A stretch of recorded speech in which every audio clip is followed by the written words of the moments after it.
welcome everyone to the Interagency Autism Coordinating Committee meeting. It's a pleasure for me to chair this excellent committee for the second time. And I'd like to welcome everybody on the committee. Thank you very much for taking time to come here and work with us on this incredibly important issue. And thanks everyone in the public section for coming and listening in, and also for everyone who's listening in through the web. I'd like to take a moment. We're going to do a roll call in a moment, but before we do that, I just wanted to introduce some of the new members and mention some of the outgoing members. So first, I'd like to welcome Dr. Diana Bianchi, the new director of the National Institute for Child Health and Development. And so she'll be serving on the committee, replacing Dr. Catherine Spung, who was the acting director. So we're very pleased to have Dr. Bianchi here. She is really a world-renowned expert on child health and development and maternal fetal health. And she's going to be a fantastic new director, and we're pleased to have her on board. So welcome. I also want to welcome Dr. Laura Pincock, who will be replacing Dr. Elizabeth Cato as the representative from the Administration for Health Care and Research and Quality. And Laura, are you here? No, not here yet. Okay. We next have a few announcements that of people who are leaving, and we're sad to see them go, but we thank them for their service. First, Ms. Shannon Hayworth is going to be stepping down. I don't know if she's not here already. She's Excellent. And officially, she's stepping down from her role as a public member of the IACC because we have the good fortune that she now joined the federal government working at the Health Resources and Services Administration. And so I'd like to thank Shannon for her service on the committee and wish her good luck in her new position. I also want to announce that she'll be continuing to serve as one of the co-chairs of the Strategic Plan Working Group for Question 5 until the strategic plan is finished, so we're very pleased. I want to announce also that this is the last meeting for Commissioner Aaron Bishop from the Administration for Community Living, as he's going to be departing with the change of administration, and I'd like to thank him for his service on the committee as well. And then finally, this is the likely, although we're still not sure, that this will be the last meeting for Dr. Francis Collins. He's been serving officially on the committee, although he's been represented here most of the time by Dr. Josie Briggs, who's director of NCCIH. And I believe, for now anyway, Josie, you'll be serving as the representative of the NIH director during the interim period. All right, so maybe we can get a round of applause for our new members and as a thank you to the departing ones. And now I'll turn it over to Susan Daniels, who will be doing the roll call and asking for approval of last meeting's minutes. Okay, so I'd like to do a roll call so that people that are on the phone especially will know who's here. Those who are watching the webcast probably can see us, but we'll go through. So Joshua Gordon. Here. Jim Batty. Here. Diana Bianchi. Here. Cindy Lawler. Here. Aaron Bishop, maybe on his way. This is Jennifer Johnson. I'm here in place of Aaron for this morning. Okay. Yeah. Great. Thank you. Josie Briggs. Here. Ruth Etzel. Here.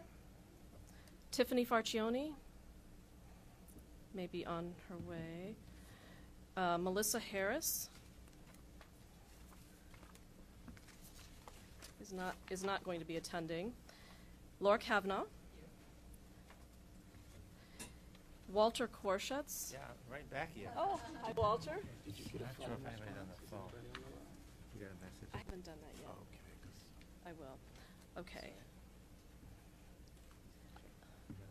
You got a message to people on the phone can't hear it. Yes, and so But he's they're trying to looking check into it that. out. Okay. Yes, I'll just interrupt for just a minute. Is there anybody who's on the phone that can hear us and who's a member of the committee that wants to speak up for roll call? we have heard that there is a problem with the webcast and people can't hear, so we're working on that, trying to get it fixed. Okay, Walter Korshets. Laura Pincock is going to be attending by phone, so she may be one of the people trying to be heard. Stuart Shapira. Here. Thanks. Larry Wexler. Chantel Meek. And Stan New for Nicole Williams.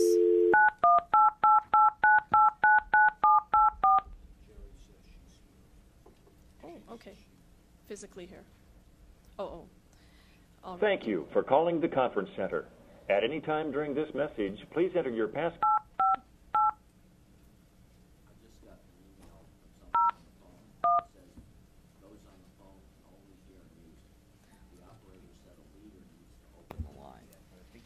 Has that been done I now? think that's what he's doing right now. Okay.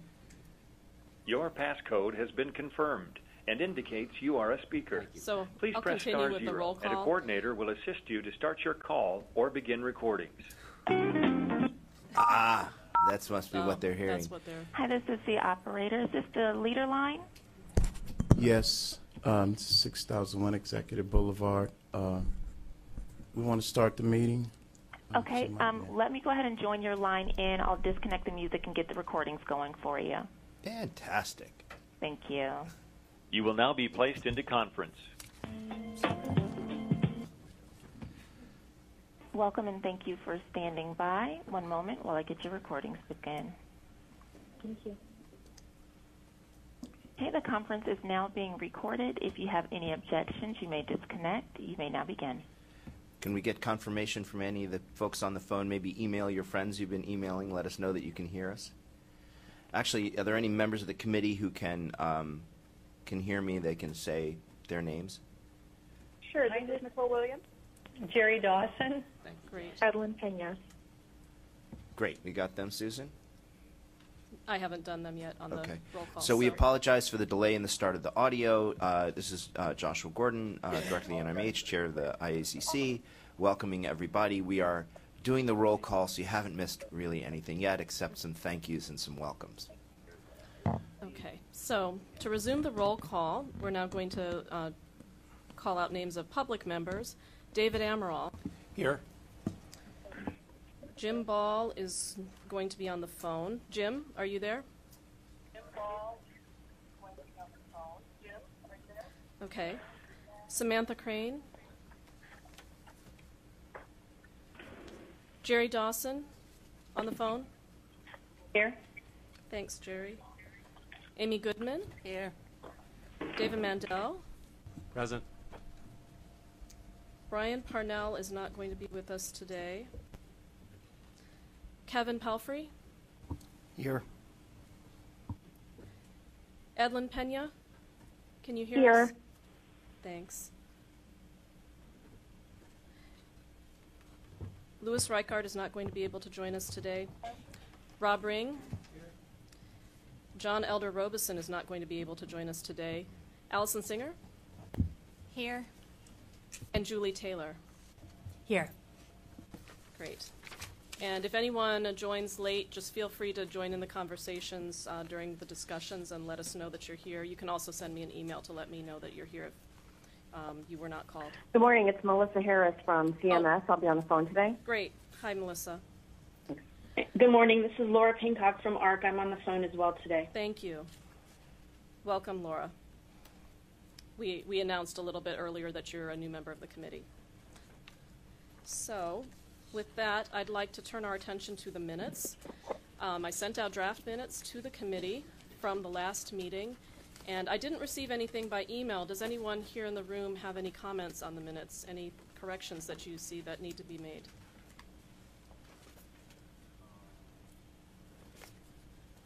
So if there are none, can someone... I move to approve the minutes as written. Thanks. I second. All in favor? Aye. Any opposed? Any abstaining? The motion carries to accept the minutes as written, and we will be posting them to the web shortly, so after the meeting. Thank you very much. All right. Well, thank you, Susan, for the roll call and for the minutes approval. We have I think, a full and dynamic schedule today. We're going to hear this morning briefly from Dr. Thomas Novotny, who's the National Autism Coordinator. After that, we're going to have a couple of talks. One from Angela Geiger, who's the Chief Executive Officer of Autism Speaks, to tell us about their new strategic plan and give us an update from their perspective. And then Sam Odom from the University of North Carolina, Chapel Hill, is going to talk us about translating sciences into practice. So we're going to hear some developments in the treatment and intervention sphere. Then after that, we'll have a slight break, and we'll get on to committee business, which will include a discussion of the progress on the strategic plan. We have a lot of work that's been done by a lot of members of this committee and others on the strategic plan, so we'll hear about that update. We're hoping to have this finalized by early spring. There'll be, as usual, an oral public comment section and a summary of the written public comments we've received. Then we'll also be discussing the summary of advances that we have to report back to Congress. We have a number of nominations, and we'll highlight some of those and try to come to a consensus and vote on the ones that we want to put forward as advances to Congress. Then we're going to have an update from the NIMH on the National Database for Autism Research. So it'll be a nice science update. There'll be an opportunity, of course, at the end, towards the end of the day, for a round robin from committee members. So we have a full schedule, and we're going to get right into it. And I'll ask Dr. Novotny, who's again the National Autism Coordinator, Deputy Assistant Secretary of Health for the Department of Health and Services, for some remarks. Thank you, Dr. Gordon, and it's nice to see everybody again here at this quarterly meeting. I really enjoy coming to these and staying as long as I can to learn as much as I can. As you know, I wasn't really a subject matter expert at the beginning of my tenure, but I'm slowly getting some of that expertise on board, and I really appreciate all the inputs that I've received along the way, from not just from the federal side, but from the stakeholders as well. And I would like to just give you a little bit of a progress report. You know, we're still sort of an unfunded mandate in terms of autism coordination, but I do look forward to, you know, further engagement as we go through the transition here. It's something that I think, you know, will be a little bit confusing, disruptive, but I think ultimately the work that we're doing is going to, you know, be supported and continue. We've received a lot of great inputs. I think last time I reported that what we had done is to recruit some subject matter expertise to come into my office so that we can produce this report on autism and the transition period. And that's happened, and we've had and assembled a working group of members from across the federal government, not just through HHS, but also the Department of Labor, Department of Transportation, Department of Housing and Urban Development. Even we've got sort of good, participation, but Department of Defense, Department of Justice, and ACF, ACL, and many of the other HHS agencies that you're familiar with. So that's been extremely useful, and a data call that has gone to our members of this working group has produced a lot of input. And it is really, you know, a sign both that there's a lot going on, but that there needs to be connections and connectivity and coordination to make these things work more maximally. And so hopefully that's what our report will be able to point out. So we're in the midst of writing right now. We've actually got a substantial amount completed. My objective was trying to get it, at least a draft, done by the end of January, and I think we'll have a draft that won't be, you know, released, but at least be something we're going to send around for clearance through our agencies and get their blessing on this. You know, that could be delayed given the transition. You know, we're, as you can tell, that there's a lot of people leaving and coming, and you know, that process will really slow down whatever sort of movement of paper through the system. But, you know, at least at the functional levels that we enjoy with our working group, I think, you know, we'll at least get the content right, although maybe not the official clearance very quickly. So I don't know what to expect on, sort of final presentation, but I should be able to give you another good update in the next meeting. I think we'll be pretty far along by that time. And I want to, again, extend my appreciation to all of the federal agencies that have been providing this input. One of the things I wanted to really try to emphasize in this report, it's not just the challenges or gaps within the federal system, but I do want to really try to emphasize what are the challenges to patients, people with ASD, their families, and the caregivers that are also part of that whole system. And so we hope we'll be able to get some of that input as well.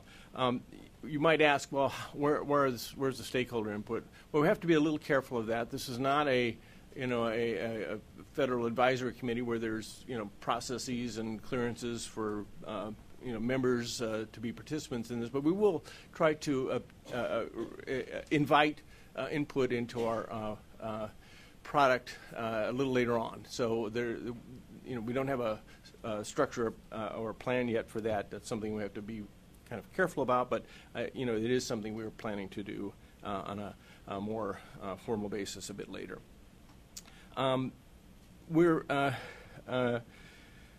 We've prepared a fair amount of material for the transition team. I don't know if you know how transitions work, but everybody in the government has been busily preparing documents, briefing books on the key issues that we're all working on and concerned with. And so that has included, of course, the work of our working group on autism and the transition period. And so that has been transmitted forward. We have not yet heard back from anybody on this, and as time goes on over the next month or so, I'm sure we'll have a fair amount of opportunity to discuss and to brief our new partners within HHS especially.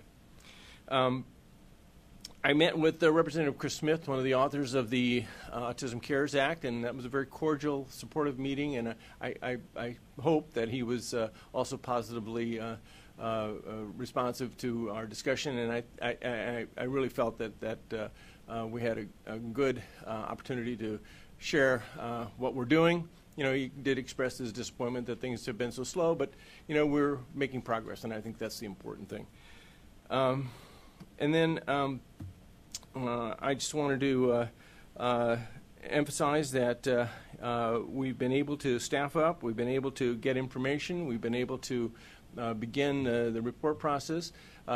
Beyond that, in terms of further sort of coordination of efforts, we will be including recommendations in the report as to things that might go better with either the coordination or gaps in terms of needs and services and research as well. And hopefully then that may be a source for further support for the issues that HHS may be responsible for especially. So I don't know if there's any questions, but we've made progress. We've got a good group of people working together, and I'm optimistic that we'll be able to get the report to Congress in a timely fashion. We do have a couple minutes if there are any questions from the committee members, either here or on the phone.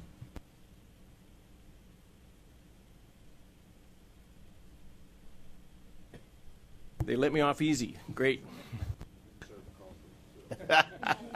Well, we thank you, Dr. Novotny, for the update, and we look forward to being able to review the report and seeing what we can do with that. Next, it's my great pleasure to introduce Angela Geiger. I hope I'm pronouncing that right, Angela, from Autism Speaks.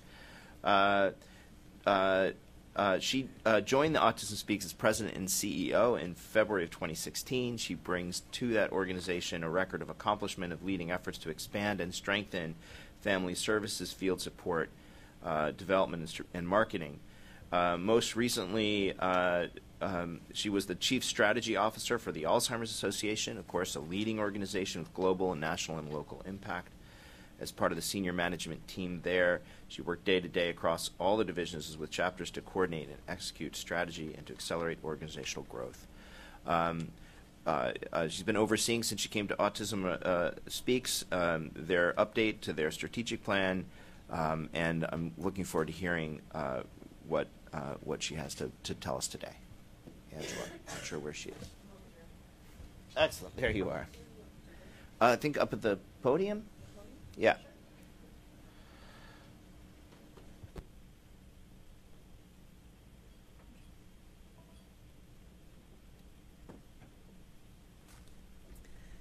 Hi, and thank you so much for having me here. It's fun that I'm not quite 11 months into my role in this job, and it's nice to look out and see familiar faces. It's been a real pleasure for me to take on this role with Autism Speaks and to really have the opportunity to shepherd what the next 10 years of Autism Speaks and this community will look like.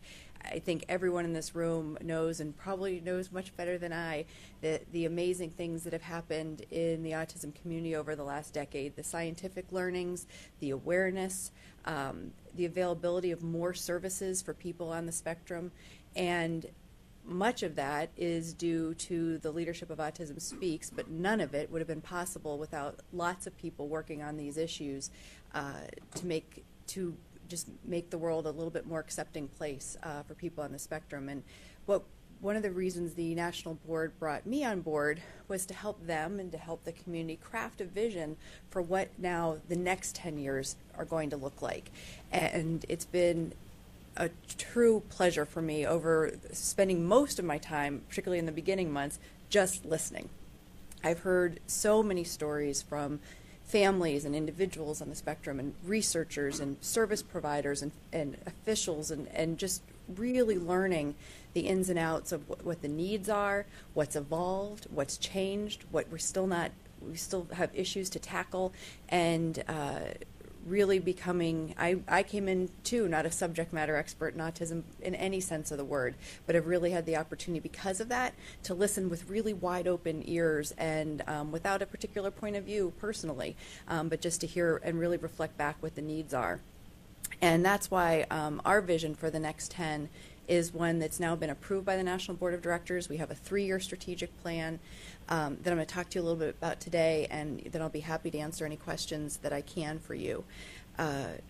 Our vision for the next 10 is that we're on the cusp of a lot of progress, that there's amazing things that need to happen, and it's our responsibility to make sure that the mechanisms are in place for those things to occur. So whether that's increased federal funding for research, whether it's us raising more dollars so that we can push more mission into the field, whether it's working collaboratively across sectors, across organizations to do things that together not one of us could do on our own, and to really continue the progress about continuing to lower that that age of diagnosis, to making sure that timely interventions happen more quickly, to make sure that research breakthroughs occur, to advocate and actually provide services that help people navigate this journey in the best possible way they can. And we know at Autism Speaks that this vision for the next 10 is bigger than our organization. The only way we're going to accomplish what needs to be accomplished for the millions of people affected by this here in the United States and around the globe is by working collaboratively with partners who, so we can get more done together than any of us could be done individually. So as part of our strategic plan, we have 5 mission objectives, the 5 ways we're going to work to achieve this 10-year vision. And the first, and I'll back up from that. The other part of this process was actually really looking at Autism Speaks as an organization, how we needed to grow and evolve and change to become truly a sustaining organization for the long term. You know, we know that that autism is not going to be something we're going to walk away from in any time soon, and that we needed to transform as an organization so that we were going to be here for the long term. And we also look back over the progress that's been made over these last years, and the environment has changed, and things we've learned have changed. So Autism Speaks also organizationally changed our mission statement to really be reflective of what those changes are and what the future we think looks like. And you'll see that in that mission statement there's some really important changes, I think, that reflect back the things that have learned. We have these really lovely new mission cards. I have some if anybody wants one. But our new mission is that Autism Speaks is dedicated to promoting solutions across the spectrum and throughout the lifespan for the needs of individuals with autism and their families. We do this through advocacy and support, increasing understanding and acceptance of autism spectrum disorder, and advancing research into the causes and better interventions for autism spectrum disorder and related conditions. So you'll see some changes in that language. The first is that, I think if anyone thinks about the hallmark achievements of Autism Speaks, it's about promoting awareness. That is really what has been driving so much of the work. But it's time for us to pivot. Continue to make sure people are aware of the challenges of autism and things that need to be done, but also to pivot to understanding and acceptance, a true understanding of what it's like to have autism. And that means a lot of different things.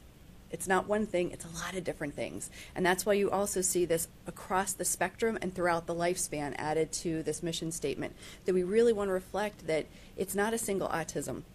There's lots of ways that people experience that. And we want to embrace and showcase all those differences so that people really understand that it is a spectrum. And then this lifespan issue. I would say in all these conversations, this idea of transition into adulthood and what those outcomes look like and the need to do much more there was the majority of the feedback we got. And so you'll see when I talk about our mission objectives, that really comes out there too. And the other thing is that you also see, in addition to all the support pieces that are for people today, enhancing lives today, you also see that this dedicated commitment to research stays in there, that research into these causes and better interventions are just really will remain a core part of our mission. And I know as many of you in the room, that's an issue that's near and dear to your heart. So that's that change mission statement. And along with that comes our quick impact statement. One of the things as I was talking to staff and you'd ask them, so what does Autism Speaks do? They're having trouble articulating it in just a single sentence. And basically for us, that Autism Speaks is enhancing lives today and accelerating a spectrum of solutions for tomorrow. That's what we do. And how do we do that? Well, that's what we do through those 5 mission objectives I touched on or mentioned earlier. That our first mission objective, and you'll see that this ties very closely into the mission statement, is increasing global understanding and acceptance. Autism is a global public health issue that must be addressed. So again, you'll see that pivot from not just awareness, but understanding and acceptance. You'll see that debuted in the language you'll see around April and World Autism Month and some of the activities and the things we released there. The second mission objective is to be a catalyst for life-enhancing research breakthroughs with a focus on near-term results. And there's a real specific reason for that. I've been in health causes practically my entire career, and there's not a one of them that I've worked on as a volunteer, as a staff member, or helping with something that hasn't said we need more federal funding for research, right? It's a clarion call. But I'm going to tell you something that I know to be absolutely true. Not just in autism is there not enough federal funding for research. There's not enough research investment overall in autism. There's not enough philanthropic dollars, there's not enough corporate dollars, and certainly there's not enough federal dollars. So part of that is I think people misunderstood early on how complicated and complex a research issue this was, and certainly that's been learned. And I think it's just something it's still a young issue in the history of disorders and those kind of things. So we think by shining that light on some near-term wins will help bring market capital, if you will, to the rest of the ecosystem. And we're in a place where we can help to do some of that. The other thing, you hear this life enhancing, that it's also about, for us, a real need to address some of these comorbidities issues, the GI, the seizure, the anxiety, that can bring real-term, short-term relief to people today. And we think that that's an important part of that research agenda as well. The next 2 mission objectives go hand in hand, and they're broken out primarily because we want to stress the importance of each. And the first is the third mission objective is one that will be very familiar to everybody because it's been a part of what we've done and all of you have been working on here for so long. And that really is increasing decreasing the age of diagnosis and decreasing the time from diagnosis to intervention and making that as quick as possible and as effective as possible. And in this one, with a special emphasis on lower socioeconomic populations, because that's where that disparity is still the greatest, and that we think we've got a special responsibility to really focus there. The fourth mission objective focuses on the work that we've been doing for a while, but really highlights this as a new area of importance for our organization, and we think, from what we've heard from listening to so many stakeholders, for the entire community, and that really is improving the transition to adulthood and really having successful adulthood outcomes.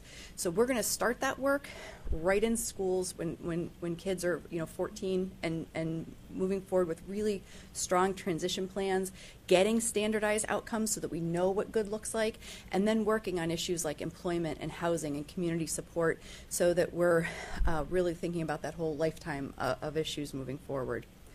And then our fifth mission objective is that while Autism Speaks has helped more than 1 million families in our first 11 years, it's still not enough. We want to ensure that people on the spectrum themselves and their families and those who care for them have access to reliable information and services throughout the lifespan. And really just taking all this information that's out there and just making it a little easier to navigate. Prospectively offering up solutions. If someone's called us for a 100-day kit, we know how old they were, we know, where they are. Well, maybe we should be proactively giving people a call at 4 as they're getting ready to go to kindergarten and say, hey, here's some stuff you maybe haven't thought about yet, or here's how you can start planning ahead, rather than making people raise their hand and stumble back to us and figure out the right way through. Not everyone needs help and assistance, and that's perfectly fine, but for anyone who does, we want to make sure that we're there. And in short, we also want to make the experience just a much more embracing one. We are going to open up our arms and make sure that we're really tailoring information to where people are on the spectrum so they don't have to wade through information that isn't relevant to them. And having people use their voices whenever possible to talk about their experience as opposed to us saying what that looks like. So you'll see changes with us, and the website will be changing over the next pieces. You'll see changes in our language. In essence, we want Autism Speaks to be home. And we want it to be the place you can come back to when you need to get a question answered, when you need to tell your story, when you need to have someone be a partner in what's important to you. So we could not be more excited about what's going to happen next. I am personally so excited to work in partnership with as many people as we can to accomplish these goals for the full community.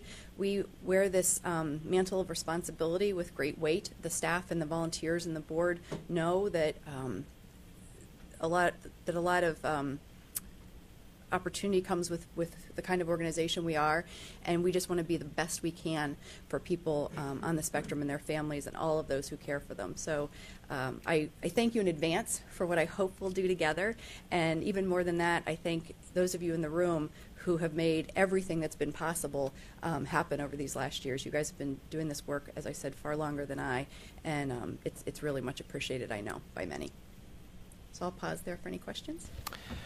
Thank you. That's great. Are there other questions from the committee members?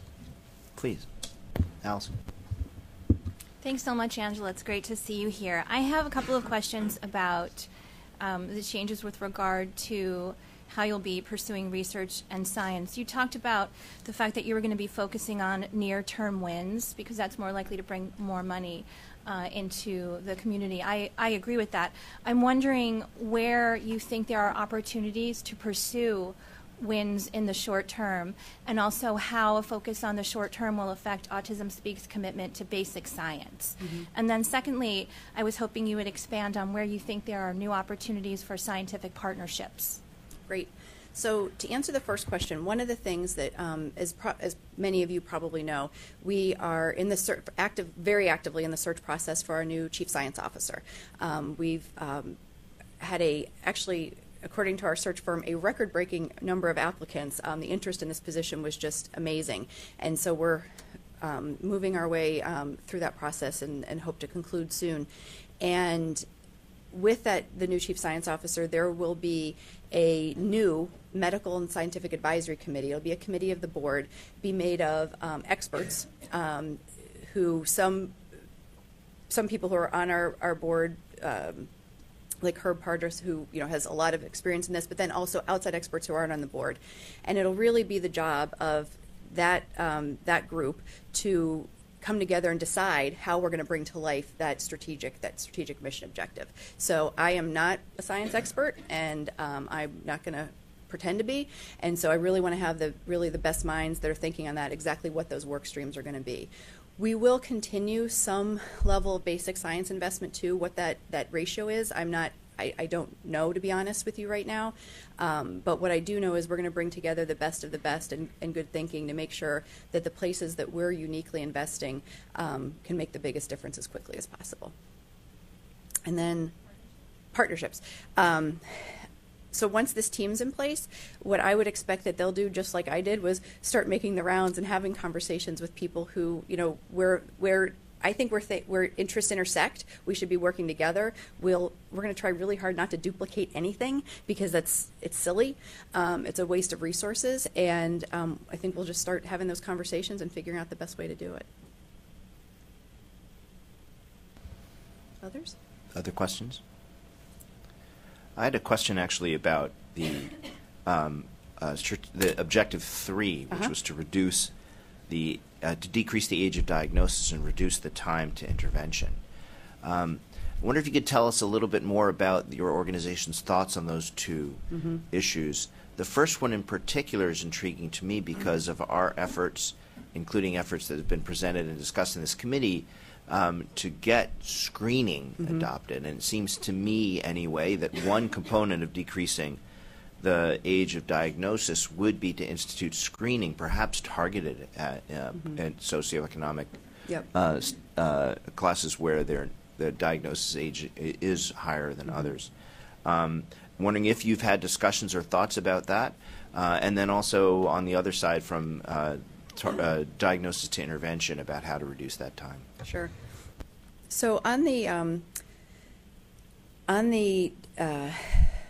diagnosis side of it, we think there's two primary levers to pull. One is increasing parent demand, and the other is increasing physicians' willingness to make a diagnosis, because those are the two biggest barriers.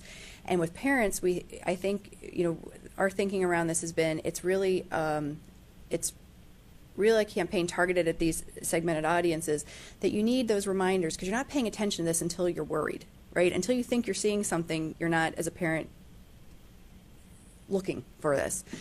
So our idea is to try some more novel approaches, and I'll give you an example of what we'd love to do. In that 12 to 24 months, there's certain things that parents are doing quite frequently. There's products that they're interacting with, diapers, as an example. So imagine we look out and we say, hey, these the lower socioeconomic populations, what kind of diapers is the most used brand for that group? And then working in partnership with that manufacturer to make sure that those signs, what you should be looking for, are printed there, so that you're seeing that reminder constantly. So it's not, you don't have to be watching, it's just that interaction with what your day looks like. So that's just a tiny example of that increasing, but going right to the parents themselves, because I think that they're, as we know, the best at noticing that. And then on the physician demand, one of the things that we're finding in all these conversations with healthcare providers is that one of the barriers to making that diagnosis, not the only one, but one of them, is a lack of knowledge about the resources that are available. That the ability that the physician doesn't have to take on this whole burden of care, that there's actually people who can do that, but there's a lack of knowledge about that. And so educating physicians about that, here's how you work in partnership once that happens, that we really think that that'll help to increase that diagnosis rate. So those are just examples of kind of the novel ways we're looking at some of this. Right. I mean, what I'm hearing from you is that you've got some ideas about doing some things in the near term on this incredibly important area, because we all know that the earlier that we get interventions going in children, the better the outcomes are going to be. Yep. And then on the intervention side, I'll just give an example. One of the things we've been working on the global scale is parent skills training. That maybe there's the opportunity to, while you're certainly we want to make sure that there's more public services, available as well, and working on whatever that looks like, mostly from an advocacy side probably, but also increasing parent self-efficacy, and so that some of that intervention can be done even as we're waiting for more publicly available things. And as hopefully we'll talk about when we get into scientific advances, there are some recent, actually, studies of evidence-based methods to increase parent engagement in interventions. So that's a promising area from the perspective of having interventions that we have good data work that one can then try to implement through the kinds of campaigns that you're talking about. Other questions from the committee?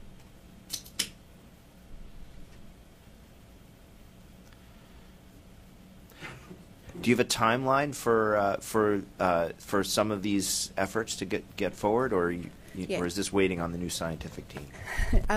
Some of the science stuff will be waiting on the new team, but lots of the other work for the strategic plan isn't science based, and so our fiscal year starts. Our new year started January 1, and so we're hard at work in implementing our business plan. And if there's anything that I talked about today that was intriguing to you, or things you wanted to either learn more about, you have an idea in what we can do, please feel free to reach out to me anytime or any of my team.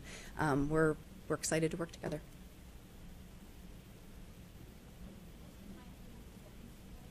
Sorry, can you use the mic out? What's the timetable for getting the chief science officer in place so that this can all start? I'm very hopeful that it's very soon. I think first quarter for sure.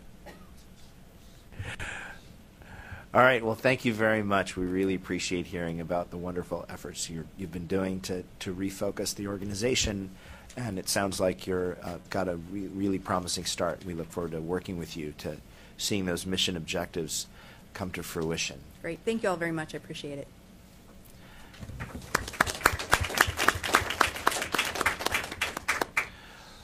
Okay, next up I'm going to ask Dr. Larry Wexler from the Department of Education to introduce our next speaker.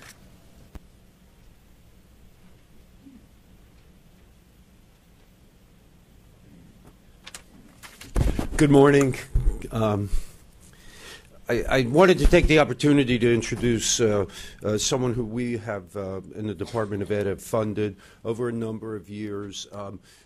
My shop handles the discretionary grants program under IDEA, and we have a large technical assistance investment across the disability spectrum. But we have a saying in our shop that regardless of the state of the research, the school bus pulls up every day, and those children are left off in school, and teachers have to work with them, early interventionists have to work with them, and we have to do the best we can. So when we fund a technical assistance center, we never fund it with the idea that we have the answers. We're going to, that there are a lot of empty heads out there, and this new center with, well-known professionals and academics are going to fill those empty heads with the right answers. We have a large knowledge development component of all of our technical assistance centers, and what we tend to do is we start with whatever evidence base we have. We begin to work with states and districts. Based on those interactions, the evidence base changes. We change what we're doing, and it's an iterative process. We funded about 7 years ago or 8 years ago a National Autism Professional Development Center, and that went to Frank Porter Graham, and Sam Odom was the director of that center.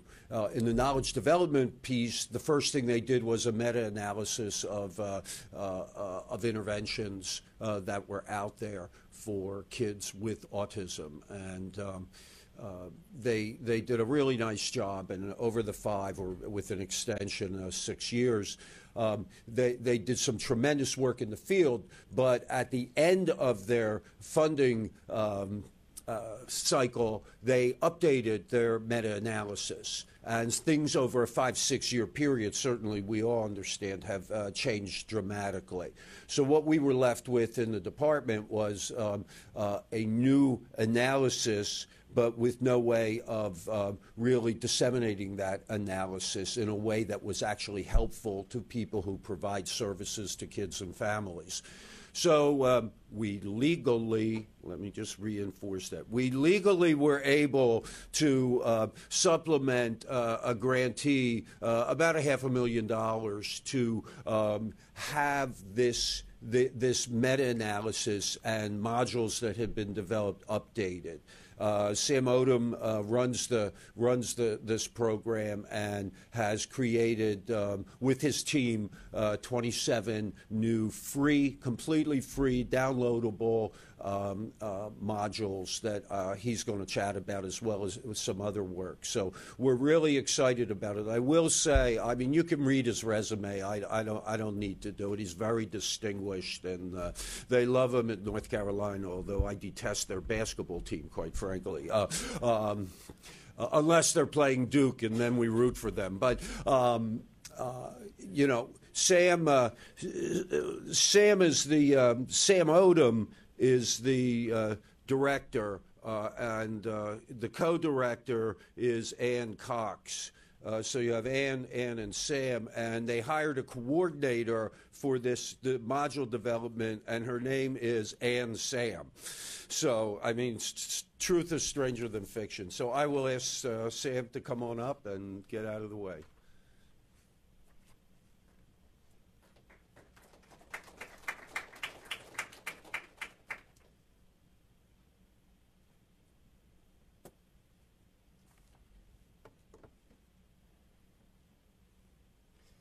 Give me a moment to get oriented.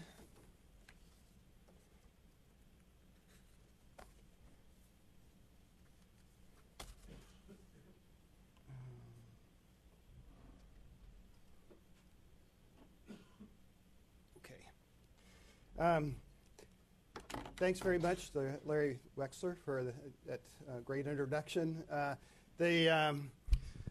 As we often do at the beginning, we researchers,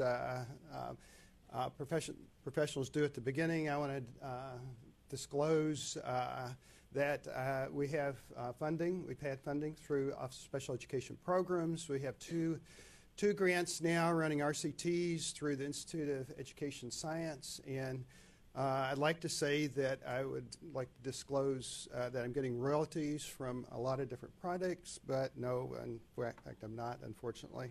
So today I'm going to talk about translating science into practice, autism-focused intervention resources and modules. And the first part of the talk is going to be about that translation process, and so where our work has come from, where it has led to at this point, and then where we're going, we hope to go in the future. Let's see. So, as many of you know, evidence-based practice, at least in our area, in education, and I think our area flows over to related services to speech pathology, certainly clinical psychology. I think we got our start in the evidence-based medicine movement back in the 1960s with Arnie Cochran and group, followed up by Sackett's work in Canada around evidence-based medicine. All this spurred on by the fact that healthcare was not being based on the most current medical evidence that existed. And the Cochrane reviews and now Campbell collaboration do pull together that evidence about practices and make it available for practitioners in the field, healthcare workers, physicians, psychologists, educators. The clinical psychology field in the 1990s established criteria for empirically supported treatments. And that criteria have been used by other disciplines. We've drawn from it, and I'll talk a little bit about that. In education, the No Child Left Behind Act in the early 2000s established scientifically based instructional practices as the foundation for the kinds of research, the kinds of service that needs to be provided in education and in programs for individuals with disabilities, including children with autism. And now the Every Student Succeeds Act uses evidence-based practice throughout the act. So that's nice to know that we're basing our work on evidence, but how do we know what that evidence is and where does it come from? That is the sort of the devil that's in the details. So for many years, we were in the area of autism interventions. We searched for evidence through books that are titled Evidence-Based Practice, book chapters that have those names. I've even, I think, have a chapter or two about evidence-based practice, and narrative reviews of the literature that examine, pull out in a systematic or less systematic way, more or less systematic way, where the evidence is. When Larry talked about the work that we did with our National Professional Development Center, he mentioned that we had done a meta-analysis, and that's not exactly the term that's correct. Meta-analysis is a translation, a reanalysis, secondary analysis often, that examines effect sizes. And we did a critical review of the literature that did synthesize, we feel, the literature, but I just wanted to kind of be clear about the meta-analysis and systematic critical reviews. So there have been systematic critical reviews that appear in the literature. I want to make a distinction between the two projects that I'm going to talk about here and other reviews in the literature, such as through the What Works Clearinghouse or the Campbell Collaboration or Cochrane. The What Works Clearinghouse, for example, or the Campbell Collaboration, does what I would call a deductive, takes a deductive approach, meaning that a practice is identified and then one goes out and looks for all of the information, all the science that would underlie that practice. And then uses an evaluation approach to bring together that information, discards studies that are not useful, and then makes a statement about a single practice, usually. An inductive approach looks broadly at the literature and attempts to draw out from that broad literature the practices that emerge as having evidence. So in the mid-2000s, the first decade of this century, there were two reviews that used that inductive approach. The National Standards Project that's at the National Autism Center began that approach in the early 2000s, and some of you may have been on those review boards. I was a part of that process early on. Their intent was to do a broad review of the intervention literature to determine what practices had a sufficient amount of evidence using their criteria. When we applied and received the National Professional Development Center on Autism Spectrum Disorders in 2007, we were going to use the NSP, National Standards Project, review. But they were moving very slowly, and we had to get things off the ground. So we did a shorter review of the evidence of the literature from 1997 to 2007 to do the first run on identifying practices that had evidence. And by practices, I'm talking about focused intervention practices. That is, specific procedures that result in learning outcomes or skill acquisition for a child. That's contrasted with comprehensive treatment models that pull together a large set of practices into a package that's conceptually organized or planned. So you'll see today the practices that we in NSP identified. So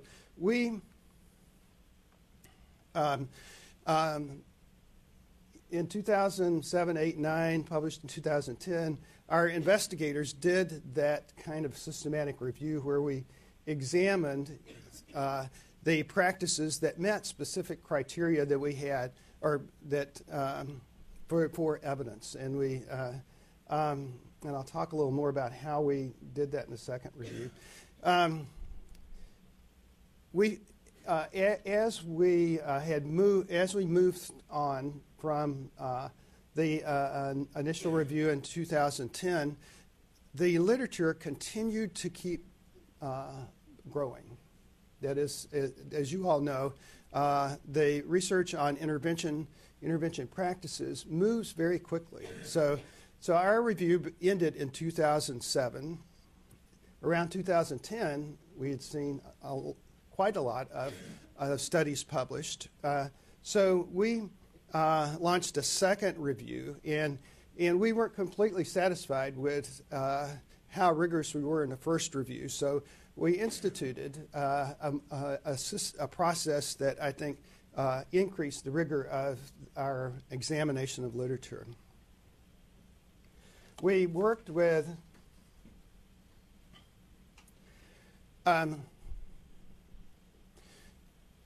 just to step back just a minute. That review was designed to inform our professional development program, and in that program we worked with 12 states to create a professional development model for teachers, students with autism spectrum disorders. And I'm not going to talk about that today, about how the practices were used, but more focused just on the resources that we've generated. So in 2010, 2011, we began working with our School of Information Science at the University of North Carolina to establish a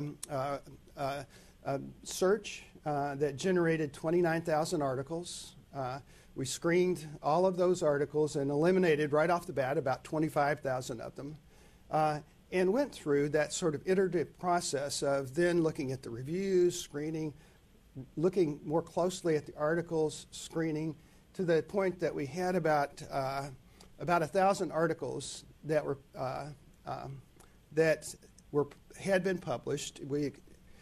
We had expanded our coverage from to a 20-year period, from 1990 to 2011 to 21-year period. That generated, so there were 1,000 articles published in that time that were candidates. We then sent those 1,000 articles out to a set of reviewers in the field that had to go through training to use our review process, and then they determined whether our studies met the criteria that we felt were important. The studies were both single case design studies and group design studies. Group meaning either randomized clinical trials or quasi-experimental design studies. The reviewers were trained to evaluate whether the studies met the criteria, the methodological criteria to be included, which resulted in, at the end of that process, 446 studies. And then we began looking at the methods sections of those studies. That is, what were those interventions doing? What were the descriptions of the actual interventions? And used that information to sort those 446 studies into classifications or categories of practice.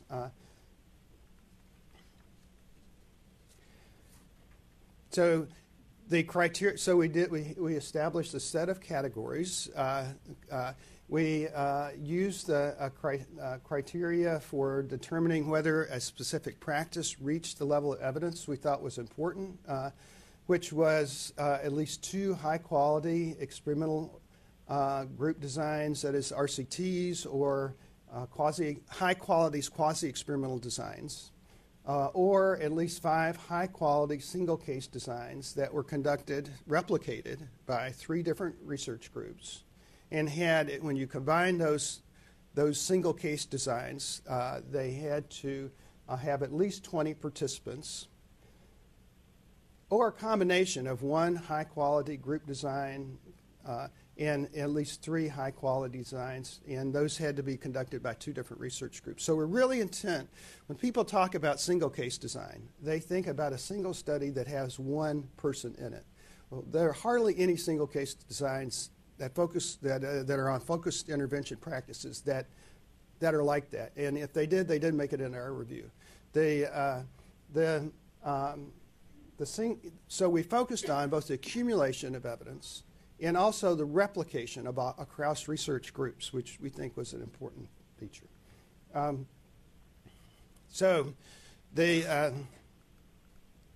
We published the report in 2014, and then it was subsequently published in 2015 in the Journal of Autism and Developmental Disorders. We identified 27 practices that we characterized as that we say are evidence-based. The practices largely are applied behavior analysis practices, as you might expect. But not all are applied behavior analysis practices. So there are a set that are those fundamental behavioral techniques: reinforcement, prompting, time delay modeling, task analysis. There are a group of practices that come together under what we would call positive behavior intervention and support. So if you work in schools, PBIS is a term that you're really familiar with. The practices that we found that fit into that PBIS model are functional assessment, antecedent interventions, extinction, response interruption, differential reinforcement, and functional communication training. There are practices that focus on one of the core features of autism: communication, social communication. So social skills training, which might or might not have a behavioral, an applied behavior analysis basis, peer mediated instruction, social narratives like social stories, structured play groups, PECs, and then another set of what we call broad teaching practices: visual supports, discrete trial training, which is a really central feature of many programs, naturalistic interventions, pivotal response training, parent implemented intervention scripting exercise. And last, the last couple of categories, one that featured cognitive behavior, self-management or cognitive behavior interventions, and technology-oriented practices. So some of these were added when we did the second review. It elaborated the most current literature, and some categories came online. We have examined which of the practices produce which kinds of outcomes. So let's see if I can get this story. I don't know if this pointer will work, but so we examined the outcomes: social, communication, joint attention, and so forth. You can see across that top row. And then we also determined for which age group there were some studies. Now, that doesn't mean there were 5 single-case design studies, and each of those filled in cells that you see. But it did give us some information about what type of outcomes were occurring for which age children. I apologize for the small print on these slides. My colleagues call these Sam Odom slides because they're really small and tiny, and but this wasn't by design. So we were interested in seeing how we overlapped with the National Standards Project, and oh, okay, thanks, thank you. Oh, there we go. Not that this will do you any good in the back of the room, but we examined the 27 practices that we had identified with the practices the National Standards Project had identified. And one of the differences was that they grouped a lot of the behavioral practices under a superordinate category that was called behavioral intervention, which is okay, but it didn't provide the level of detail we needed for working with practitioners. So what we found was that for most of the practices, there was agreement that they were supported, well supported.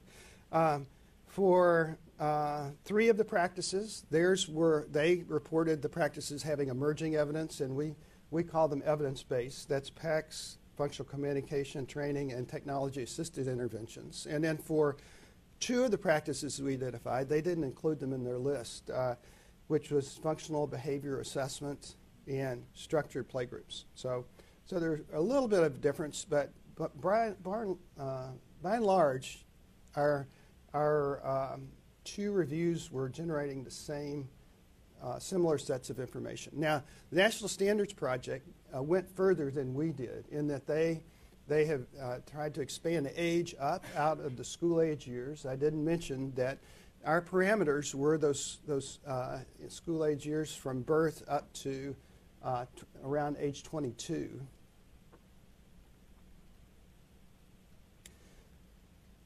So that's where we got our evidence for evidence-based practices. The next step in this work is that we are just at the point of launching what we're going to call the National Clearinghouse for Autism Practice Evidence. That is going to be happening probably next month. It says January, and it will be the next iteration of this sort of the review that we have done. So it'll bring in the practices, the literature from 2011 to 2017. Our goals, if we find funding, is to develop a process for continuously updating the literature, so we don't have to wait 5 years to take that next to generate that next review. We're again, given contingent on funding, we'll conduct a review of the psychopharm and behavioral psychopharm interventions that are published, and we'll hopefully move this out into practical information that people can use. So all this is contingent on funding, and right now we're talking to several foundations about how to continue this support. So we have some information on evidence. It was imperative on us to not stop there, but use that information, translate that information into practical strategies, access to practical strategies and tools that teachers, practitioners, speech pathologists, related service providers could use. And with some supplemental funding from the Office of Special Education Programs, we were able to develop the Affirm website. We had previously worked with the Ohio Center on Autism and Low Incidence Disorders to create an initial set of modules.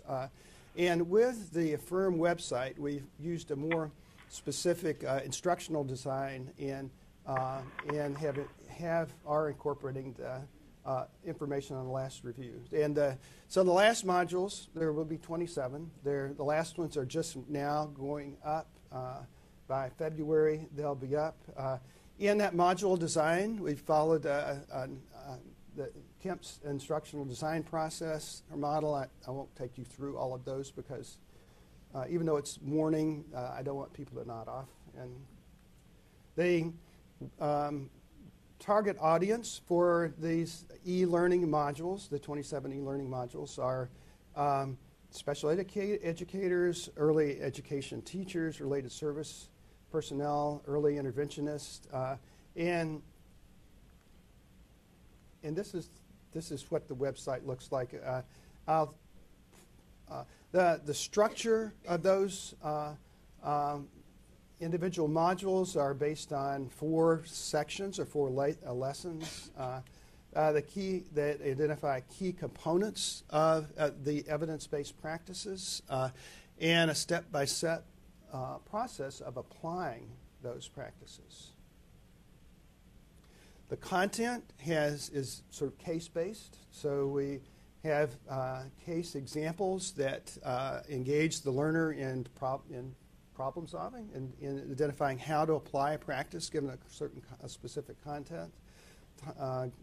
Context. They are multimedia. We have videos within those that I'll try to pull up in just a second. Interactive assessments, and they're free to professionals, which is important. There's a range of supplemental materials, implementation checklists, step-by-step practice guides, a guide for parents, tips for professionals, data sheets, and a list of the actual studies that document the evidence that exists. We have a certificate of completion. That is, when individuals access the website, they may decide that they want to go in and pull off the resources, and that's how they like to use the website. Also, there's another alternative of actually spending time on each of the steps of the learning modules, doing a pre-test and a post-test, and doing an evaluation for us for that individual module. And if they spend that time on the module and are able to demonstrate some sort of elementary knowledge, then we can issue a certificate, and I'll talk about how. And it's a certificate of completion. It just says we've been through it. You know a little bit about how to do this now. So I'm going to I want to just check on my time. It looks like I may have time to pull up the website. Yeah, you have time.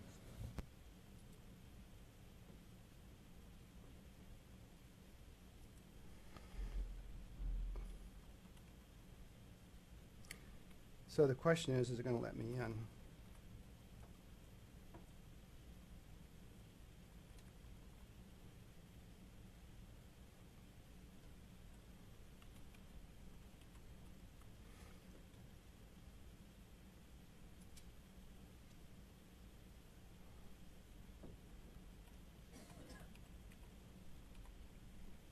I'm not sure which.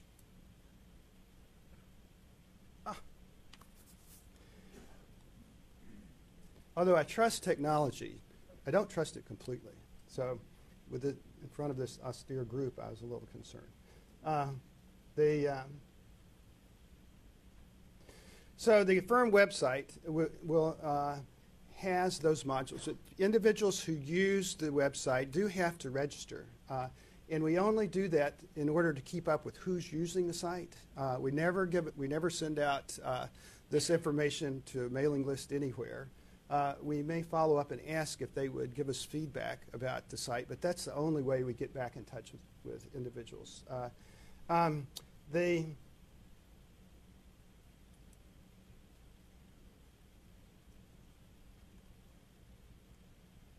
So there are a range of modules that practitioners can access. I'm going to go down to the visual support module.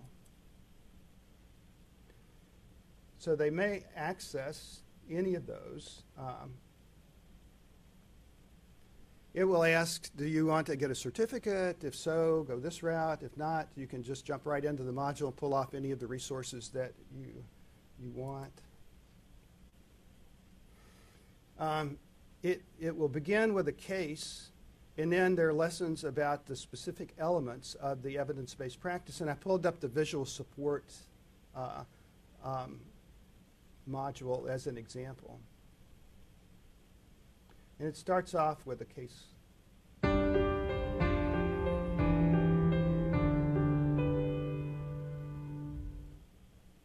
Could this be a case for visual supports? Watch the teacher help the student in gray sweatpants move to the carpet. Also, observe the other children in the background. Hey, bud. Come on.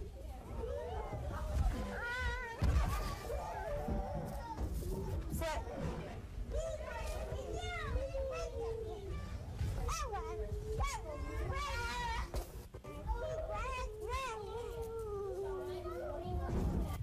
What did you notice? The student in gray had a difficult time moving to the carpet for the next activity.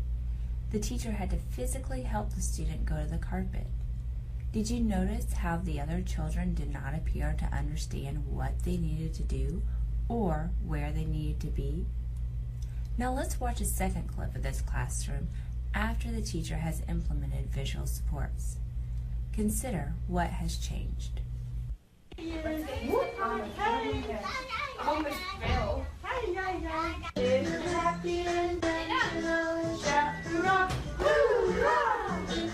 Heidi, you gotta do it.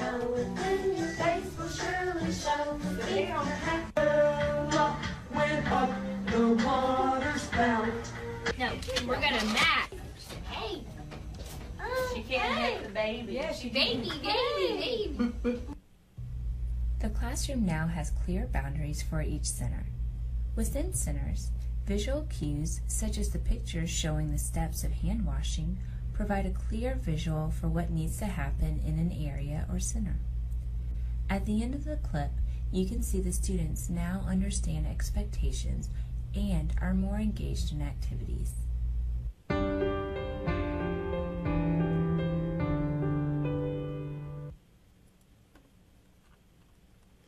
So that begins the module, and the other sections lead you through definition of visual supports, different kinds of visual supports, and how they might be used in settings, classroom settings or other settings, how to collect data on students' performance, given that visual support is a focused intervention that one wants to use with a student. And along with data sheets that you could use. So very practical information. The information can be downloaded, is downloaded onto PDFs.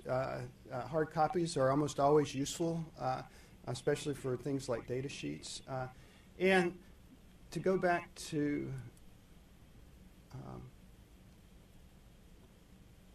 the website. So there are 27 practices. That's a lot of things to remember. So we have a process for how to select individual practices. We never expect a person entering this website to know about all 27 practices, but we do think that practitioners can identify observable and measurable goals for students and then track those outcomes to the practices that are most likely to produce learning. So in winding up, so we collect data over the last 2 years about the use of the website. And as expected, as we've been adding new modules as we've been going, we right now have 18,000 new users. And as you can see, that's a cumulative graph across from June 15 to December 16. This is a graph of the sessions viewed every day, and again, we would expect or hope for, as we've added modules and as information has gotten out about the website, the use has increased across time. Down at the data down at the bottom, I think, is useful. So there have been 129,000 sessions, 1.5 million page views, 138 downloads. That is PDFs that have been downloaded to be used, and also, which is not on here, 15,000 certificates or individuals who've gone through the whole process. Who is using the site?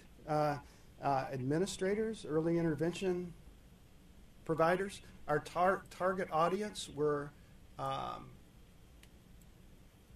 these individuals, special ed teachers, TA providers, paraprofessionals, related service providers, and you can see that represents a lot of our users.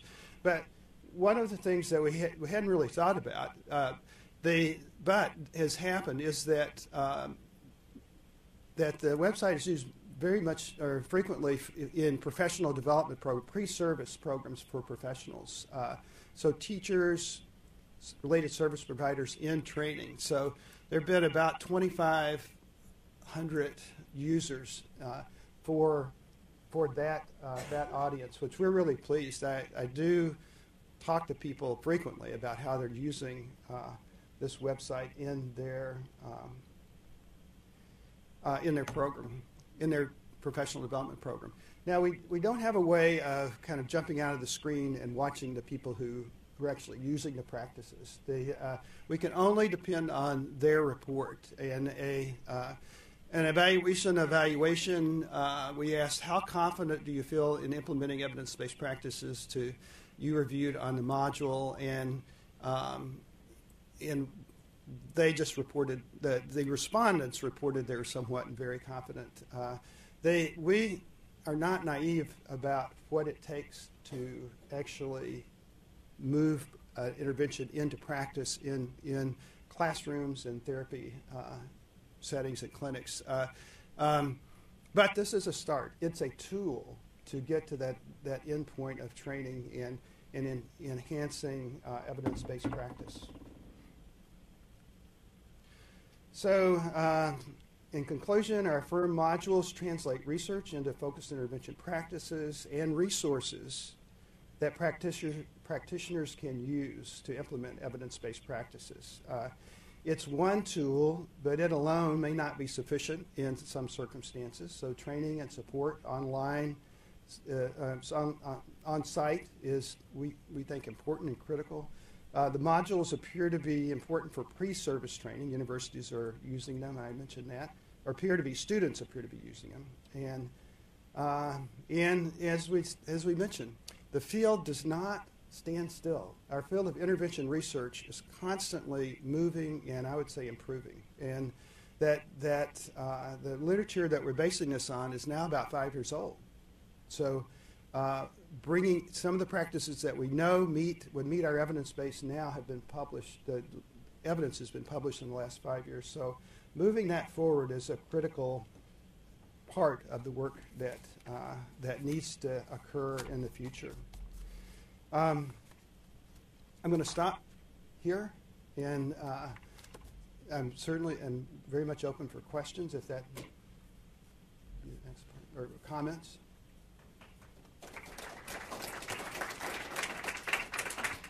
Thank you, Dr. Odom. That was really fascinating and thorough discussion of real service that you're bringing to the field and to individuals with autism, to parents, and to educators. Are there questions from the committee? Please go right ahead. David? I was just going to, lots of discussion around the sort of emerging growth of parent skills training and the value of that. Just wondering whether or not from the evidence-based approaches you've used to bring data on that to AFFIRM modules, forgive me if you mentioned this earlier, is the scope of your work also going to include parent skills? Two things related to that. One is we do have, one of the evidence-based practices was parent-implemented interventions. So that means ways in which professionals can work with parents to implement the intervention in the home. We do have a small set of parent followers. I think the two areas that we as a project would want to grow is, I think, one, making the information more sort of visible to parents and getting their feedback about what kind of information, if this information is useful, and if not, how should it be conveyed? And then the second group is paraprofessionals. We've had some feedback about how these modules, this information might be adapted for paraprofessionals. I think parents, family members could give us the same information. Dr. Mandel, go ahead. Sam, congratulations. I have some sense of how much work it is to put something like this together. I also know that you are creating this in an increasingly crowded space, as a lot of people rush to make online training available to individuals working with people with autism. I think yours has the distinction of being so carefully sourced in the evidence that you provide, and in the plethora of specific techniques that you propose, rather than a branded package in some way. I wonder how you think about the next steps for something like this. You hinted at the issue that online training, we have a lot of evidence that online training doesn't change behavior, right? And that ultimately what we're trying to do is change practitioner behavior, right? So how could other organizations like the Department of Education or outside funders continue to support this work in a way that would increase the probability that you could actually make a change in practice? Yeah. David, I think I may have mentioned, but I completely agree that that the information that we have here is a useful tool and resource, but it won't get us to the point that we want to be. We have an RCT through Institute of Education Science, actually two, but that are using a model like this, one in which we work with teachers and provide coaching across a year to determine the both teachers' uptake and the ultimate effects of using we would call this in other places I've called this a technical eclectic model. That is a model that draws from different theoretical roots, so to speak, but is based on science and a process for linking science to goals for students. So we're examining that model right now. I think the next steps, moving the synthesis is a really critical part of what needs to happen in the future, and we're going to search around for a way to do that. So who knows what will happen with IDEA in the next 4 years? But one of the great things about the most recent iteration is the requirement for evidence-based practice, right? So I wonder if there are ways beyond reaching out to specific practitioners who might find your website. If there are ways to think about saying, like, this is the evidence base. This is what we know from research to be the evidence base, and that there may be ways to leverage policy to incentivize or perhaps even require changes in practice to become more in line with what you propose, and that this offers a piece of how that might happen. I'm hoping that can happen. I'm being a kind of a researcher and a professional development person, that taking that policy step is not one that we often are skilled at doing. Mostly it's in response to. So there's been at least 3 states that have used these practices in the Department of Defense used these practices to identify establish policy around insurance legislation. What is it that should be funded? And if you're talking about ABA, what does that mean? We do think it's having some limited. I'm going to interrupt for a moment because I think this is a really important point that this committee is very well poised to discuss. So, and the reason why I'm going to interrupt, and I apologize for cutting you off mid-sentence, is that I think I'd like to hear from some other folks on the committee who might be able to say something about how or what their plans are, Dr. Wexler, for taking this forward, and how can we all help? I mean, I think one thing we've learned here at NIMH and working in other issues is that just because we show something works doesn't mean that people are going to adopt it, and we have to work really hard with other agencies to get adoption, and that incentives really help. Do you have any sense of ways that we can help efforts like this move forward and be adopted by states, by departments of education, by boards of education, et cetera? sure. I have opinions, but they do not reflect the official position of the United States Department of Education. I'll say that first, in all seriousness. No, in my experience, policy by fiat is completely ineffective. And I think the perfect example is IDEA has had a requirement for what at the time was called scientifically based and then became evidence-based practices in students' IEPs, that was a requirement. What percent of the IEPs of 6.2 million kids are taking that into consideration? I would shudder to guess. My experience is that policy is driven by demand, and demand in our field is driven by parents and advocates. And we fund 120 parent centers, and we're constantly saying to organizations, go to them, build the demand for the practice, and then it will happen. If parents go to IEP meetings and say, I would like visual prompting to be part of my child's program, then it could be integrated into the child's program. But just saying to a state, it would be a good idea for you to have a policy on, that includes visual prompting, and that's going to translate into practice, I think is not really a reasonable expectation. For instance, with restraint and seclusion, we couldn't tell states what they had to do. We did not have the authority to do that. And I'm not talking about OCR's work, I'm talking about Department of Ed's work. What we put out were 15 principles. Those 15 principles were incorporated into the law of 33 states and countless local school districts who are examining their practices.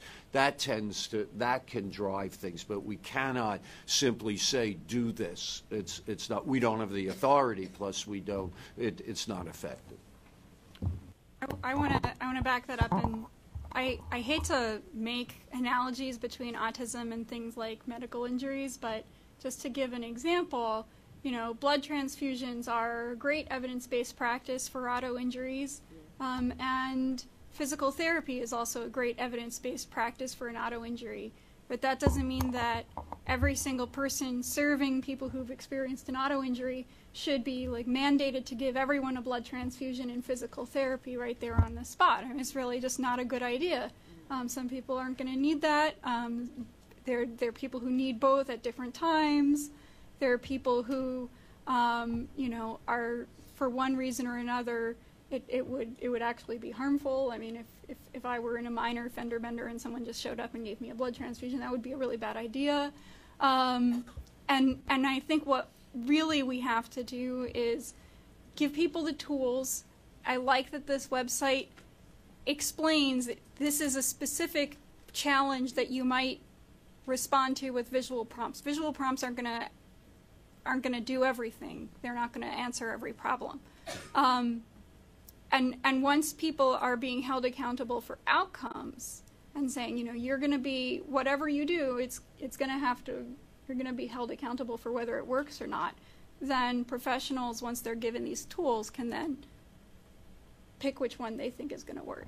Well, I think that's a great point, and it's wonderful that this endeavor, and that's one of the best things about this endeavor, is it doesn't have a single point of view or a single intervention, but provides guidance regarding the interventions that have an evidence base. And I think that's what the question that David, that you posed, was how do we make sure that people know and use resources that are backed by evidence base. It's one thing to say, of course, to dictate to providers which of the evidence-based practices they should use for which individuals, which of course is way too is something that I think we could all agree might be problematic, but it might be another thing to figure out a way that we can encourage evidence-based practices. I think, David, you pointed out that this is becoming a crowded sphere, and it's not only, at least in my understanding, it's not only evidence-based practices that are crowding the universe of online or in-person trainings. And I mean, I don't want to be presumptuous, but at least from the perspective of NIMH, and I think I can say I'm speaking on behalf of the organization in this respect, that we would really strongly make the statement that if we're going to encourage practices, that they should have an evidence base behind them. First of all, totally agree with that. I'll give you an example. We are, I call this dialing for dollars. We have people come and want to meet with us, and they have things that they somehow want us to invest in, which of course we can't just do. But yesterday I met with a vendor, actually, who vends weighted clothing and lap weights and this, and I'm not taking a position on it one way or the other, although I did ask him, so do you have situations where that 8-pound weighted lap weight becomes 24 pounds in order to hold a kid in one place? They had no knowledge of such practice, but you know, what I asked them is, why 8 pounds? Why not 5 pounds? Why not 3 pounds? What's your evidence that you've made the right decision for that? And he said, well, we just try different ones, and they seem to be effective. And then, why do you know this is effective? Well, we're using this in a particular large school district, and we're finding test scores are increasing. You know, well, yes, Allison, I had the same. I said, you know, in the wildest dreams, you know, establishing a causal relationship with weighted lap things and test scores going up might be a stretch beyond a stretch. So, I mean, that's that side of it. But the other side, and I want to get back to what some of Sam's data, I think, yes, demand from parents, advocates is really important, but also building those practices from the get-go. And I think that the data you had relative to pre-service, the use by students, the use by faculty, and having students go through those modules and equipping new teachers, new interventionists with the skill set from the beginning, so no one has to demand it, is certainly the other side of the coin. And that's a hard. The way we encourage that is we make it free. So, and it's easy. And any professor who has to prep for classes, if they have the opportunity to, you know, have a 40-minute, you know, to have students take a module, some of which in the class, they like that. You know, and it's evidence-based and it makes sense and it fits into a flipped learning model where they do the modules at home and then they come to the to the class. That's the kind of thing I think that we can encourage. But I think it's encouraging that it's in fact being spontaneously used.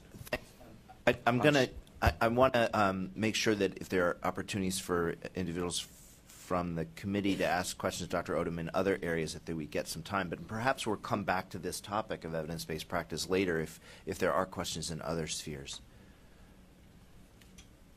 I mean, otherwise I'm happy to go back. There were a couple of people who wanted to make some comments, so. Yeah, go ahead. On another thing, I have follow-ups on that, but we can put that up to later. But do you have a way of, for professionals to find search by problem and find the evidence-based practice that could solve it? So let's say I have a kid who doesn't use language. What's an evidence-based practice for that? Or I have a kid with anxiety. Are there evidence-based practices for anxiety listed on this site, et cetera? We only have it listed by broad categorization of outcomes. I think your idea of identifying maybe the most frequent questions that practitioners might have in looking at what interventions might be most appropriate is a really good one, but we haven't taken that step.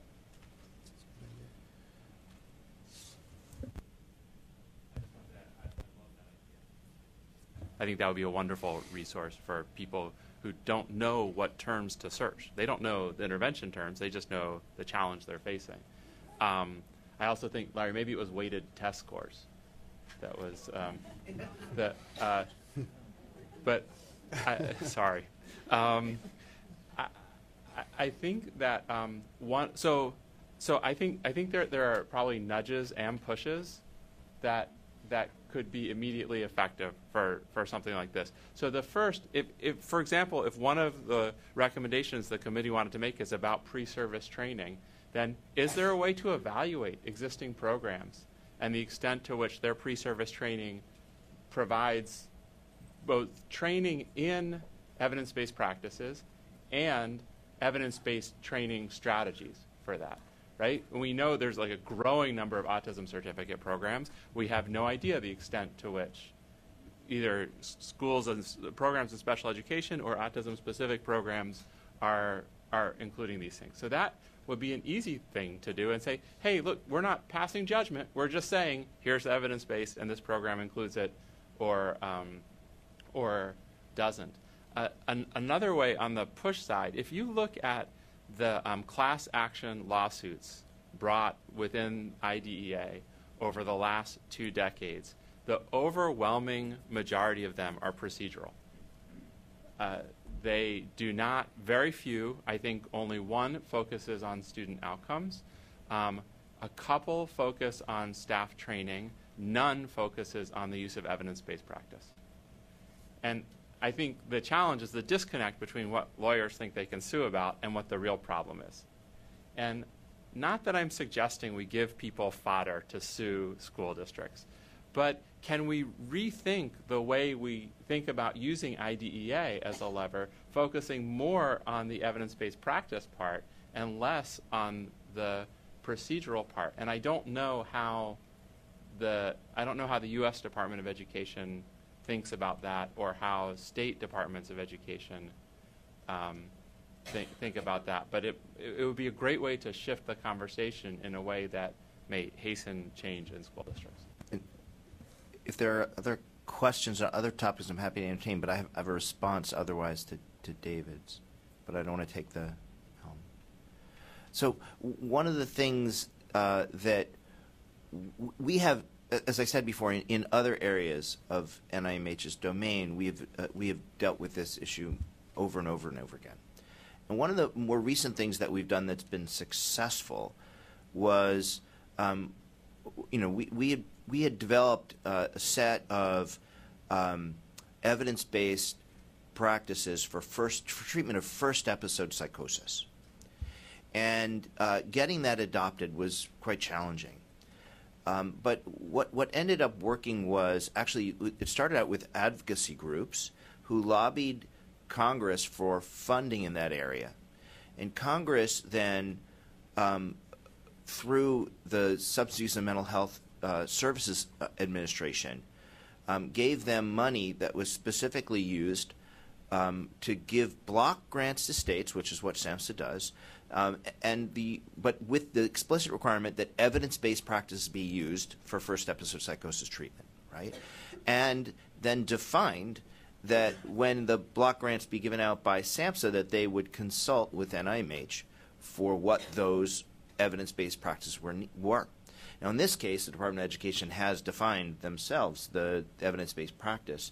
So, and I don't know to what extent we fund these kinds of efforts through block grants or other mechanisms, but using so again, it's not requiring anyone to do anything, but it's providing the opportunity for states to ask for money for help in treatment of the federal government, ask for help in treatment of first episode psychosis. But if we're going to give them the money to do it, then they have to say we're going to use an evidence-based practice, and those evidence-based practices are defined by a federal organization that has done the research to define them.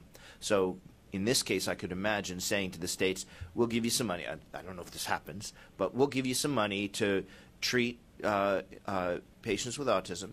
But if you're going to implement these practices in your schools with our money, you're going to use evidence-based practice. Here's a bunch of evidence-based practices. And one of those resources might be this website. So that's the kind of way that we've used to move evidence-based practices into implementation when we don't have direct control over treatment providers. Can I make one last concluding comment? Please do. Yeah.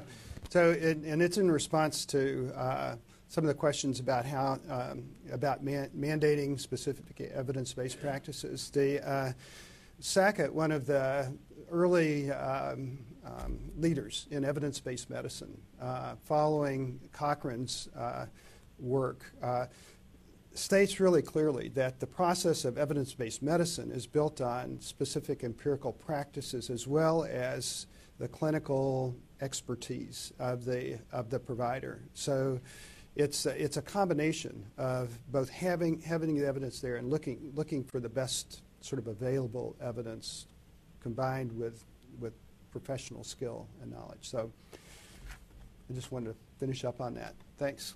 It's a great note to finish it off on. Thank you very much. Okay, we have time now for a break. We're going to reconvene here at 10 minutes after 11, so 20-minute break. And at that point, we'll resume some committee business. Sorry. Yeah, well, let's start 5 minutes early. We'll make it 11:05, so we'll get a 15-minute break, and we'll see you back here at 11:05. We had some great presentations this morning. Now we're going to proceed to committee business. This is a very exciting time for the committee as we're trying to finalize the strategic plan update. And shepherding that along has been Dr. Susan Daniels, the Director of the Office of Autism Research Coordination at NIMH and the Executive Secretary of this committee. So I'm going to turn it over to Susan. It's been a monumental effort. I want to thank her and her staff, as well as everyone on the committee and from the public who's helped in drafting the strategic plan update. Wonderful, thank you. So we'll dive right in because I want to make sure you have as much time as possible to talk about some of this business. I know that we have some new members of the committee, so just a quick review. The IACC strategic plan is a document that provides a blueprint to guide autism-related efforts across federal agencies as well as private partner organizations. And the first IACC strategic plan was launched in 2009, and its focus was research efforts according to the Combating Autism Act. But under the new Autism Cares Act, it requires that the IACC strategic plan be expanded to address both research and services to the extent practicable. And so we have been making the effort to do that, and we've been doing this through the work of 7 working groups around the 7 consumer-based questions that provide the structure for the IACC strategic plan. So over the last several months, we have had these 7 working groups meeting to discuss the update to the strategic plan. We've had a total of 21 phone calls. Those were all open to the public, and information about that all of those calls is on our website, so anyone who wants to go back, we have transcripts and summaries of each of those calls. And each of the working groups now has gotten to the point where they've drafted a chapter outline that describes progress in the field, gaps, needs, barriers, and opportunities, addressing the issues in that chapter. And they have proposed revisions to chapter titles and aspirational goals for each of the 7 chapters. And they have drafted 3 broad objectives for each question, and this was a decision by the committee to now cut down the number of objectives from 78 to hopefully 21. And they include examples of, and the committee has the opportunity, if they want to include examples of responsive research projects, services, or policy activities that would be responsive to the objectives in the strategic plan, but those have not been fleshed out yet. So today we're going to review and discuss the work that has taken place so far and give you an opportunity to provide input into these different strategic plan chapters, especially if maybe you didn't serve on a working group that you would like to comment on. You'll have that opportunity. And so what I'd ask you to do is I'm going to go through 4 slides per chapter, and I'd like to go through this 4 slides first before we start taking comments. So if you have pressing needs as you see some of these slides, just jot something down and try to remember your question, and we'll do them at the end because I want to make sure we don't run out of time. Just quickly reviewing the structure of the strategic plan chapters, they'll include a title, an aspirational goal, an intro that describes the content of the question area, an overview of progress toward meeting the previous strategic plan objectives, which OARC will provide that for each of the chapters based on your discussions. And then the working groups have worked on the overview of progress in the field, gaps, opportunities, and objectives. So for question 1, let's start there. The discussion of the question 1 working group, and you have the roster up online as well as it was provided to you in your meeting materials. I don't have it printed for you in the paper packet, but it was in the electronic ones. So the working group came up with these several themes that were probably the keys for this question area, which is on diagnosis and screening. So they thought that there was a need to improve implementation of diagnostic and screening tools, especially in community settings, to address disparities through improved early access to diagnostic and screening tools and culturally appropriate instruments, to develop a culturally competent workforce through increased workforce training and funding, and to improve collaboration among different sectors of the service system that's involved in screening and diagnosis. So, with the question title, the previous one for this chapter was, "When should I be concerned?" And the working group's new proposed title is, "What are the signs of ASD and why is early detection so important?" For the aspirational goal for this chapter, we have a previous aspirational goal, but I'll read you the proposed, which is provide the earliest possible diagnosis for children and adults on the autism spectrum so they can be linked to appropriate interventions, services, and supports in as timely a manner as possible to maximize positive outcomes.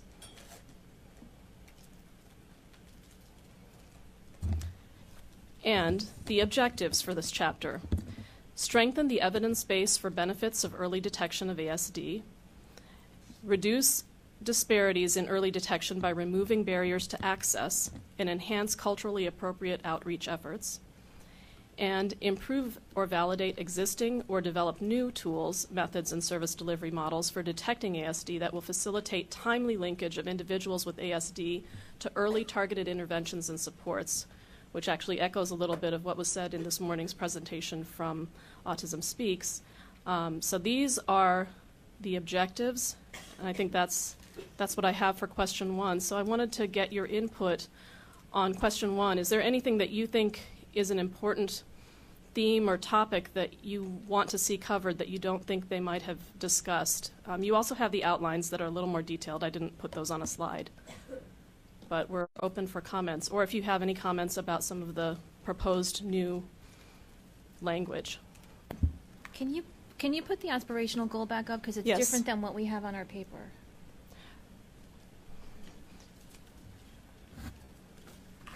It's right there.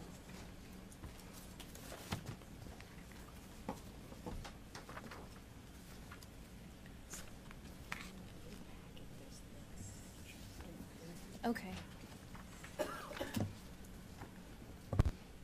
The slide should be the most updated. There's a possibility that as we were updating all the documents, that it was a little bit. So this is the latest version. So does anyone have any comments on it, or do you like the new aspirational goal that's been proposed? Julie?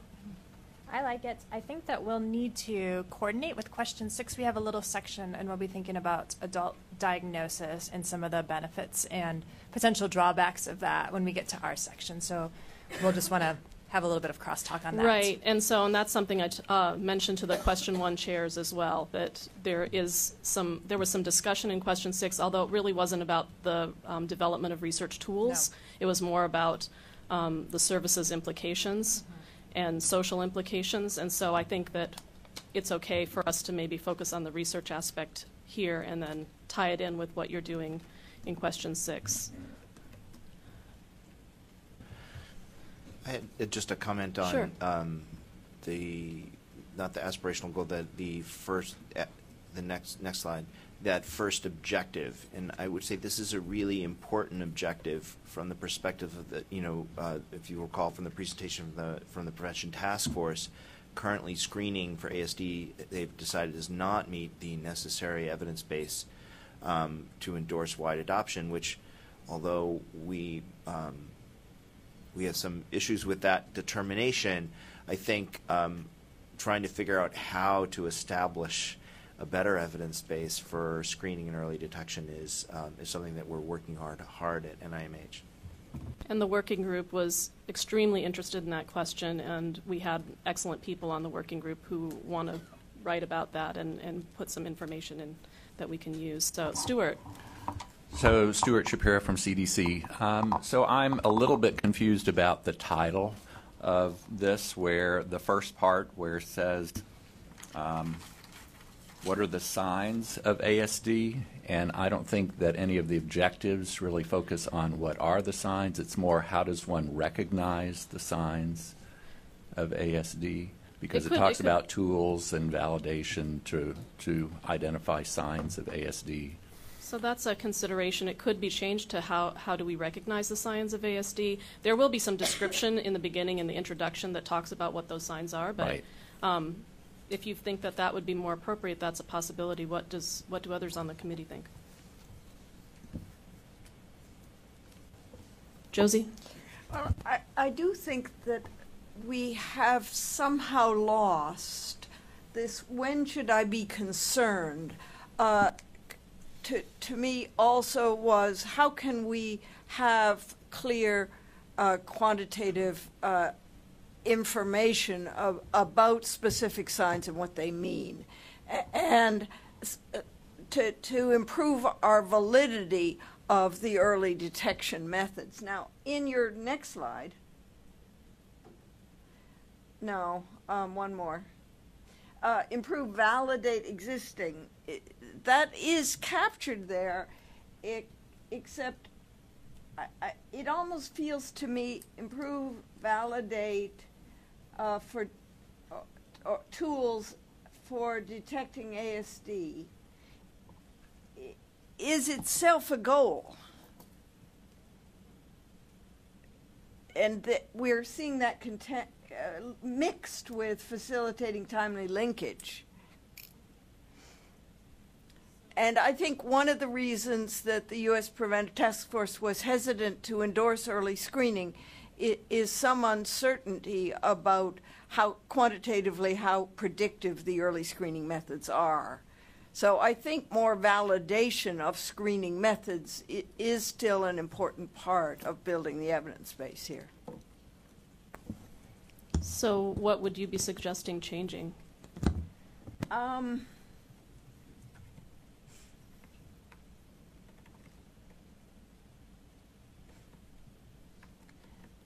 I guess the number 3, I would almost put a period after ASD the first time. Improve, validate existing or develop new tools, methods, and service delivery models for detecting ASD, period. And not have anything about linking individuals to interventions? So we are trying to do 3 objectives, so we were trying not to separate it into 4. So that's why it has ended up concatenated in a way. Julie? It almost feels like the second half of that objective is sort of the reason why we need to do that, right? And Which I think that's go into subtext, right? The reason why we need to do this is to facilitate, as opposed to being the objective itself. Could be one way to get around that.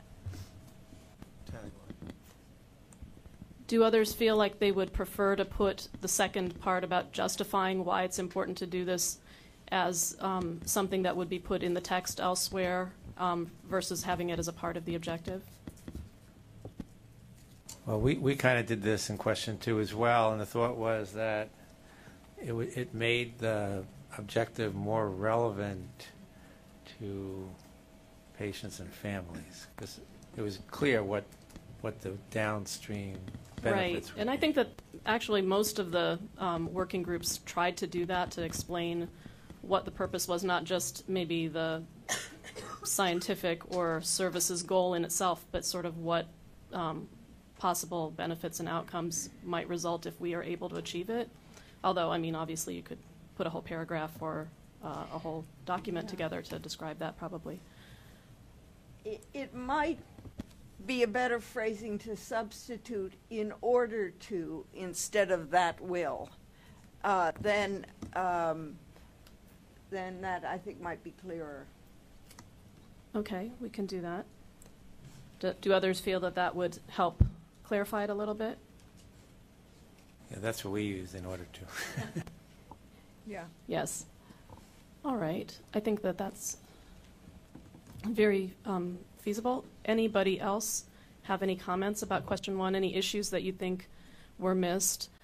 Certainly the issue of clarifying the benefits of screening was a big issue, and then reducing disparities in early detection was an issue. So, and validating tools was part of the previous strategic plan, but now with kind of a more obviously stated purpose.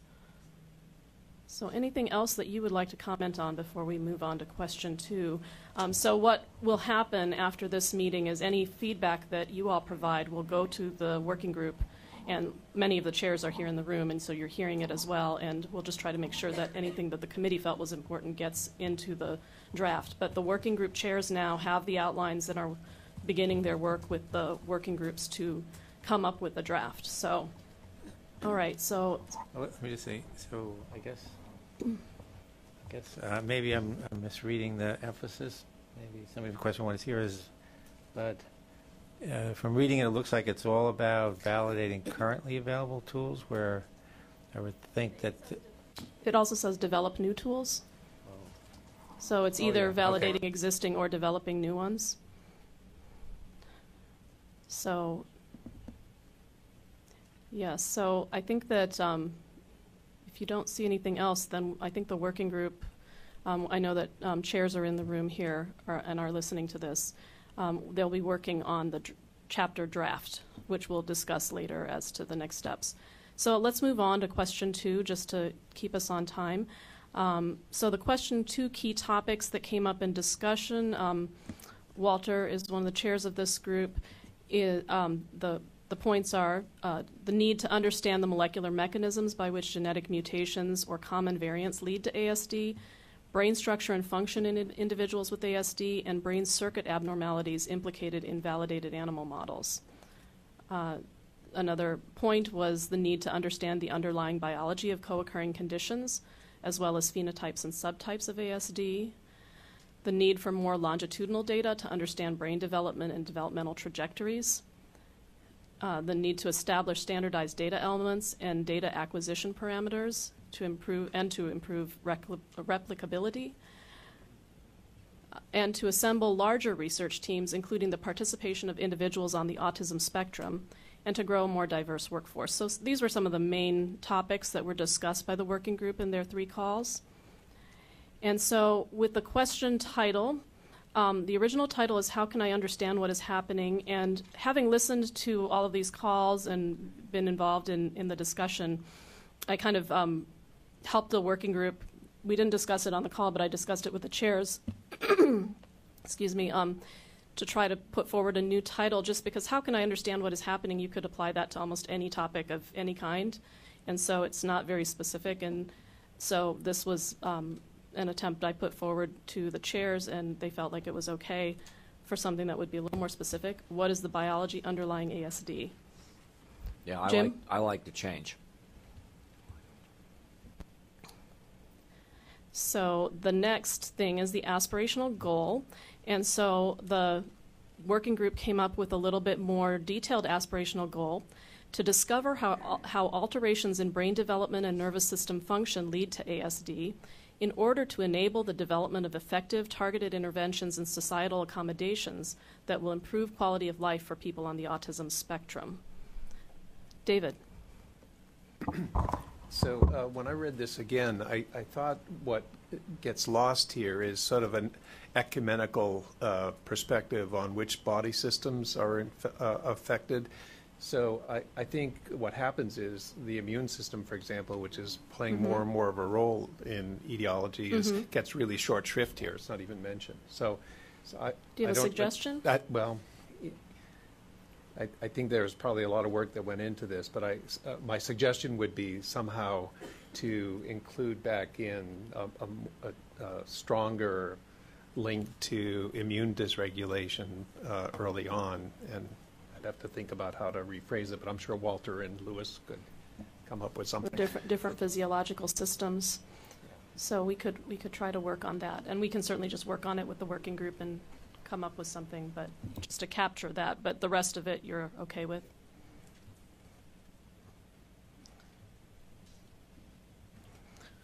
All right. So, and then on the objectives, so the 3 objectives for this working group are foster research to better understand the genetic and non-genetic components that contribute to the structural and functional basis of ASD, support research to understand the underlying biology of co-occurring conditions in ASD and to understand the relationship of these conditions to ASD. And third, to support large-scale longitudinal studies that can answer questions about the development of ASD from pregnancy through adulthood and the natural history of ASD across the lifespan. So any comments on the objectives? Larry? Just a question.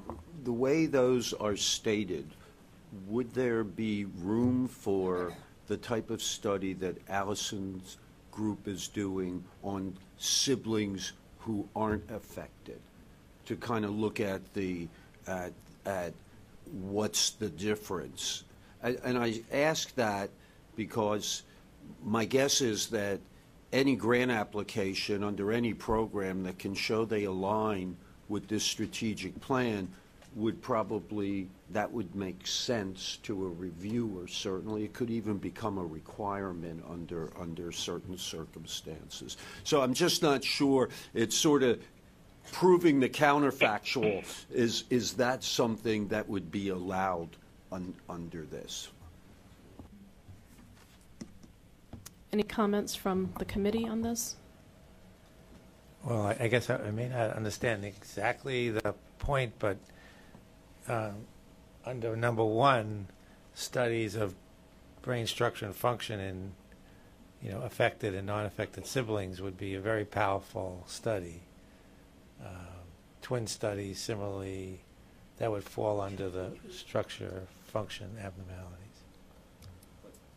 And we have a large section about brain circuitry, brain anatomy, that comes under number 1, studies that go after that. Is that what you're getting at? Yeah, I would just, whether it's genetic, whether it's chemical, whether it's environmental, would there be room for studying what doesn't result in autism? And I defer to Allison, who knows a lot more about this kind of thing than me. Some of that also may be captured more in question 3 when we talk about genetic risk factors. So this is more the basic biology. So I do think there's some shared interests when you look at objective 1 of question 2 and some of what we've covered under question 3. Because one of the themes that arose from our calls is to really, go beyond this identification of risk factors to really understand underlying mechanisms, particularly related to joint effects of genes and environment. And we may need to have some maybe conversations about how to make sure that we, if there are boundaries or if we're fine with there being, a flow between 2 and 3, because I think there are. I can see where studies, we could assign them to objective 1 here and also at the same time to objective 3, and that may be difficult for reporting purposes or something that we need to better understand. So we can look at that when we get to question 3. Just as a reminder, the strategic plan sets a floor, not a ceiling, so it does anything that's in these objectives, it doesn't mean that that's the only work that can go on autism. These are top priority areas that the working groups wanted to identify to help agencies and organizations that are working on this to say that these are areas of need, areas with gaps, but it doesn't mean that that's all that there is to do, and it doesn't preclude anyone from doing other things. Diana? I'm glad that Cindy mentioned the word mechanisms, because that's what I felt was lacking here. As someone who's new, and it's hard to be a Monday morning quarterback, but question 2 right now is a little bit of blurring between mechanisms and natural history. So I just wonder whether you want to clarify the differences between mechanistic studies and more lifespan type of studies. Yeah, underneath number 1, we have a whole bunch of different bullets, and so going from correlation to causality is one of the major objectives, particularly for those where we know there's a genetic cause. The business about there on the other hand, there's this question of understanding the biology given the heterogeneity, and that's where there's this push to try to actually look at larger studies over longer periods of time to try and define that. So there's actually one bullet which is all about different phenotypes, different and the heterogeneity, because if we're ever going to understand the biology, we suspect that it's going to be different. It's not one autism, there's multiple autisms. So to try and nail down the biology in these different phenotypes is going to be important. Yeah. So, yeah, unfortunately, question 2, I mean, Megan Mott just walked in. When she saw this, she said, this is like a book. So trying to understand the whole biology. And I think also to say that, question 2 is useless unless it informs question 1 and question 3. So the biology and the mechanisms get you to what's a therapeutic or a potential circuit abnormality you can diagnose in the fetus would be tremendous in terms of trying to get early diagnosis. You couldn't ask better. So our problem is just the scope is just gigantic. Right, and the working groups will all have plenty of opportunity to put any ideas that you can't fit into the objectives themselves into the text. There is going to be a whole narrative that goes with every chapter. Jim? I think back on the phone calls that we had about this, I think there was a very, very strong feeling that a long-term longitudinal study would yield an awful lot of very interesting information. And I remind everybody about the Framingham study and how much was learned, how much research was informed, how many public health changes occurred as a consequence of that study. Great. Other feedback on question 2? Hi, this is Jerry on Hi, the Jerry. phone. Hey. So I'm looking at objective 3, and I think that was just referred to as well. And I do support the idea of a large, longitudinal study. But I wonder whether, given that it is just 3 objectives here, whether it would be better to frame this not in terms of the design of the actual study, but rather the intention of what we're trying to understand. So, for example, if this objective were written as to support studies that can answer questions about the biological development of autism and its from pregnancy through childhood and the natural history. The only reason I say that is because, there's a lot of different ways of answering that question, one of which is a large longitudinal study. There's also some other, even from a design point of view, there's way of doing overlapping cohorts that can answer longitudinal questions more quickly without, having to follow people for 20 years. And so I just wonder rather than specifying the design, that this question may be looked at in many different ways. I mean, there may even be very interesting animal model studies, for example, that, could be relevant here. And also it doesn't really biology in the sentence and just throwing out the idea of saying and its subtypes with kind of giving a nod to the heterogeneity. It is true that long-term longitudinal studies take a long time. Meta-analyses of those studies can yield information at a much earlier point in time. No, it doesn't. It wouldn't preclude a longitudinal study, and maybe that is the intention, and I concede, to the work group on that. But if you're really trying to understand mechanisms of development from pregnancy, throughout lifespan, there's a lot of different ways of answering that question. And so I don't know whether it's more that we want to answer the question, and there's a lot of different ways, or if we want to specify, okay, let's invest in a large longitudinal study. So that's just different strategies, I guess I would say. Yeah, so I just say that, well, there's two things, and maybe we should decide what we're going to do here. But so all the things that you mentioned, Jerry, could all be done under 2 and 3. Objective 3 is, it is kind of taking a shot.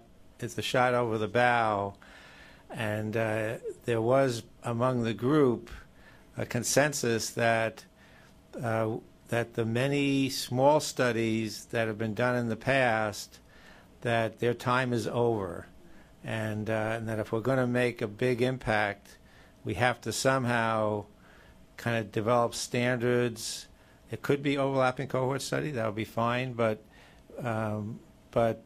that the time has come for the community to come together and develop standardized methods of collecting data over long periods of time, comparable data, so that we can see this spectrum across the lifespan. Most of those studies, the smaller studies, they're way underpowered to draw any kind of firm conclusions. And if you want to change things, you have to do a powerful study that is widely accepted and not questioned by people who don't want to see things change. Yeah, fair enough. That's fine. I think I made my point, but I concede to the perspective that you're offering. And just to mention that I think the question 3 group also discussed the issue of longitudinal studies, and so as I was working with question 2's group, felt that this might help question 3 along as well. But David, go ahead if you have a comment. Yeah, no, I just wanted to actually say that, Susan. I think you preempted it in a sense, but what we found in question 3 is there's a disconnect between genetic approaches and environmental approaches, and what a large-scale longitudinal study allows is to bring it all together. So Jerry, I take your point, but I think endorsing a large longitudinal study is really something that's important at this stage. Excellent. Anything more before we move on to question 3? All right. There we go. So the question 3 key topics that were discussed, and this is on risk factors. I guess at the top of the slide we didn't put titles. So this is the chapter that's going to be on risk factors.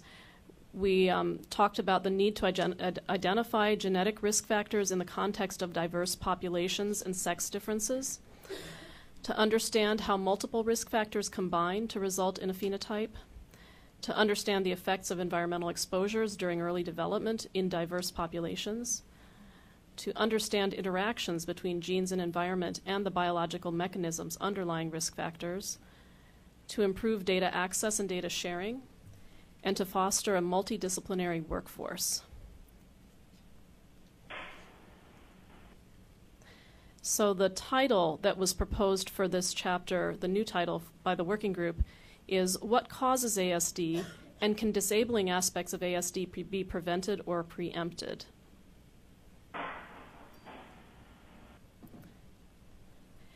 The question 3 aspirational goal that was proposed is causes of ASD will be discovered that inform diagnosis, prognosis, and intervention and lead to prevention or preemption of the challenges and disabilities of ASD.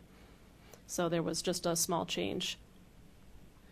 And the question 3 objectives are strengthen understanding of genetic risk factors for ASD across a large population representing the full diversity and heterogeneity of those with ASD, enabling development of strategies for reducing disability and comorbidities in ASD. Number 2, understand the effects of ASD on ASD risk on individual and multiple exposures in early development, enabling development of strategies for reducing disability and comorbidities in ASD. And third, expand knowledge about how multiple environmental and genetic risk factors interact through specific biological mechanisms to manifest in ASD phenotypes. So with this, do you have any comments and feedback for the working group? Allison. So one thing that I think the scientific community has been focusing on across the board, not just in autism, is looking not only at factors that confer risk, but factors that confer resilience. And I don't really see anything in the objectives that speaks directly to resilience. I think it could be added either to objective number 2 or objective number 3, but I think the word resilience should appear somewhere. And that was discussed. We didn't put it into the bullets on that first page, but that was something that was discussed by the working group. So where do you see an opportunity to add that in? That's a good point. I mean, you could almost put it in everywhere it says risk. Just put risk and resilience. How do you feel about that? I would support that. I have a general comment about these objectives, and that is that they are incredibly ambitious and incredibly difficult. It doesn't mean we shouldn't be making them, but from a scientific perspective, these particularly integrating multiple risks factors and trying to understand the combined effects, these are problems for which we do not currently have solutions, and it may be that those solutions are beyond us because of the numbers involved. Although I doubt that, but there are certain people who would advocate that we cannot, even if we had every patient with autism in the world and every person in control, have enough statistical power to truly understand how multiple environmental and genetic risk factors interact. So I don't subscribe to that point of view. I'm not advocating that point of view, and I'm not advocating changing the language at all. But I think somewhere in this chapter it has to be acknowledged that these objectives in particular are very ambitious and potentially very long-term. So Josh, I think the working group would completely agree with you, but I think this acknowledges the fact that you see papers on one risk factor in isolation, another risk factor in isolation, and there really is, maybe that it's difficult or impossible at this time to try and integrate them, but at least then we should be addressing that and saying, even though we think it's not wise to think of one factor at a time, at this point we don't have enough information in order to bring it all together. So very good point, but I think we need to address it in some way. Josh, you may very well be right, but if we don't look, we will not know. You have to do the study, and you have to let a lot of people analyze the data to try to pull things out. And if it's too many risk factors in the environment and too many allelic variants of too many genes, then the study would have to be infinitely large to ferret that out. But it may not be. There may be some things that come up very quickly that pop up. And I think in the genetic world that's not likely. Those are going to be very hard to tease out because we've already got a lot of data there. In the environmental world, not so much. Cindy, correct me if I'm wrong. So there was quite a bit of discussion among the group assembled, just in the exposure domain, really focusing on emerging exposomic technologies so that we're not just targeting on known neurodevelopmental toxicants, the bad actors that are well established, that we're doing or we're taking advantage of technologies that allow us to look more agnostically and also more cumulatively. Are we there yet? No, but we've got, a number of programs that are trying to look at and pull out exposomic signatures using metabolomics primarily. But you could imagine questions like, do you live in or near a big city? Okay?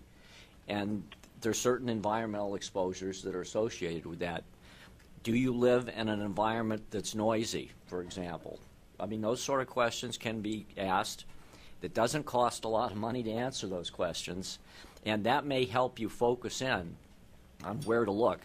Because in my view, anything whose incidence, biological incidence, is progressing as rapidly as autism is, can't possibly be all about genes. There's got to be something in the environment because genes simply don't change that fast. Generation times are 20 years. It's in the environment. At least I'm quite convinced that that is the case. And these last three comments, I think, underscore what I hopefully made across in the beginning, which is that I think these are really important objectives, but they should be reflecting how challenging they are. Maybe that's all the more important that we throw things at it, everything that we've got at it. And then finally, Cindy, I just want to say, just your use of the word exposomics. The reason why I don't subscribe to the point of view that these are impossible problems is that we have experienced in these areas tremendous growth of technologies and approaches, mathematical approaches and theoretical approaches that I think will help us a lot. Anyway. David. One final comment on that is I think the committee thought that there were some potential missed opportunities where we're actually doing big genetic studies, for example, and yet we're not asking about exposures. And so, you know, I think bringing this to the forefront may put the seed of change in how those studies are designed. Samantha. I just wanted to bring up because Jim sort of raised the issue. There is a presupposition when we say, like, oh, this disability is growing way faster than the human genome can change, and that presupposition is that there actually are more kids being diagnosed with autism than we would expect given the adult population. And one reason that we're not seeing any, as high a number in the adult population is because the diagnostic criteria have changed dramatically over the course of several decades, and we still don't have a comprehensive review of autism in the adult population like we have from the CDC for 8-year-olds.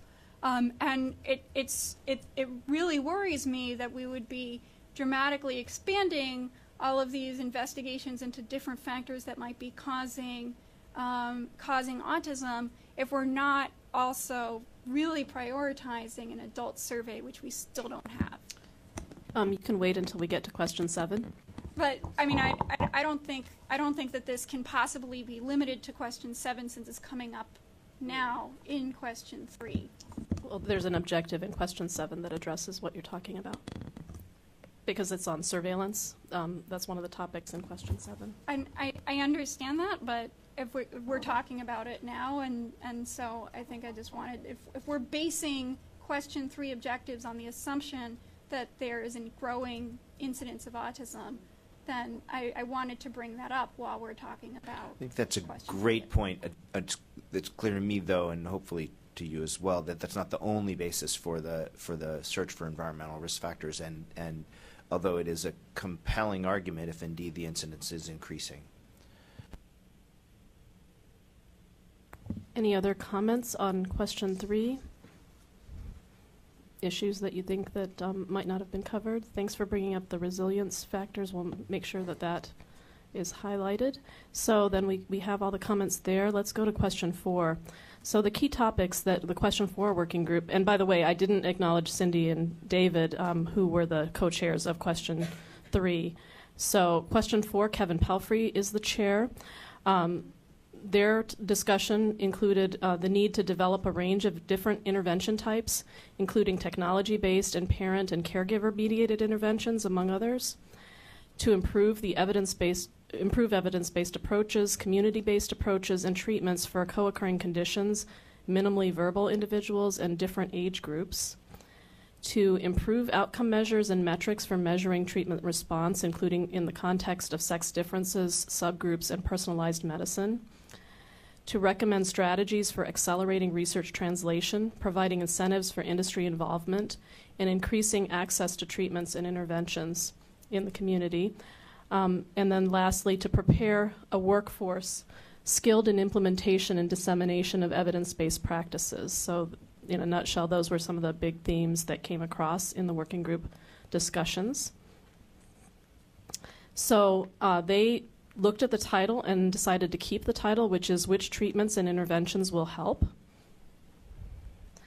And for the aspirational goal, they've proposed Develop a range of interventions that optimize function and abilities across the lifespan to achieve meaningful outcomes and maximize quality of life for people on the autism spectrum. And for the objectives, first, to develop and improve pharmacological and medical interventions to address both core symptoms and comorbidities in ASD. Number 2, to develop and improve cognitive, behavioral, social, developmental, and naturalistic interventions for ASD. And 3, to maximize the potential for technologies and development of technology-based interventions to improve the lives of people on the autism spectrum. And they had 4 cross-cutting themes that they felt needed to be highlighted with respect to those objectives, which are enhance understanding of the brain basis and mechanisms underlying these therapeutic approaches, maximize effectiveness for individuals by taking advantage of combination therapies, to develop more robust standardized outcome measures, including adaptive measures, predictive measures, measures that address heterogeneity, and measures of practical outcomes that will help better target therapies to individual needs. Fourth, to ensure support for the entire intervention research and development pipeline. And fifth, to support translation of research to community-based practice and use of effective dissemination strategies to maximize uptake of evidence-based practice. So this is what the Question 4 working group has come up with. Do we have any comments from the working group or anything that the chair would like to add? You know, I almost had the same comment to the objective as I had the last time, right? Particularly around number 1, because I don't know that we have good targets yet. That it's incredibly important that we make that as a challenge, but at this point it's maybe except in some specific areas quite aspirational. But I love the cross-cutting ones because they're things that focus down the objectives onto achievable next steps in each of those areas. So anyway. And in coming up with these objectives in comparison to the previous strategic plan, in that strategic plan, the objectives were more project-based. They were things that we thought were realistic projects we could achieve in 5 years. And as we worked on this in the last year in the committee, I think the committee agreed that we wanted to be broader and more ambitious because you won't achieve what you aren't trying to do.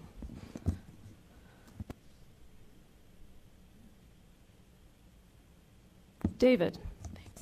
I was really heartened by those objectives. That's a very exciting development and transition within the realm of treatment. The last 2 objectives are, I'm sorry, what's on the second slide? But the focus on translation into community settings. Yes, that's part of the cross-cutting themes. Right, I sort think. of very much fits with question 5 as well. And I was wondering what the thought was about how we should work together. Yes, on these kinds of areas that are on the blurry line between questions. And we discussed those synergies between the Question 5 working group and this group, and your name came up, of course, several times because I told them that this working group can put some text in there that addresses it, but we'll want to make sure that it follows into Question 5 because I know that's a major theme that you're going to carry through in Question 5. But they were very interested in this as well, which I knew that you would be happy with, and I think the working group would be happy with as well. Other comments? Echoing David's comment about Working Group 5 and 4, linking together 3 is mechanisms. Yeah, okay. I'm on 3 and 4. And it's really 2 entirely different mindsets when we're, on the phone, on the calls. To some degree, we're trying to keep it that way because we're sort of trying to stake out chapters to write. But it occurs to me that, and what we intended for most of the objectives and the cross-cutting themes was to make the experiments that we're doing in the context of clinical trials aimed at generating mechanistic insight into the neural circuits and their development over time. And I think that is something we want to very much make clear. even at the level of community intervention, we want to try to understand how that translates back to changes in brain function and structure that represent our best effort at getting mechanism in humans. The working group also talked about ensuring that during the research process that they were thinking about community settings, keeping that in mind as they're working in experimental settings so that it's not a huge step to translate. Julie. I think for both questions 4 and 5, we'll want to have some conversations about how that relates to question 6 too. So one thing that came up a lot in question 6 was thinking about interventions and treatments for adults and services for adults, right? Which is 4 and 5. And I like, as a developmental psychologist, I very, very much like that 4 and 5 take a lifespan approach. And I think that they should. And I would not want to see them limited to children and to not address the older half of the lifespan. But at the same time, I think we'll just have to have some conversations to make sure that each of the questions are addressing different aspects of this. Because when we get to question 6, we talked about a lot of these same issues, but in relation to adults. Yes, so I think some differences in question 4 in this particular version of the strategic plan will be addressing a wider range of age groups and a wider range of types of interventions. I think the first strategic plan really focused on medical interventions and behavioral interventions, but we wanted to be broader, and there was a lot of discussion also of technology-based interventions, and there's a lot going on in that area. So we have, a wider scope here, and we have good experts on this working group to help flesh that out. Jerry, I know that you weren't on most of the calls because of scheduling issues. Is there any comment that you had on this chapter? I know that you had mentioned you were interested in providing input. Yeah, no, thanks very much. In fact, I just sent both you and Kevin an email because I've now had a chance to look over everything, and I think it's extremely well done, and I feel very, very comfortable with it. So thank you, Kevin, and the rest of the group. And for some reason, the calls were scheduled exactly when I was traveling, and so I had very little input on this part. But I have reviewed it, and I think it looks very strong, and I'll be happy to work on the writing part of it. Wonderful. Yes, we had a lot of different experts helping us throughout this whole process, and we did our best with scheduling, but it was difficult with everyone's busy schedules. It's hard to accommodate when you have that many people. But no, it looks really, really good. Excellent. Samantha. I also really like that this is including a lifespan approach. I have one suggestion for Objective 1, which is to add mental health. There are a lot of psychiatric comorbidities with ASD that are not core symptoms and wouldn't necessarily work under cognitive behavioral developmental. I'm thinking things like anxiety interventions, sleep issues, eating issues, that type of thing. So under number 1, it says comorbidity, so that covers all of that? Right, but it says medical, pharmacological, et cetera. Oh, but those are the interventions. But they can be mental health. I mean, you wouldn't necessarily have a medical or pharmacological intervention for anxiety. You have other interventions as well. We would mean like drug interventions for anxiety and things like that. Well, no, not necessarily. You could have mindfulness. I mean, there are lots of non-pharmacological mental health interventions. I see what you're saying. So for anxiety. I think one easy way to address that would just be you have core symptoms and comorbidities for number 1, but you don't have it for number 2. And so we could just repeat it for number 2. It would. That could work too, but only because it doesn't include things like counseling or core psychological services that you would normally see for a mental health intervention. Although I'd argue that most of the evidence-based places where we'd start to develop or test those interventions would fall under cognitive or behavioral or social. So, for instance, if you think about the best tested treatments for anxiety are CBT, right? So there's also, emerging evidence in mindfulness, dialectical behavioral therapy for certain kinds of mental health. I would say those would all fall under cognitive behavioral social treatments. You could, if you wanted to make sure to be a little more inclusive, cut those out or replace them with psychosocial instead of cognitive, behavioral, and social.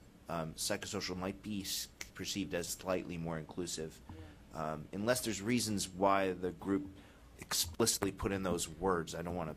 No, not really. I think that actually would work well. Different people on the working group were just throwing out different terms, and so we just threw them all into the bucket. Psychosocial is often what we use when we're trying to be as inclusive as possible regarding potential non.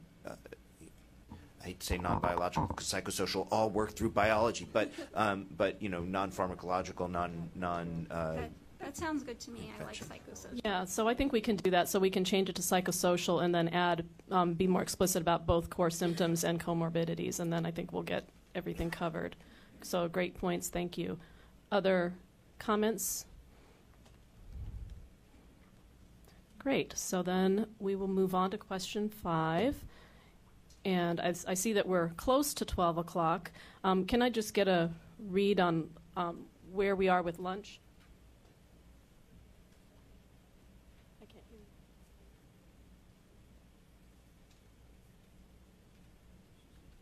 They haven't arrived. Okay.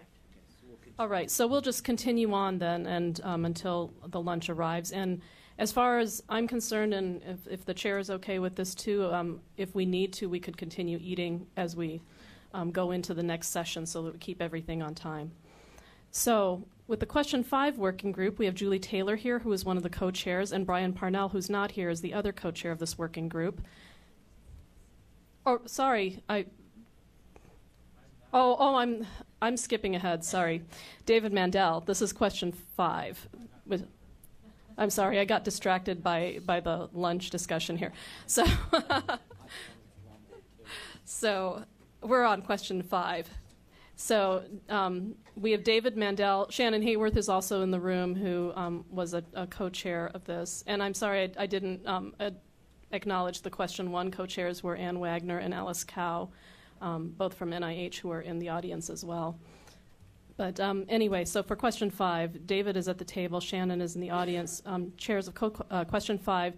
The key topics that were discussed were improving the quality of the education and healthcare systems through increased portability, better access, and valid outcome measures, to ensure lifelong supports, including services for co-occurring conditions, person-centered planning and choice, and housing and communication supports, to foster a larger, appropriately trained, diverse workforce, including providers and practitioners who can meet service needs across a variety of community contexts, and addressing existing policy barriers to coordination of services and services, providers, and personalized services. So these were some of the main points. Anything that you think that we've missed there, co-chairs, that were major points? So in terms of the title, the working group had a suggested new title, which is What Kinds of Services and Supports Are Needed to Maximize Quality of Life for People on the Autism Spectrum? And for the aspirational goal, community, and this just has a couple of changes, communities will develop, access, and implement high-quality evidence-based services and supports that maximize quality of life and health across the lifespan for all people with ASD and their families. The objectives are fully and successfully scale up evidence-based interventions in community settings, reduce disparities in access and in outcomes for underserved populations, and improve service models to ensure consistency of care across many domains with the goal of maximizing outcomes and improving the value that individuals get from services. And just as a reminder, the strategic plan now is not just about research, but it's also covering some other service and policy implications. And so when we talk about ambitious, we may be getting more ambitious as we go through the plan. So any comments here, feedback for the working group?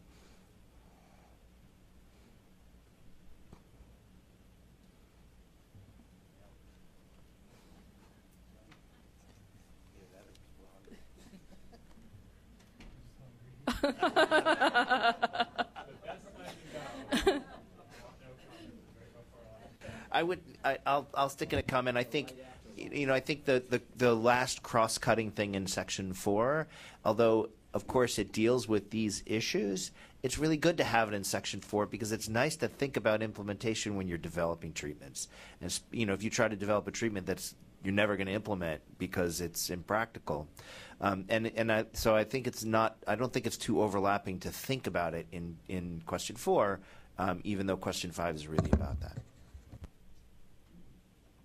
Allison? I'll just add that we've now heard in questions 1, 3, 4, and 5 so far about the need for a highly trained, skilled workforce, which we also cover in Chapter 7. So we may be able to take some work away from the other chapters by moving that into keeping it in Chapter 7.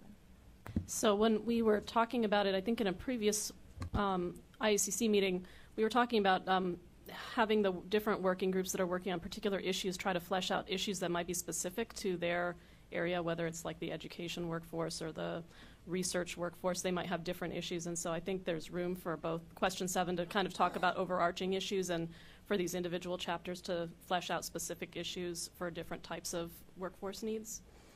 But we certainly will want to coordinate and not duplicate. Anything else from members of the committee on this one? So did you feel good about the work that was presented here?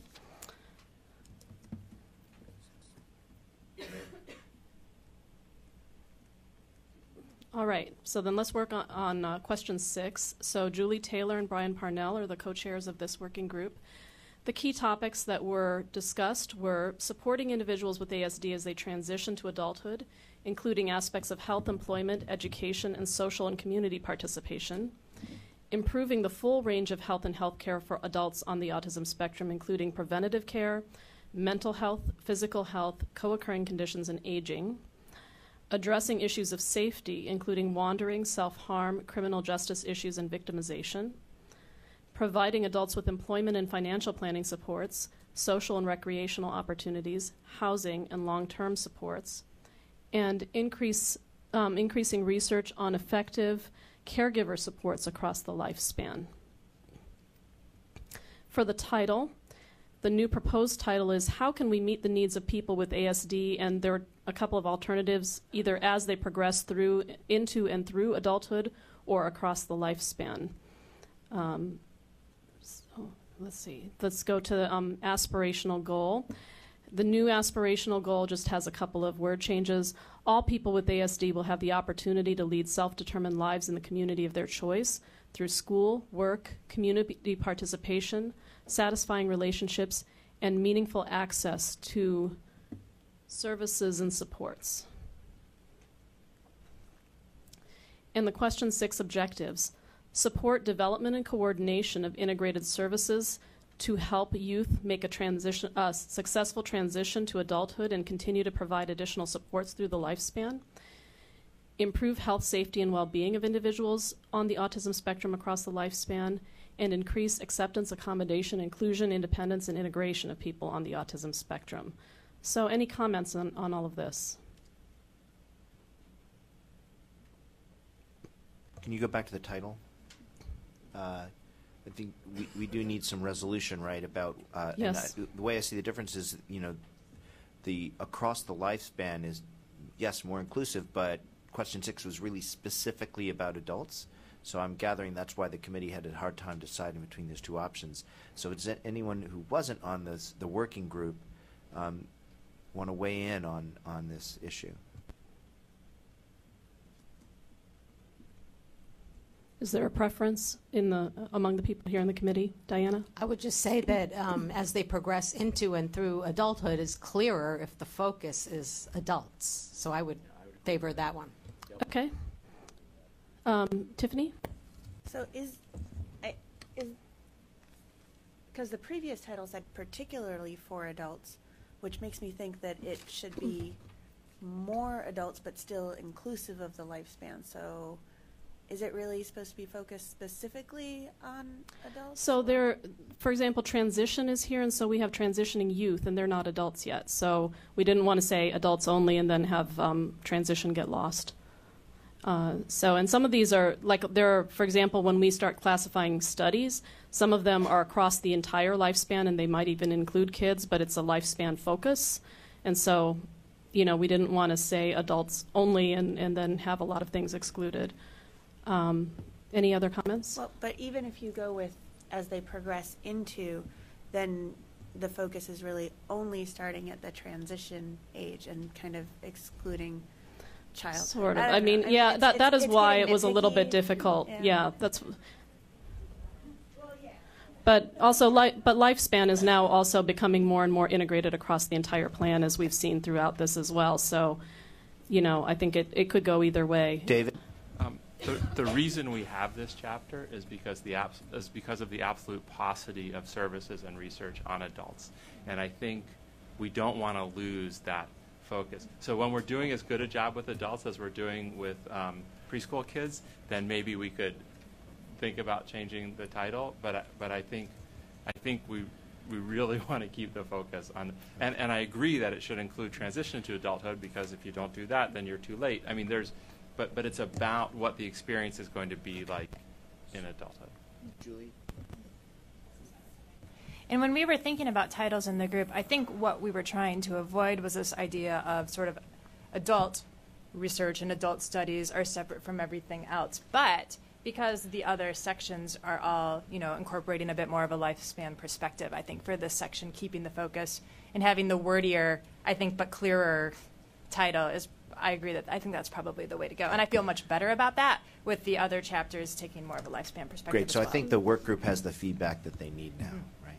Right. And so, it's the committee's decision ultimately. So if the committee sounds like they're happy with that, we can just set the title as they progress into and through adulthood. David wanted to say something, and he's the only thing between us and lunch. So oh, right shucks.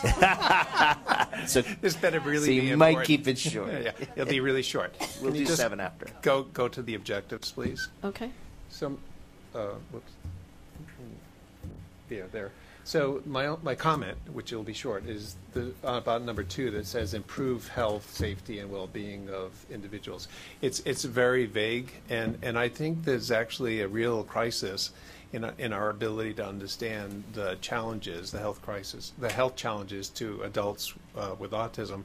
And I'd like to see maybe the committee think about putting some oomph into that objective, or editing it so that so that actually John Robeson, who sends his regards to everybody, was at our place yesterday and said that his major concern now is worrying about the fact that people don't understand why adults with autism die 16 years earlier than general population, right? So I mean, I really do think it's a crisis. And just to say that improve the health it would be more like understanding the health challenges. So was that short enough? Yeah, that's great. And I think we heard last time about some of the research that's exposed basically the increased mortality. So maybe your group could include that. Yeah. Yep. As I read these over the second time, even before you spoke, I was thinking about we can talk about specific language, but I was even thinking about better understanding and implementing methods too. I mean, making. I want to make sure that I think we all want to make sure that understanding what's going on, in addition to thinking about how to better treat, right, and is something that we want to make sure gets And I think in their acknowledgement of that, in that objective acknowledgement of the fact that health outcomes and mortality are worse That's right. for individuals with autism. Okay, we're going to take a break for lunch. Don't worry, we're going to get to question 7 after lunch. So we will convene at 1 o'clock. Yes, and we need to go to public comment at that time. Oh, you know what? So let's come back at 10 to 1, and we'll. You can still be eating if you need to, but we'll do question 7 before 1 o'clock. And then the duplication of effort, which is not hopefully going to take too long because we have a full statement already drafted. Okay. 10 to 1. Thank you. We do want to try to get through question 7 and through the response to the duplication of effort statement before we go into the public comments at 1 o'clock. Go ahead, Susan. Great. All right, so question 7, the key topics that were discussed were supporting brain banking, tissue collection, and efforts to encourage donation and participation in research, continuing ongoing surveillance efforts, and considering methods for understanding prevalence in adults. Providing resources to support and expand data networks for the purpose of improved data sharing and data accessibility. To build virtual cohorts and use technology and services to collect data. Supporting workforce training that fosters skills in collaboration, dissemination of science, and communication with the public. And engaging in global efforts, sharing strategies and best practices to support people on the autism spectrum and their families. So for the title, there's a new proposed title. How do we continue to build, expand, and enhance the infrastructure system to meet the needs of the ASD community? The aspirational goal had a couple of changes, so it now reads, develop, enhance, and support infrastructure and surveillance systems that advance the speed, efficacy, and dissemination of ASD research and services. For the objectives, we have promote growth and integration of the biorepository infrastructure, develop, enhance, and link the data infrastructure, and develop the human infrastructure to disseminate research, support community-based service delivery, and communicate science. So those are the objectives. Any comments on the work that has gone into question 7?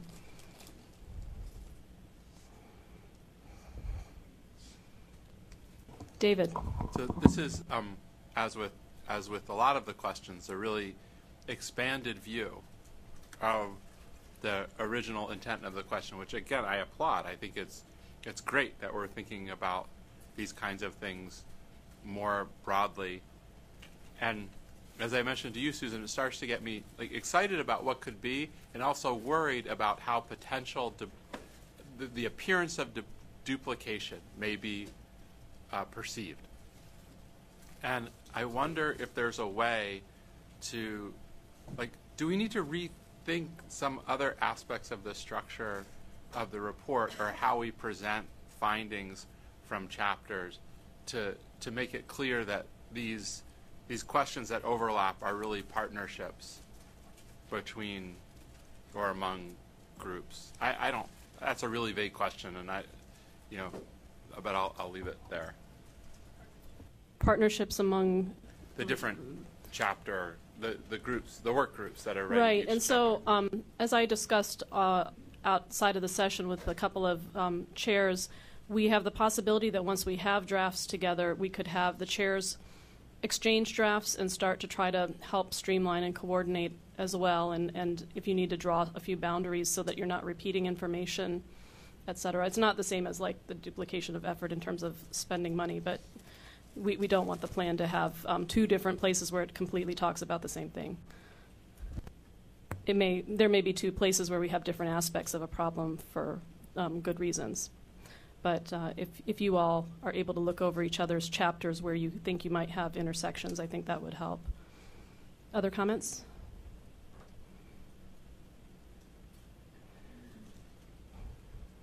All right. So then we are going to move on to the statement on duplication. So just as a reminder, the Autism CARES Act requires the IACC in its strategic plan now to provide recommendations to ensure that autism spectrum disorder research and services and support activities, to the extent practicable, of the Department of Health and Human Services and of other federal departments and agencies are not unnecessarily duplicative. And so they're meaning that programs should not be duplicative. Or grant funding and other things that are administered by federal agencies. So this requirement was based on a 2013 report by the Government Accountability Office that stated concerns about potential for duplication, specifically in the research portfolio. So at the October 2016 meeting, the committee shared input on this topic, and Allison Singer volunteered to draft a statement to meet the Autism CARES Act requirement, and then I also worked with Allison on helping flesh this out. And so you have a draft of that statement that was circulated to you. I think it's in our packets as well. And so does anyone have any comments on the statement? Anything else that you feel is missing? We did try to incorporate what you said that you wanted to see in October and what was provided by the working groups.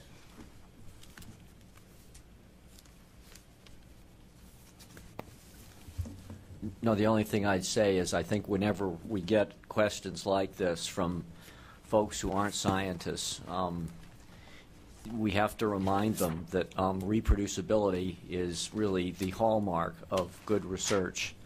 And we have noticed at NIH that there are problems with reproducibility, big problems with reproducibility.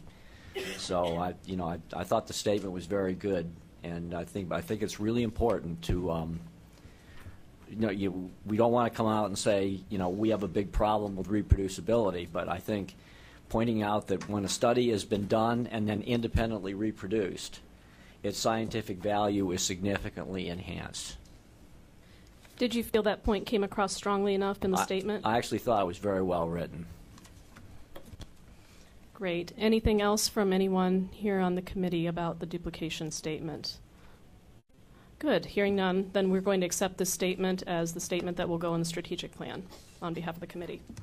Do we have we have some more business on the strategic plan? Anything that'll fit into 4 minutes before public comment? No, I think we, if our public commenter, our oral commenter is here, I'd rather us move into public comment if that's acceptable for folks. So, is our commenter here? I probably don't think we should start till 1 o'clock on that, because I think there were more public members who maybe were planning on coming back at 1 for that. Even if Ms. Swanson is here. Are you here? Is Ms. Swanson present? So she might be coming back at 1. Go ahead, Kevin, yeah. Something that occurred to me in between the discussion of the duplication of effort and the surveillance task force, and then thinking forward to talking about Indore, and I give credit, although I'll probably slaughter the idea, but the credit for the idea is Fred Schick. So whatever comes out of my mouth that's good is Fred's doing, and everything else is my fault. So he has argued strongly for kind of a system of the kind that you would see in more, kind of FDA monitored research, where you can tag studies. Similar ideas in the realm of neuroimaging have come out of Russ Poldrick's work and other people related to kind of data integrity and rigor and reproducibility. But thinking about the usefulness of Indore, we could increase its usefulness and increase our assurance that we're not duplicating things by requiring or encouraging or something registration of studies, so that they kind of get a GUID and have some hypotheses put forward ahead of time, and then as data is collected has a unique signature. So some sort of method for actually following a study from its logical beginning to end, so that you have a sense of how the data were utilized, analyzed, what analyses were run, did individuals run 10,000 analyses and report that which was significant. Just something, to be able to track that. And I think a lot of investigators would like it, sort of in this day and age, being trained back when you could keep lab notebooks and keep up with everything, to now, running an institute with 20 different people doing 20 different studies. It keeps me up at night thinking, could I ever detect if, somebody did something amiss? So one thing, is with the new clinical trials rules at NIH, you have to do that, right? You actually have to register in advance the strategies you're using, the outcome variables you're going to use, the numbers of people you're recruiting, and any changes to that have to be noted as well and registered before. So for the clinical research, I think that's going to be, for grants from now on out, actually, that's going to be a requirement. But it's a really good point. And there is talk about doing something similar in the preclinical realm, although I would say those thoughts are in their infancy.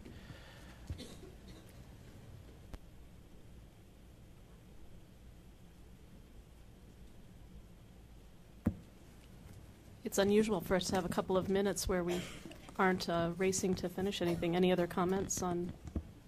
Just one more follow-up to that. A lot of us in the autism world feel like while Indore has been an important effort, it's sort of an unfunded mandate, and kind of actually doing it right requires so much. So in thinking about the moving forward with strategies to increase rigor and reproducibility, either developing through kind of infrastructure or helping the individual investigators to not have to go out and reinvent the system by which they track things would be very valuable. Just thinking about, like, I use a particular company, it's incredibly expensive, investing in developing things so that they could be free and open source and whatnot would be very valuable.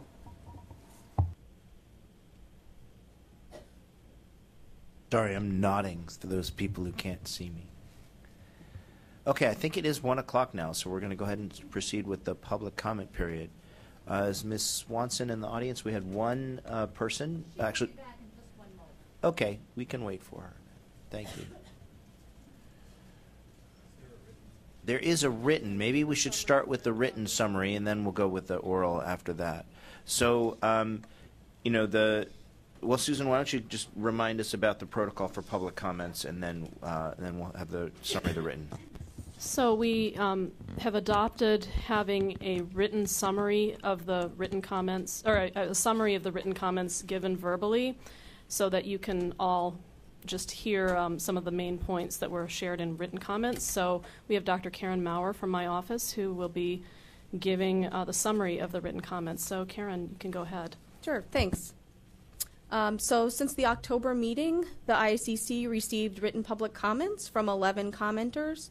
And for the purposes of this presentation, we've organized these under 5 broad topics. The committee has been provided all of the comments in full, but they will be summarized briefly here. So the first topic we had was the role of the IACC, and we had 6 commenters under this topic, and they included Toby Rogers, Susan Riley, Dwight Zahringer, Dr. Eileen Nicole Simon, Lisa Wiederlight, and John Best. And their comments made the following points. 2 commenters expressed concern over the IACC's revised policies for accommodating oral public commenters. They would like for a single designated individual from an organization to be allowed to participate in multiple oral comment sessions per calendar year, rather than be limited to one opportunity for any given individual to provide oral comment per year, and to be asked to submit written comments for the other meetings. One commenter also felt the IACC should schedule more time for public comments to be discussed during the meeting. One commenter recommended that the IACC facilitate a survey of parents of ASD children in the United States, and the high prevalence of autism in the U.S. should receive more attention. One commenter felt the IACC should be required to focus on preventing all causes of brain injury that lead to autism, rather than focusing on the role of genetics. Safe Minds requested an update on the status of 4 working groups it has asked the IACC to convene. These include working groups on autism and wandering and elopement, environmental factors contributing to the rise in autism prevalence, co-occurring conditions, and caregiver support. And by way of an update on that, last year the IACC agreed to form 3 working groups on somewhat different topics, and these were on housing, safety, and improving health outcomes, which includes co-occurring conditions. And these working groups will be convened after the IACC has completed its work on the strategic plan. And then finally, under that topic, one commenter expressed general frustration about a lack of progress on addressing autism since the formation of the IACC. The second topic was vaccines and autism. We had 4 commenters, and they included Dr. Carrie Scott Lane, Pam Rockwell, Dwight Zahringer, and Dr. Christian Bogner. And their comments made the following points. One commenter asked the IACC be made aware of the U.S. patent on methods for treatment of autism. The FDA should disseminate information about the potentially harmful effects of Tylenol during the peri-vaccination period. One commenter expressed concern that influenza vaccine use during pregnancy could cause autism through the mechanism of maternal autoantibodies. The the IACC should assemble scientific experts to present data on this topic. 2 commenters said the IACC should recommend that researchers examine how glyphosate in vaccines may be affecting children with and without ASD. And 2 commenters asked the IACC to request that Congress investigate the CDC whistleblower issue and provide a full debrief of the study on autism and the MMR vaccine. The 3rd topic was autism research priorities, and there were 3 commenters, and these included Marilyn Kissinger, Dr. Eileen Nicole Simon, and Dr. Christian Bogner, and their comments made the following points. 1 commenter urged the IACC to recommend research examining whether common household pet pesticides could be causing neurodevelopmental disorders in children. 1 commenter asked the IACC to request that research be done on the beneficial effects of phytocannabinoids. 1 commenter asked the IACC to consider research on complications resulting in brain injury, such as umbilical cord clamping, asphyxia at birth, and developmental disruptions, as they investigate causes of autism. The 4th topic is treatment and health services needs. We had 1 commenter, and that was Mark Harrison. And he made the following point, which was that he wanted to voice concern about health insurance providers refusing to cover ABA therapy for autistic individuals and citing exclusion of educational services as the justification. Federal policy is needed to rectify these types of coverage issues.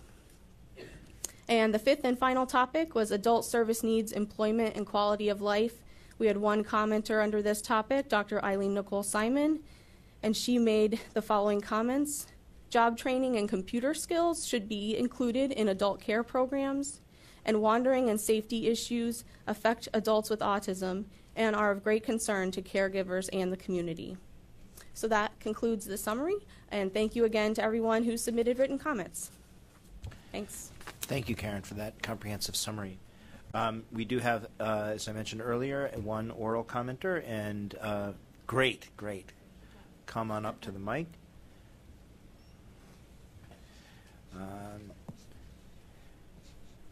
Sorry. And this is Patricia Swanson, who's requested the opportunity to talk with us today. Anyone who knows me, my husband and I are in constant argument. He likes to slip in at the last minute. I am always on time, so I apologize today for being the late Pat Swanson. But here I am. I'm here to talk about my twins, my identical twins genetically, who are very different in who they are and how their lives are going to play out. And I just want to share with you before I get started, our daughter got married. Our daughter is a special education teacher just this past weekend, and she and Andrew have always been extremely close. She went into special education because of her brother. And when Andrew saw his sister in her wedding garb, her wedding gown, he started to sob, and he said, "Everything's going to change." And this is just Andrew's way of saying, I can't move on. Everybody else is moving on, and I can't. So I'm here today to talk to you about my passion, and I really thank you for allowing me to talk about my passion about what's going to happen to my son. So as we've established, my name is Pat Swanson, and I would thank you. I consider it a privilege to be here and for you allowing me to testify before you today. I'm the proud parent of 26, soon-to-be 27-year-old identical twin boys. Andrew is an adult with autism. His brother Benjamin is neurotypical. In fact, Benjamin has an interview with the State Department on February 9th. When Andrew was diagnosed at age 2, we embarked on a pathway of extensive therapies to help him meet the same developmental milestones as his brother. Moving through life, we started to accept that Andrew's life would have limitations, and at age 12, right here in Montgomery County, Maryland, we had to make the decision to remove him from an academic track into a functional life skills program. And I can't tell you how difficult that decision was. It was, I think, one of the most painful decisions of our life because we felt like we'd given up on Andrew. Despite our feelings, we knew, we're intuitive people, we knew somehow that this was the best for him. And in this environment, Andrew not only flourished, but he met children, other kids who were like him. He finally had a peer group. And he became very content and very happy. And so it was clear to my husband and I, his parents, that in making this choice, we had made Andrew's choice. And that for us to continue to assist him in making correct choices, we had to accept the realities of his disability. I have parented identical twin boys. Now that they are grown, the least restrictive and most appropriate environment, which we hear constantly when we discuss this population, for these two young men is literally worlds apart. Ben is married, and works in China, and has mastered the language. I would give all that I own to have Andrew capable of this life, but I have had to accept his limitations and this reality. He will need help to live day to day for the rest of his life. I will never give up on my son. I never have, and I never will. But I have to accept that there are things he will never do. I must accept that despite what I want for him, I can no more change his intellectual capacities than a parent of a paralyzed child can ask that child to get out of their wheelchair and walk. This is not the way I think out of fear for ease of my own life. I am his mother, and this is what I know. There are those with autism who are not as disabled as my son, and they can and should speak for themselves. In developing policies for the future of all individuals with autism, I really implore you to hear all voices, even if they don't come from that individual. I am Andrew's voice. Andrew still lives at home with us and has expressed in his own way his desire to be on his own. Catherine's marriage was one of those expressions. I can be seduced by the ideal of total inclusion for Andrew. I would love that. But I learned the reality of what was best for him years ago when we made the decision for school. And obtaining this dream for him is dependent upon the proper supports. Another little aside, he currently has a job at our local hospital. He works in the community every day, but he needs a support person beside him to accomplish this goal in his life. So as an almost 60-year-old parent, and yes, I'm willing to admit that, my obvious questions are, will Andrew be able to find his place before I die? And when I'm gone, who will know him well enough to truly speak for him the way I'm speaking to you today? And so I would urge this group to consider the wide range of abilities and interests of this population. It is a spectrum. I see through that many policies and attitudes limit the options for our family members with autism. Sometimes broad strokes may be needed and be what is necessary for policy to make it more inclusive. However, broad strokes can also have the opposite effect, and by not taking into the consideration of the complexity of autism. Those policies in housing, funding, and research can harm our loved ones and become impediments to a successful life. And I'll give you an example. To put Andrew in an apartment would isolate him because everything he would need to do, he would need help with. If he were to go into an intentional community that would have natural supports, he could move about freely and feel more independent. And I can tell you, I know this is what my son wants. So please be thoughtful and recognize the vast needs of adults and target efforts of this committee to opening and not closing off solutions that form meaningful lives. This is a time of great change for the disabilities community, and I should be and want to be excited about the future for those with autism. We are in a time of great change that holds unlimited potential for positive movement forward. But I am extremely concerned about the future of many individuals with autism and their families. The goal of full inclusion for all may ultimately isolate and exclude many. The disability world mirrors the mainstream in requiring a range of needs and wants and the right to have a full menu of choice to meet these. People should not be cut out just because they can't express themselves, like my son. One voice in this community cannot speak for everyone. Since I am Andrew's voice, and I know my son, I can say with great confidence that he thanks you for listening to me today. Thank you very much. One last thing, I am in research, and related to question 6, and on research, I have identical twin boys. It would be wonderful, and they have been in some studies, but I'm telling you, I am amazed. And I worked at the NIH for a while, and I kept contacting people to see if there were studies for twins. If you want to look at medically how people, how the neurotypical community versus the autistic community ages, what better population of an automatic control, genetically identical. Thank you very much for hearing me. Thank you, Ms. Swanson, for your eloquent comments and for bringing the plight of adults to our attention, and also your twins underscore what we were discussing earlier about the importance of environmental and other non-genetic factors in the origins of autism. We now have some time to discuss the public comments.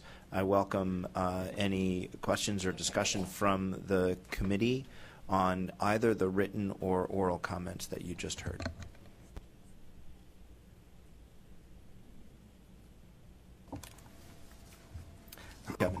Related to the last of the written comments regarding insurance coverage for behavioral interventions, I just wanted to make people aware, especially the Virginia residents in the room, that a bill was just put forward to cover or require insurance companies to cover behavioral interventions at any age. And we had won previously the push to cover 2 to 5 years of age and then move it from 5 to 10.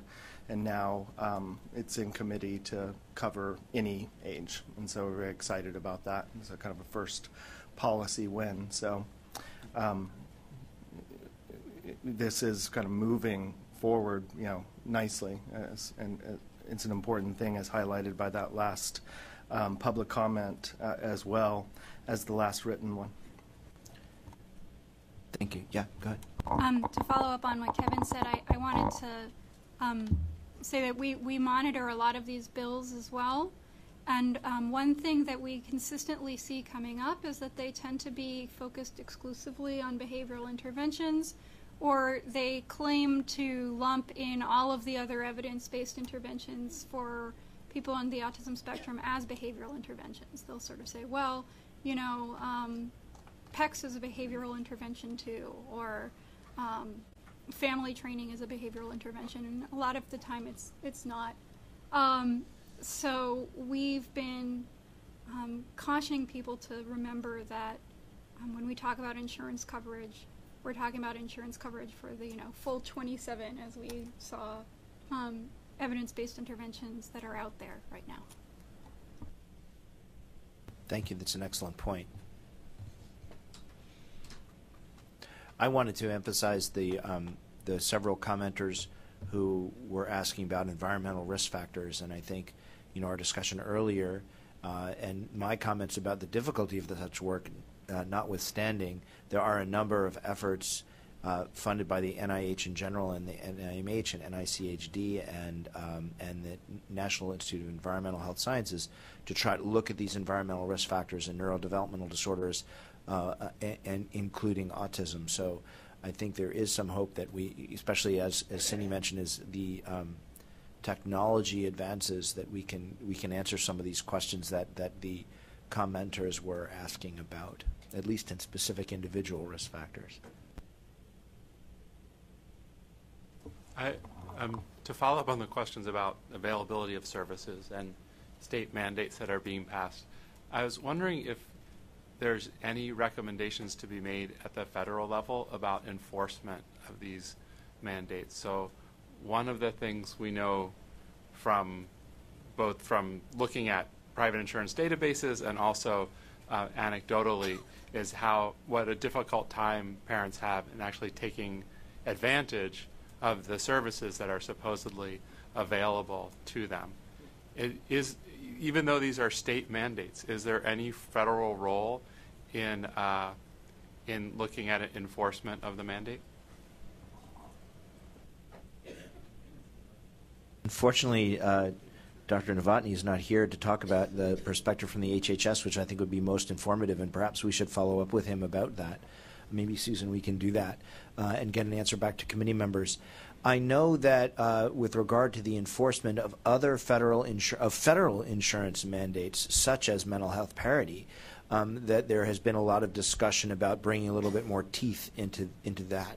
I don't know right now what the status of those efforts will be, but I think it's something for us to certainly look into. Is to trying to figure out what role we might have, I should say we now, not NIH, but the federal government, and what this panel could do to sort of recommend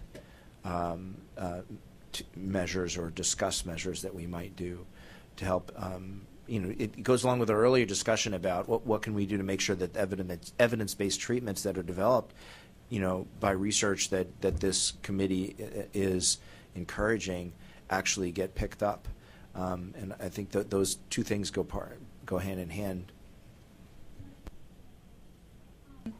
There's and we actually have a toolkit out on insurance coverage, both under Medicaid and for private plans. We have our individuals and family toolkit that we put out as part of the Autistic Self-Advocacy Network.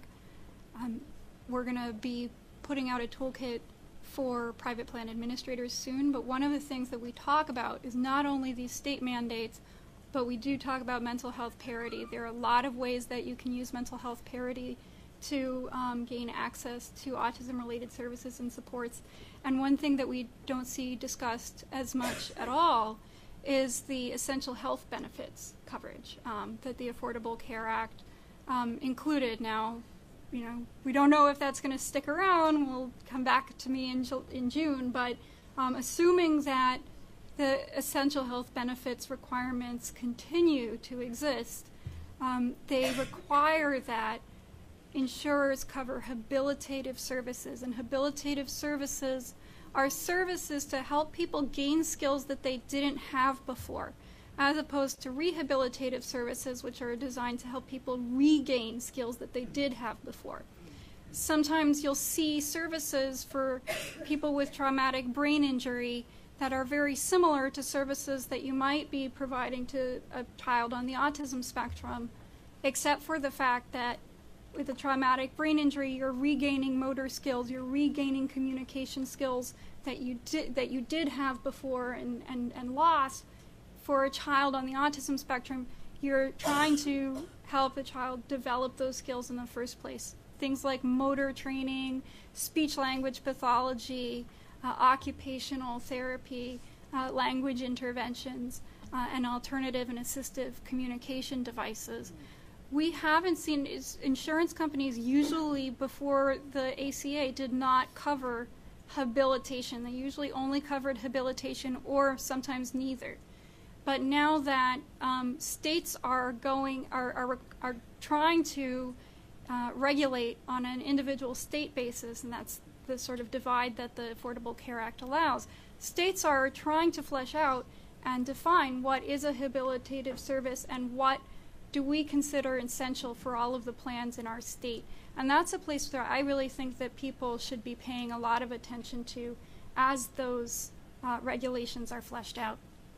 Thanks for bringing that to the attention of the committee and to the public listening. That's really important information. And I should add, it's really tremendous service you do to the community to provide help and guidance regarding working to make sure that individuals can get the care coverage that they are entitled to. I know that's challenging. I can speak from personal experience. It's challenging in all areas of medicine to make sure that you get the care that you're entitled to. there were several comments about the public comments, and I'm wondering if any of the committee members had any thoughts or comments in response to requests for either increased public comment or opportunities for individuals to come back more than once a year, etc.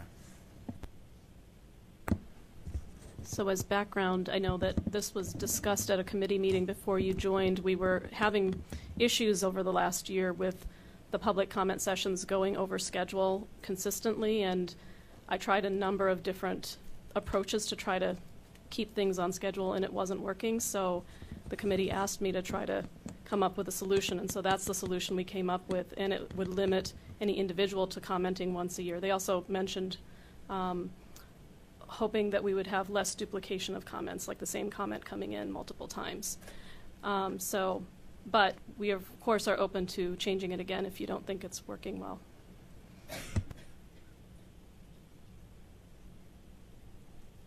I think it's working pretty well. I mean, I think once a year is often enough. We're smart people, and we remember. Okay, and I think that the summary of written comments actually works quite well as well at getting the things across, and I think our discussions about the issues raised in written comments say that.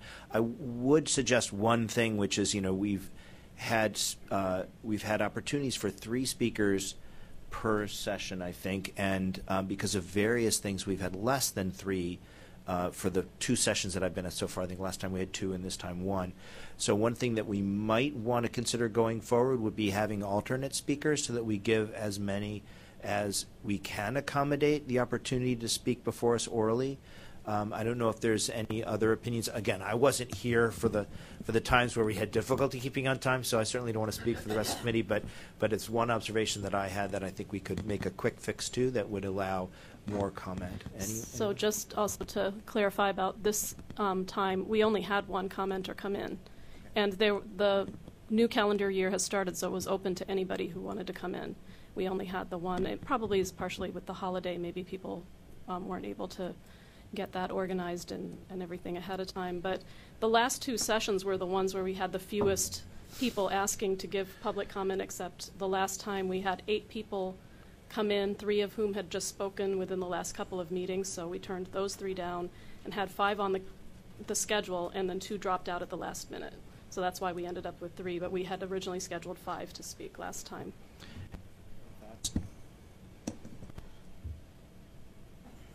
Any thoughts? Sorry? No? Okay. All right. Then we'll close the discussion of the public comments, and Susan and I will make a decision about how to handle the oral comments going forward, I think, if there are more than 3 who request it. We have now back to committee business, and back to Susan, who's going to resume our discussion of the strategic plan update. There are a few more items to complete, and then we'll go to the summary of advances discussion. Whoops. So we're going to talk about the budgetary requirements. So the last time we met, I discussed a little bit about the budgetary requirements for the strategic plan. So the Autism Cares Act requires that the IACC strategic plan include proposed budgetary requirements, and that's the exact language of the law, which, as usual, is a little bit open-ended for us to interpret as to what types of things we would do for proposed budgetary requirements. The previous strategic plan provided estimated budgetary requirements for each objective, and those objectives were based on projected projects that we thought would be done, and we had experts in those fields estimate how much they thought those projects would cost. So you've seen the objectives we have for this strategic plan, which are much broader. So the one drawback of having broad and ambitious objectives as we do now is, for example, putting a dollar amount on reducing disparities might be a little bit hard to do, so it might not be as feasible. And it also, if we're mixing research and services, estimating I don't think is really possible, and so we need to come up with some different way to do budgetary requirements. So, as I just said, so objectives, in my opinion, is a little bit difficult, but you're free to give your ideas, and we're going to go through. But Jim? Yeah, I agree with you. I think especially now that we broadened it out of the research arena, it wasn't easy when it was just research, where we had a pretty good idea how much stuff costs. Now we're being asked to do it in an arena where we know even less than we did before. But I guess that's what the Congress tells us we got to do, so we can't say no, right? That's right. Okay. We can't say no, but we can be a little bit creative about how we come up with. We could give the a next. range, not a number, but a range, a broad range, because they're broad goals. We could. So that would be one possibility. So we could do things with the objectives. We could go at the question level and try to do estimates there. Or we could do an estimate for all of the overall plan, keeping in mind the broad objectives and that we need to be inclusive of both research and services activities. And maybe I will present. Oh, so I have some information. So we can do budgetary requirements around research budgets because we have that information through the portfolio analysis. We've been collecting that data. And so I just wanted to quickly show you the 2015 preliminary data. So we've, those of you who have participated know that we've collected 2014 and 15, and we've actually just started analyzing it. So we had collected information from 18 funders, and this analysis provides detailed information about the portfolio across both federal and private organizations. And so what we have here, in 2015, the total funding was $314 million across 1,300 projects, and the proportion of federal to private research stayed roughly the same. The federal portion has increased over time. At one point, it was more like 75% to 25%. So that is the proportion, and overall funding has decreased since 2012 from $331.9 million, and at that point the federal was $260 million and the private was $71 million. And this just gives you another picture of where funding has gone over the last several years, and so you can see it's sort of flattened out in the last few years. This you don't need to read in detail, but this is the proportion of the total research portfolio that's funded by various funders. So you can see NIH is a large funder, and there's some other large funders and small funders across the strategic plan. So the percentage of 2015 funding by IACC strategic plan questions is as follows. And there have been some changes since the 2013. I had a few notes that questions 5 and 6 increased by 1% each. And that meant question 6 doubled, but it was very small to begin with and the smallest. Question 4 decreased by 3%. Question 3 decreased by 1%. And question 2 stayed the same by both percentage and dollars. So that's a quick rundown. And then we have some information about the amount of money that was spent by federal agencies across these questions too, in case you want to use that for any budgetary requirements. So some possible options are you could base proposed budgetary requirements on the questions. You could base them on the objectives.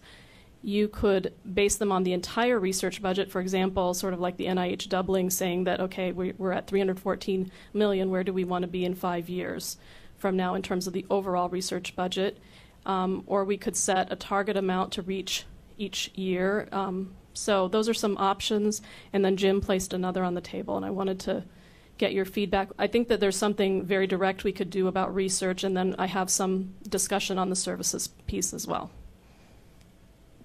So open for discussion. David. I think there's some value in placing some kind of dollar amount or dollar amount range by question. I think part of the way that this document has been used in the past and probably will continue to be used is to think about where we are putting our money, not just broadly in the category of autism, and to the extent that we are supposed to advise or play any kind of watchdog role. I think that's a particularly helpful level of granularity for us to have. So I would argue that we provide or provide data or propose targets at the question level, I'm kind of agnostic about whether it should be a range, whether it should be a target, whether, how we decide that. Other thoughts on that? Barry? You go. Sorry, David, whoever. He's the scientist, I defer usually. I'm wondering if we can't think a little differently about the dollar amount. And, many of us have participated in assigning dollar amounts to things that are virtually pulled from the air because it seems like a good idea. And I think it might be a little more genuine if we somehow tied the investment that we'd like to the increase in prevalence rate and maybe use that slope as a way of addressing what the investment ought to be. And I'm not saying that's what it ought to be, because without using the assumption that the $300 million or whatever it is, when Tom Insel testified in front of Congress and they were badgering him about this, he asked the congressman, how much are we investing in AIDS research, for instance? And it was, they didn't know, of course, but he knew, down to the nickel, and it was in the billions. So the assumption that $300 million is a good place to start, but maybe somehow looking at slope of increase, maybe tying it to something along those lines to come up with a ballpark figure that could at least be tied to some type of metric might be a way to think of it. David? So I agree with you, absolutely. And it seems to me that these numbers in the strategic plans have always been sort of a convenient fiction. I think in part they are drawn from thin air. You guys do a good job trying to put together data on what goes into research. But, when you're trying to anticipate what needs to be done for research, I think that's really, really difficult. But I do think maybe in terms of communicating the need, if we were to have a big number, like you suggested, doubling the funding for autism research or whatever, and perhaps tied to, the economic cost of the 3 or 4 billion people with autism in the United States. What is the economic cost, and how could we try and reverse that through an investment and not worry so much about the details, but a big number. I think that would speak better to Congress if we said we're only investing $300 million. Maybe draw analogies. $300 million. What do we put that into? Increasing potato crops, or I don't know what it is, but it's probably not. Well, no. but that we need to invest more in autism. Kevin, I think I'm seconding what David just said, but the experience of the insurance legislation that I spoke of earlier, for 5 or 6 years, the law was put forward, and we always had parents testifying and very upset and crying, and everyone agreed that it would be great to fund it and that it would cost the state X amount of dollars. And then it always failed after the parents went home and the doors were closed and the vote happened. The only way it passed was by making the argument that it would save money ultimately. And so I think that setting it to, this is what autism costs the United States, this is the investment, this is our track record of being able to address this problem, we're saving you X dollars with the money we spent, and this is what we propose to do. If our committee could have that kind of influence and say, this is how we would organize this, short of kind of a bidding process for the projects across the different universities, which I would personally love to see, which university could do the same project the cheapest. It's sort of, what's the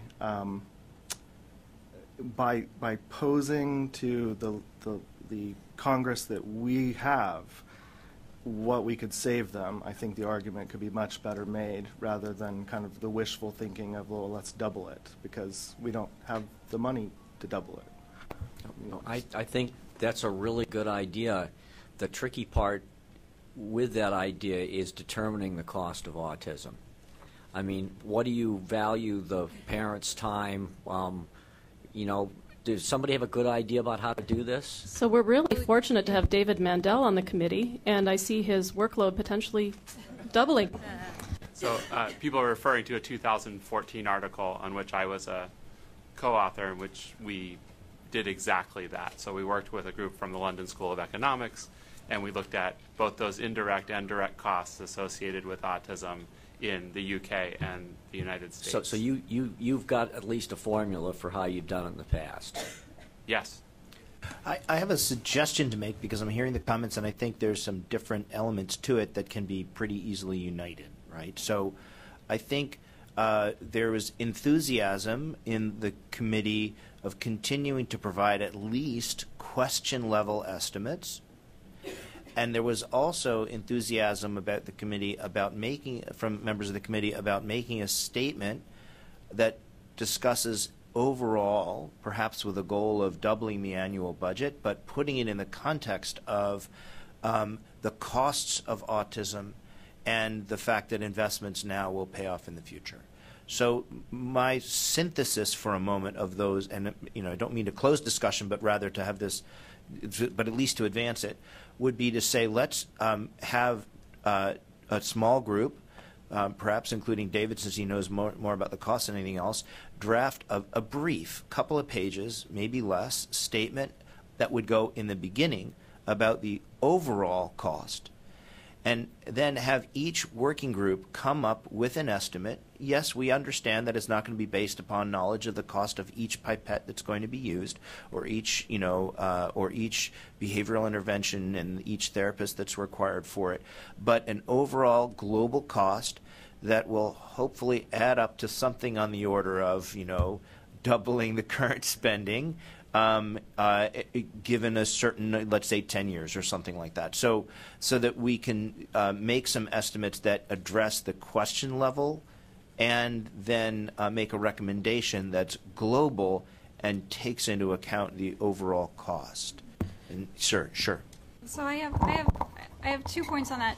One is I would hesitate to try and rhetorically tie the cost of autism to the cost of research, because unless you're going to not have unless your goal is there are 0 autistic people left at the end of your research, which I would hope is not our ultimate goal. There's going to be costs, right? We're not reducing it to 0. But my guess is, although David can correct me, that the bulk of the cost to society is not in the care of individuals, but in their I know that's high, but it's really in their lost contributions to society. Well, but that's going to be tied to each other, because a person who's got supported, who needs supported employment is going to need supported Yes, but employment. you remember 2 things: are lofty goals, which are really full integration and success. Number 2 is that, again, the cost of appropriate, effective care is much less in just about every disease than the gains in productivity that you get when you effectively remediate. So I don't think that that's necessarily going to be true for a lot of people on the autism spectrum. But just to move on to my second point, I think that we need to also have transparency when we have the question level budget proposals. We need to have transparency about what we anticipate that paying for, because a lot of the time when we talk about disparate spending on different objectives, there will be a lot of confusion that, maybe we're spending more on certain objectives because each study costs more for a biomedical study versus a naturalistic intervention study. It's not, depending on the biological study and the naturalistic intervention study and how many subjects you have in each one, that might not always be true, but we need to make those assumptions transparent so that it's not just like, well, we think that we should do, you know, more money's worth in this question than that question, that we really make it clear that, you know, we think that this question, we're not prioritizing it over another question, but we believe that the research is of the kind that will cost a lot more, so we're going to bump that up a little bit. David, you wanted to say something, and then Walter. I think, to speak to Sam's first point, I think it's a mistake to conceptualize the purpose for biomedical treatment research as economic. That may be a fortunate consequence of successfully treating and supporting people with a particular condition, but I don't know that that's what we ultimately value and where we should be putting all of our energy. And so that the first thing. The second thing is that one of the things Ari Neyman has talked about is we shouldn't be talking about the cost of treating autism. We should be talking about the cost of not treating autism, right? And so I think that's what we have. That's the cost that we have. So I do think that you can say, look, if you look at inability of people to enter the workforce, the opportunity costs associated with parents having to leave the workforce, and inappropriate housing options for people. Those are the three biggest drivers of cost for people with autism, and we could probably add to that inefficient or ineffective early intervention services. So I think you guys are on the same page, because when I look at the matrix of what's driving the costs, the issue is not getting rid of people with autism. The idea is ameliorating the disability that comes from care delayed and denied. Great. Walter, and then Kevin. So I just offer a parallel situation to we might want to think about what happened in Alzheimer's disease. So there was a group like this, and they had a strategic plan, and they developed, a series of recommendations for research, and they put numbers around them, and lo and behold, they got the money. And so then the research plan turned into a bypass budget that went to Congress. So I think that's, the reason why you put these numbers down, there's two reasons. One is in case that kind of get lucky like that and the money comes, because you make this strong argument that this is what it's needed for and this is what it's going to cost, and the people who put this together really thought about this, and this makes a lot of sense, and it actually leads to funding. And the other reason, so I think that's one thing to be more, prescriptive about what the money's going to be used for in these different questions and objectives, and really kind of fine-tune it more. The other reason is to let people know how much this stuff really costs compared to what's available, and that's more of a messaging type of thing. So I myself, I'm more for the, putting the money next to the, this is the kind of research we need to do, this will cost, and do it for each of the objectives. Because I think that has, more likely, it's always slim, but it's more likely that it's going to persuade somebody to bring money in. And I think, again, seconding that, I think we have an opportunity to put forward, even though our goal isn't to necessarily save money, but to put forward a very clear, level-headed plan of exactly what we would need if we really wanted to address the problems that we outline in our strategic plan, would be perhaps the most important element of our service to Congress, because ultimately that's what they want to know, is how to distribute limited resources.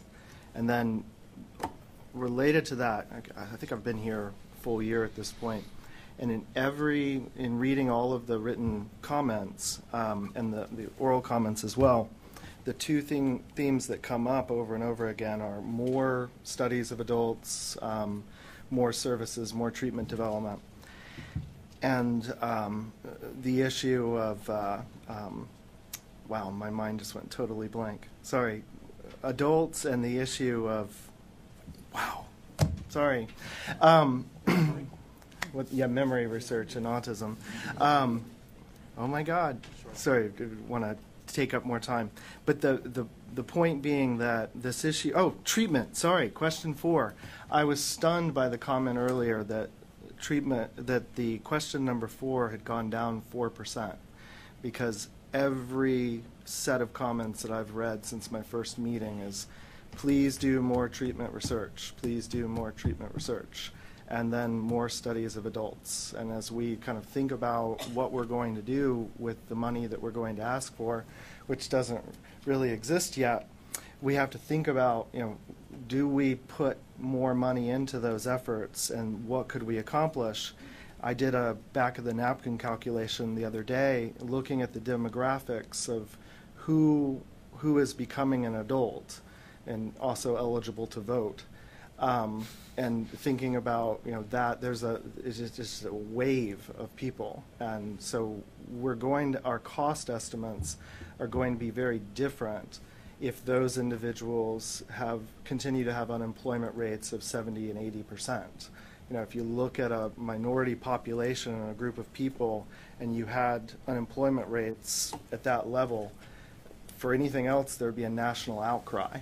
And so here we have hundreds of thousands of people that we could be serving, and at the same time doing some very cool neuroscience around the transition into adulthood and trying to understand plasticity in early adulthood and lifespan development. All right, thanks, Kevin. Jim, I believe you had a comment.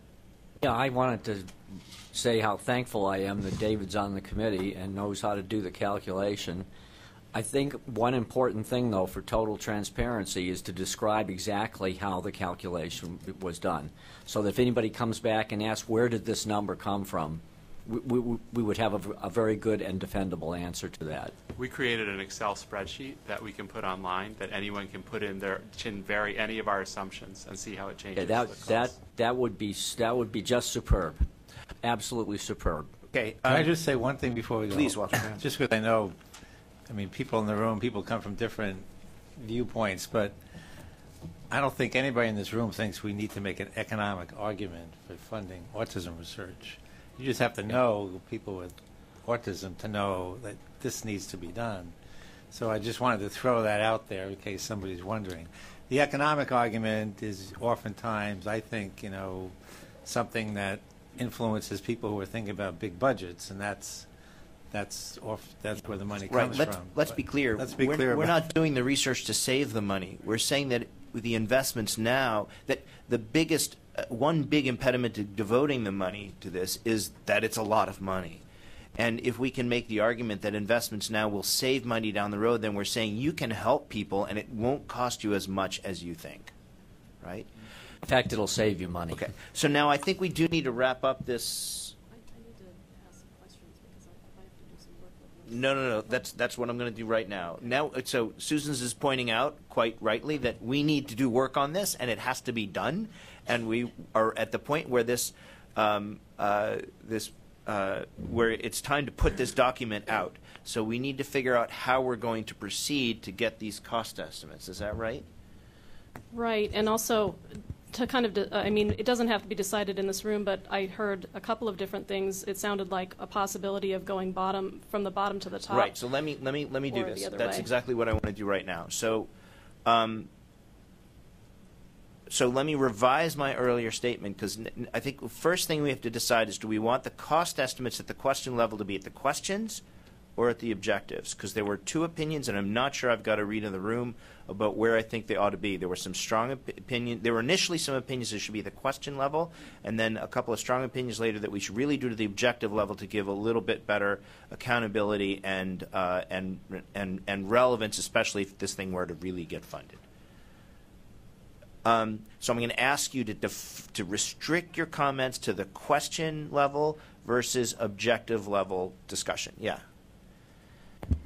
So as a person who's involved in assigning our studies and their expenses to the categories, I would say it's very challenging to do that. I think to try to figure out which of the objectives under a question some of the studies fall into could be very arbitrary. So I would suggest we do the budget at the question level rather than the objective level.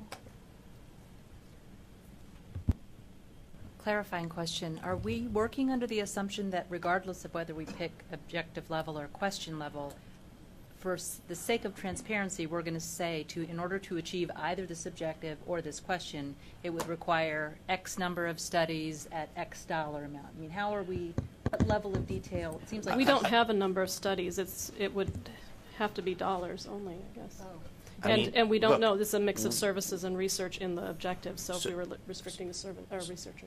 So as Susan said, we are given a vague commandment. So if you wanted to, we could do that. But we don't have enough time, frankly, right? Or the administrative resources to do a study-by-study level dollar amount, right? So how are we justifying the number that we're going to come up with? Well, okay, so we're not getting there yet. But I guess you're saying if you need that information to make an informed decision, again, we don't have the time here, nor do we really have the time overall to get into that level of detail. My thought on it, and if there's strong opinions against it, we should probably discuss it. My thought on it is that it's going to have to be left to the work group level to come up with these estimates and to make some rough justifications. Because I don't see how Susan's staff could do that. There's just not enough people with the right expertise, and I don't see how this committee could do it, and I don't think we want to get into discussion with it at that level. So I think the work group's going to have to come up with these estimates, whether it be at the question or objective level. I'm not actually even seeing the path forward to doing it with working groups, because if I just come up with some estimate, we need to have some sort of clear way of calculating this that everybody's going to do it consistently and not just have apples and oranges and people guesstimating all kinds of things and adding it up. So we need a really clear logic, and so I think that's something, it would be nice if there were a small working group that wanted to work out a plan for something and try it on one of them, make sure it works before we go to any trouble trying to do it. And I think also getting a million opinions on it, like if we just have a clear formula, that would, I don't know, that's my opinion. I just think throwing it out to a working group and say, hey, come up with an estimate would be very difficult. I mean, the problem that I have is the time frame that we need to produce this document by. Well, so the time frame is we're trying to put the document out after the April 26th meeting, and so we want a full draft of the document by April, but we have a couple of months. I think that we could do that. Larry, you had a thought? So I would ask Walter, in terms of the Alzheimer's, had you broken it out into categories where you need X amount of dollars for this, X amount for that? So, but it depends on how you've framed your objectives, or if we're doing it by the question level to say, how much do we need for service, for diagnosis and screening, research and services? How would we ever come up with that? Just Cindy. returning to the question versus objective discussion, and I think maybe question 3 is a little bit different, but there has been this continuing tension in the field about whether we're devoting most of our risk factor dollars to genetic studies. And if we collapse those 3 objectives into one budget estimate, we're not going to be able to see whether there's been real progress in doing that. So I do have some concerns for that one. It just... All right, let me suggest, because I don't think we're going to resolve this. I'll riff off of Susan's idea, and let me ask for first volunteers for a small group of people to iron this out and bring it back to the committee via email, because I think that might be the only way forward. So can I have some volunteers of a small group, let's say 3 or 4 of us, that will make some recommendations about how to do the budgeting? And we're not going to do this at pipette level. So I got David, I got Walter, I got Kevin, and I got Allison. So and just to clarify, we can do some work by email, but any decisions that are made have to be made in a public forum, so we have to be either on a public phone call or in a meeting. Well, let's be very clear. No decisions made until the document is prepared, right? So they would make recommendations to the working groups. The working groups would come up with the estimates. They would all be presented here at April. Would that be FACA okay?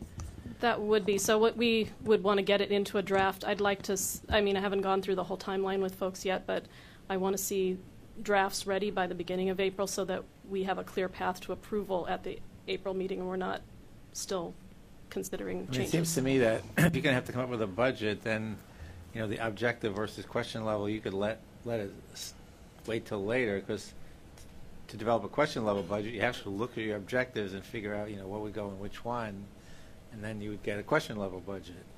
So we could try that and then see if we feel that the objective level budget works. So I'm going to ask. Not, we go with the question level. I'm going to ask that. Let's get that granularity at that committee of 4 that we just got listed, and so what I suggest is that you guys come up with a plan that takes into account, question and objective level, how we're going to make these estimates, and what the overall budget goal is going to be. We can email around just to get agreement about how we're going to move forward with it at the work group level, and give assignments to work groups to come up with the money, and build that into their chapters. And then obviously when we come back in April, we'll have to make sure that we'll have to hash out. We should spend some time on this. Hash out whether that meets the approval of the committee as a whole in order to vote on it publicly. Okay. Just again, how much time do we have after the April 26th meeting before this thing's got to go so forward? There's, if for some reason you're not able to get it approved April 26th, we have a July meeting. So I was hoping to get this out the door by the end of April, but if it's not possible, we can always keep working on it and then come back in July. Or do an intervening teleconference, right?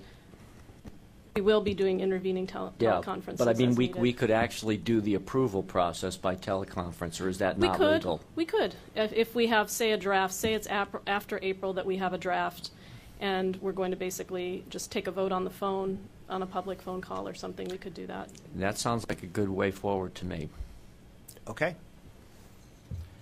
So budget is not the last issue with regard to the update, is it? Well, yeah, we got to get to that, but we're not done yet with we had the services budget estimate discussion as well. So unless we don't want to go into that today, but I've been talking with David. The committee asked for us to come up with a way we could estimate the services budget. Maybe this is moot if we're going to do some overall.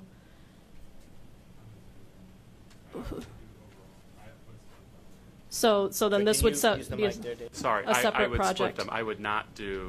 I would not have a lumped services and research budget. I would keep them separate because your strategies for calculation, the potential for them to dwarf each other in the.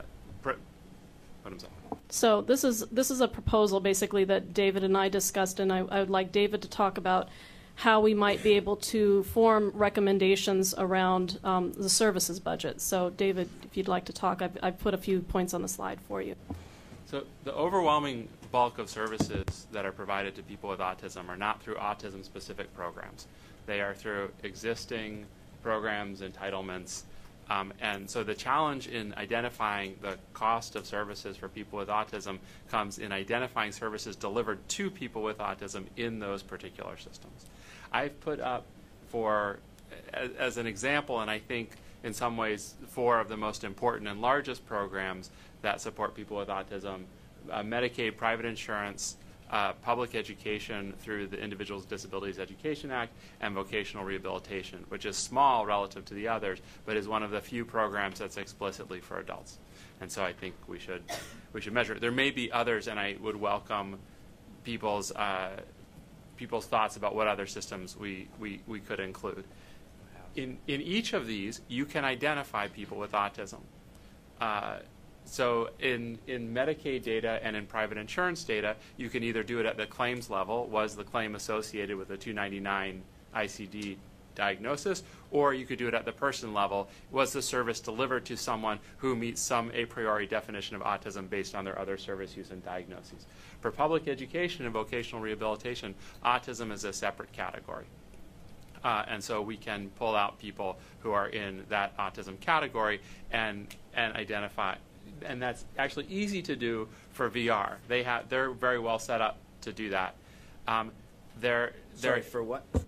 Sorry, they cost their services. Vocational rehabilitation. They've vocational. No, I just didn't understand the VR. Oh, sorry. Yes, virtual reality and all. Thank you. It all feels like virtual reality sometimes. And then public education is challenging. We can identify people with autism, but the last time we tried to figure out the costs associated with children with autism was in 2001 when Senator Frist asked the GAO to commission a report on costs, and we have no meaningful cost data for people with autism in the education system in that intervening decade and a half.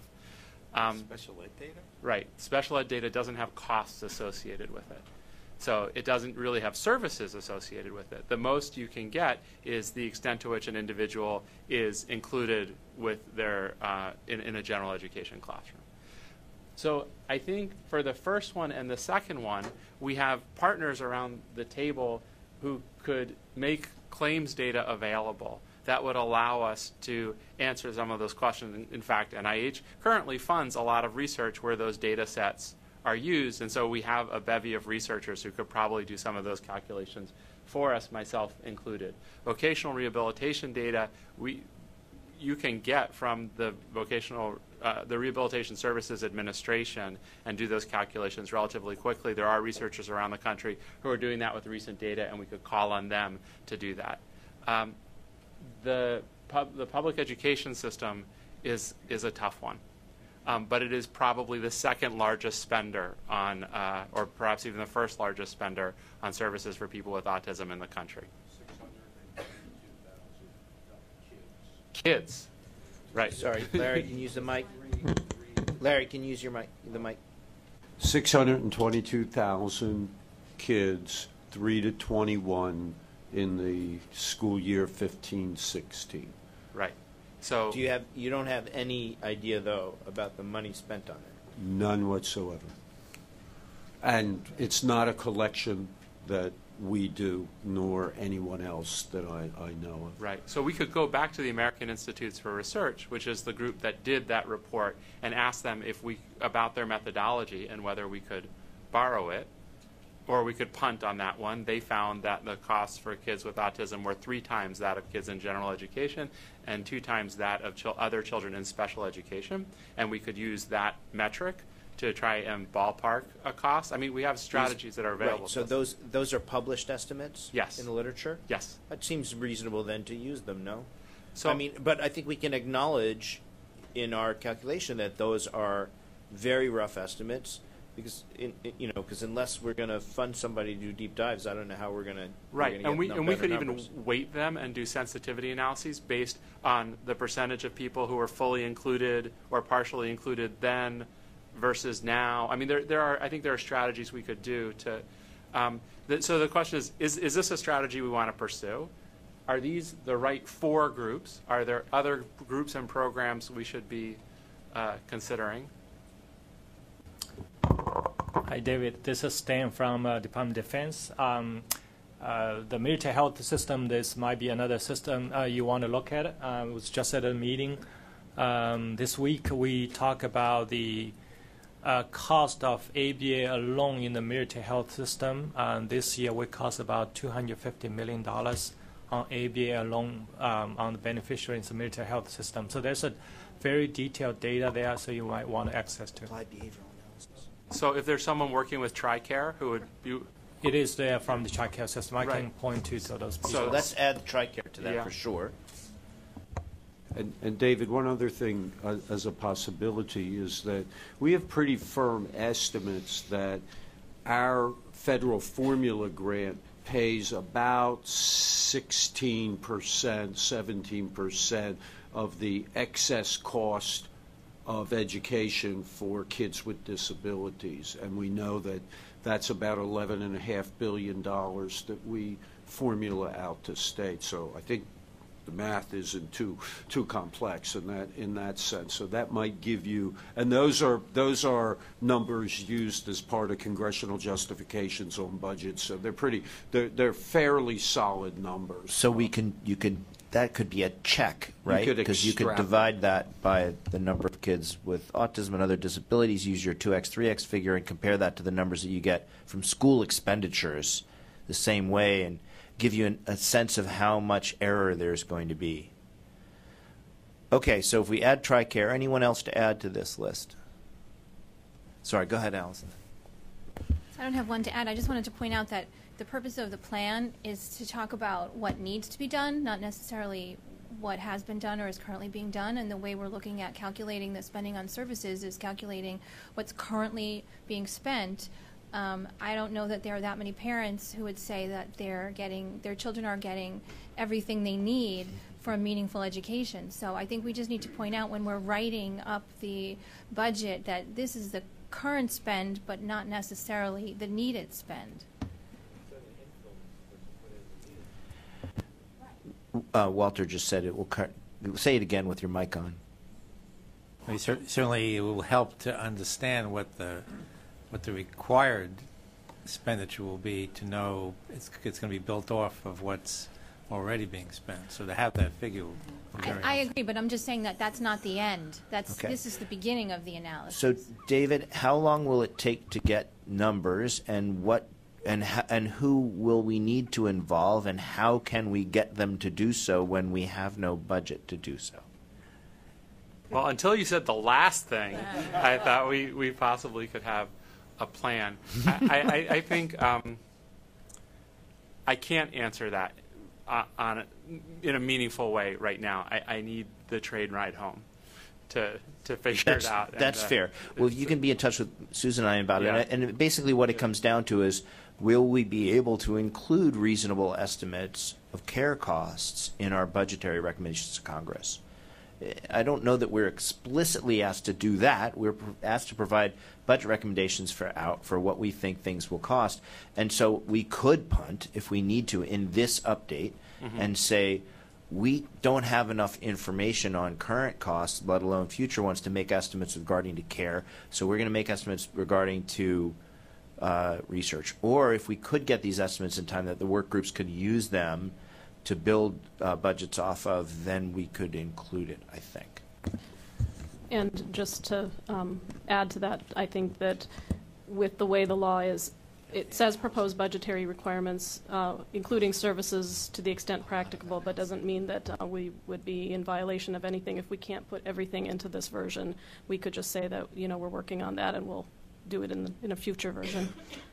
Yeah, and in support of what Allison raised, and Stuart knows more about this than I do, but there was a case in the Supreme Court yesterday, and based on the arguments, it appeared there's a possibility that the definition of educational benefit is going to be increased from a de minimis standard to a something else standard in between, which is going to mean increased demand for services and increased responsibility on school districts to provide those services. So the costs are likely to spike if that happens, and we need to keep that in mind, let alone whether the level of service they're currently getting.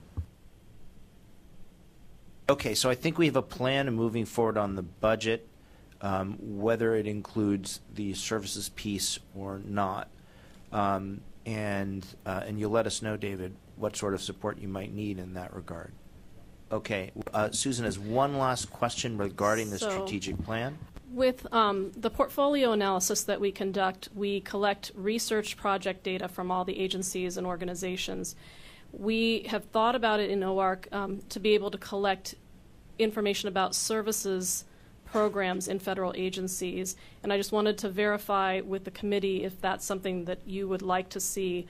We could collect, for example, lists of programs that are being run through the federal agencies that address various services issues, and we would have some type of budgetary, request around it. Would that be useful? It could be useful on a qualitative basis to know what kinds of programs exist, limiting it to only autism-specific ones so that we're not looking at the whole realm of everything for disabilities.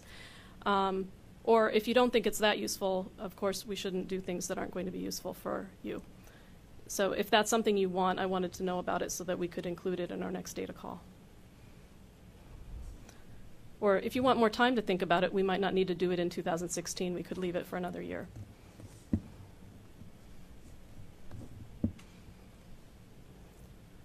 that I anticipate the 2016 data call going out this spring, so we're going to be preparing it fairly soon. So do you think like a list of programs that the federal agencies have on various services areas would be useful to you in some way to know kind of what types of things are being offered? It would be useful, especially if we know who the ultimate payer is. Like, where do those dollars show up? Are they? For example, like I know that ACL has a program for legal assistance that is in our report to Congress. We listed in the report to Congress. Do you want us to be kind of collecting more, budgetary information about individual programs like that, or is that really just not useful to have?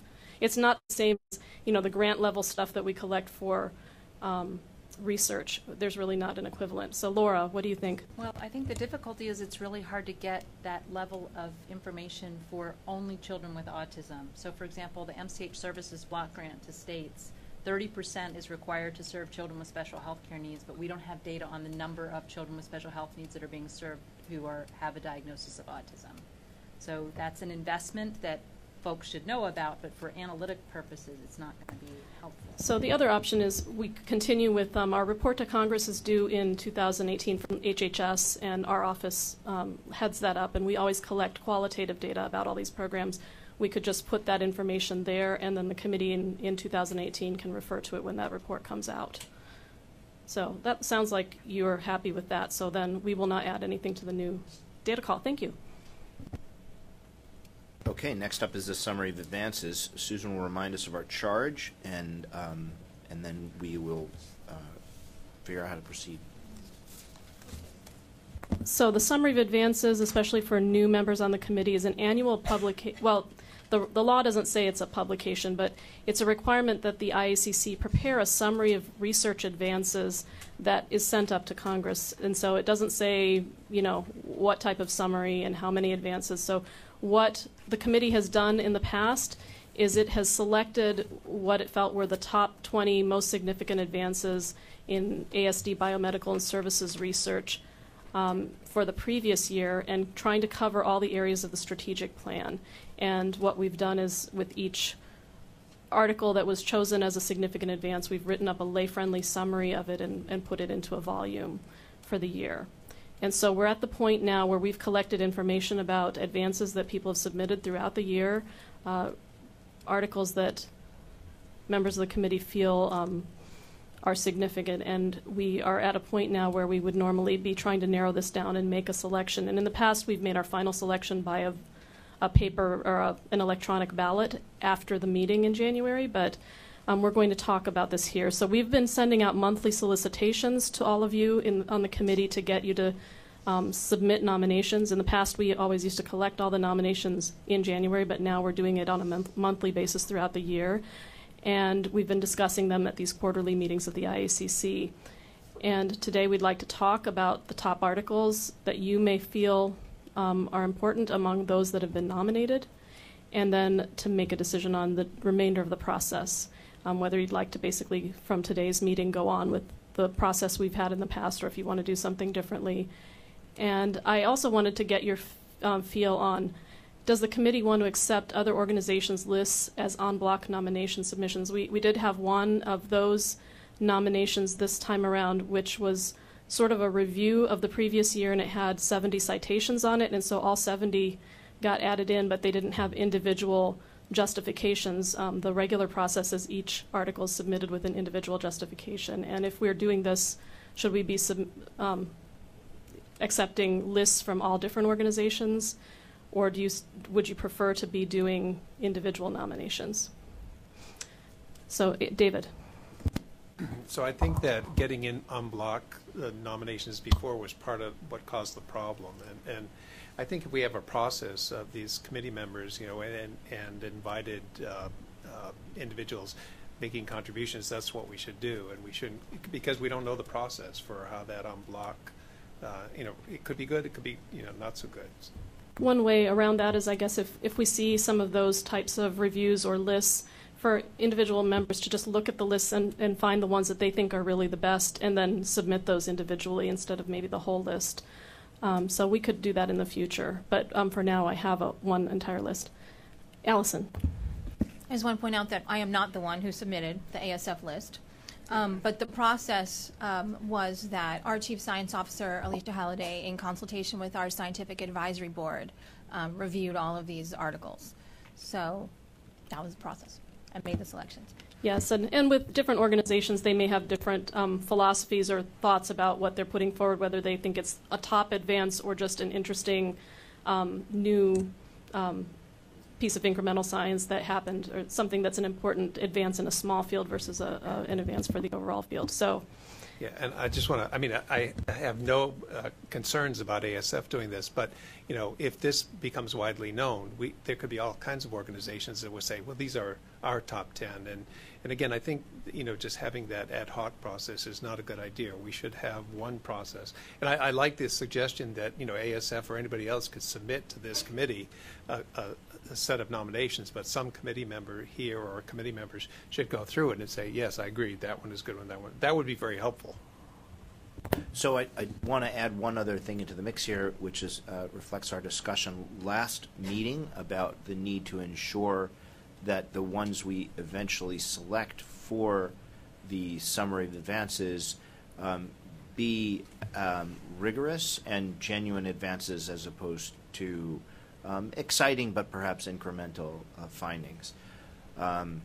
So we have time now to discuss first the process, and we've eliminated one aspect of the process, which is to make sure that nominations come in individually with brief write-ups by committee members. And then the second one is these questions up here that Susan mentioned. There are a number of reviews and commentaries, let's start with that were recommended, and there was some discussion amongst our staff about whether we thought that was appropriate and whether we want to make a blanket statement against them or whether we wanted to allow them to be nominated. My suggestion is that we don't nominate them because I think we should talk about original work and discovery, but I wouldn't make a statement specifically against them. I would say these are articles on original research and just leave it at that. And the committee started there years ago, and I think over time there were some reviews that people got very excited about, and so we did allow them to be considered, and sometimes they were selected. Same thing for reports and even some of these clinical roundtable type publications, and so just wanted to get clarity because that might simplify the list for you if we're sticking to, say, original research findings and not including these other types of things. That'll kind of streamline your list. How do you feel about it, Tiffany? Well, sometimes when you have those other kinds of things, it's that in itself can be an advance because you're pulling together a lot of information from different sources and really consolidating it in a way that hasn't been before. So now it causes people to make those connections and say, oh yes, if I look at this, and this is what it means for the field. And in that kind of a situation, I would say that maybe it could be considered an advance, but I think we should be very rigorous in how we define whether a non-new research paper would be considered an advance or not. That would suggest leaving these things on the list and just letting you decide at selection time whether you think that they're significant enough to count as an advance. Well, but again, with some guidelines or criteria for why they would count as an advance. Right, which would be part of the justification, I would assume. I'd also say clinical guidelines, I think, are oftentimes important and kind of indicate that the research led to something that's clinically actionable, and that's certainly something you'd like to report to Congress. Yes, and reports are the same way. Sometimes there's a compilation of findings that people feel is a significant advance for the field. So it sounds like around the room people would like to keep these things on the list for consideration and then for you to make individual decisions about whether you want to vote for them. So that helps. Thank you. So now we have a list that you have to consider. So you have the list of everything that was submitted for calendar year 2016, and you have also the ASF list. So you're free to discuss if you'd like to go question by question, what's on the list, things that you thought were excellent, and if you have any concerns about things that you think should be removed from the list of consideration for final voting.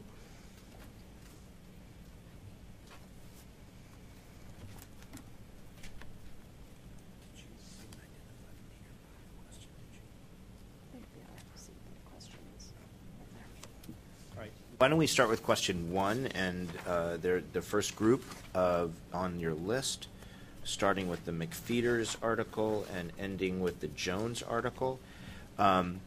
So the reason why we've organized in questions is we like to try to have one or two at least from, or at least one from each.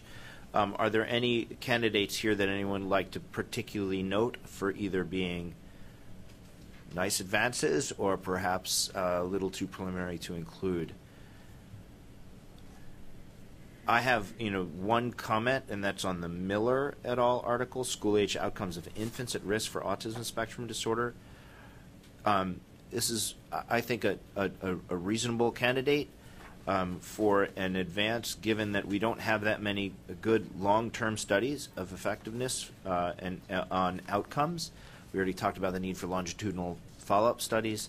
This isn't exactly one of these large-scale longitudinal studies, but it did follow both younger siblings of children with ASD and typically developing children. And the numbers are reasonable in the 60s and 70s. So it's one that we think, whether it comes up with profound new observations, it's a nice, carefully done study that that gives us understanding of outcomes in this population of high-risk kids.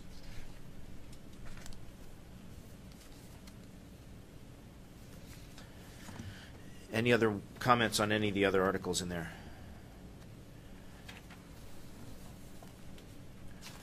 Okay, let's move on to question 2, biology. Oh, sorry, go ahead. Yeah. So just in terms of, I'm just trying, so we're trying to pare down the list a little bit now, or? Paring it down would probably be a good idea. Okay. We will send around articles that are not thrown out of here will go around for a vote by email after the meeting. So then my suggestion would be the one at the bottom of the first page, the diagnostic model generated by MRI-derived features.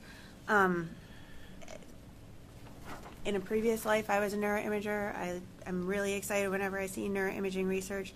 And the idea that this one was, longitudinal, had 85 kids, whatever. But to have something that's based on data mining and not a prospective kind of analysis, and to have it be not replicated yet, I would be cautious about putting that in as an advance. Because a lot of the neuroimaging stuff, when it first comes out, it's all very exciting, and then trying to replicate it becomes problematic. So I would just hold off getting excited until we see a follow-up. So what I could use is clarity about whether you think something should be removed from consideration, or you're just making a comment, leave it on the list and let people vote. Well, I think if we're trying to pare down the list, then we could take that one off. Okay. And then in view of the comments on reviews, what do people think about the McFeeters et al. Article, which is a literature review, screening for autism spectrum disorder in young children, admittedly a high priority area for this committee and in general, a systematic evidence review for the U.S. Preventive Services Task Force? I do not know. Agency for Health, it doesn't look like it was. It looks like it's a report. Yeah, so just based on that criteria, I would take it off. Okay, so we will take off McFeeters.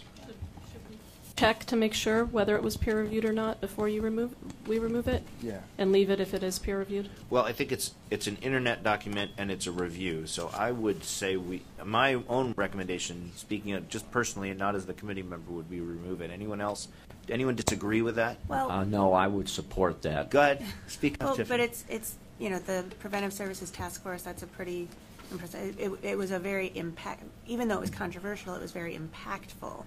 So. But was it in advance? This isn't the report. This is the systematic review, but it's not the U.S. Okay. This is not the report. USPSTF Okay, report. well, then never so it's mind. a different. This is the literature review that supported the report. No, well then take it off. Never mind. Okay, so we're going to take off McFeeters unless there are any objections. And I'm sorry, are we taking off Zhao as well? Yeah, okay, so we're taking off those two, and I endorse Miller, and there are two others, so those three will go on the ballot. I'm sorry, I can't hear you. Can you use the... Are we definitely taking off the MRI one? Or That was the request. Are you, Okay. if you like to make... I don't I'm not sure that I understand exactly the point that Tiffany, do you want to... Tiffany was trying to, because I don't see that it is about prevalence data. It seems like it's just a background thing. A background comment was about prevalence data.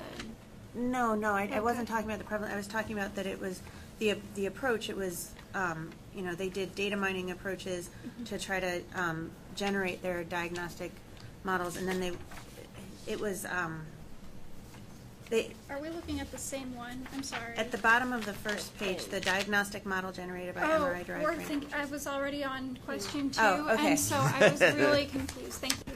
Sorry about that. Yeah, I jumped the gun in moving to question 2. So we've eliminated McFeeters. We've eliminated Zhao. So there are 3 others for people to choose from when we send around the ballot. Let's move forward now to question 2, which is understanding biology. And there are a number of, there are 14 recommended studies.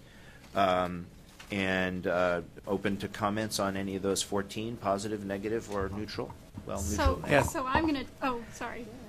I was just going to say that the MRI study on the bottom of page 2, I think, looked very exciting. So that's because not only can it help with research, but it could also potentially help with treatment and dealing with the health needs of kids on the autism spectrum.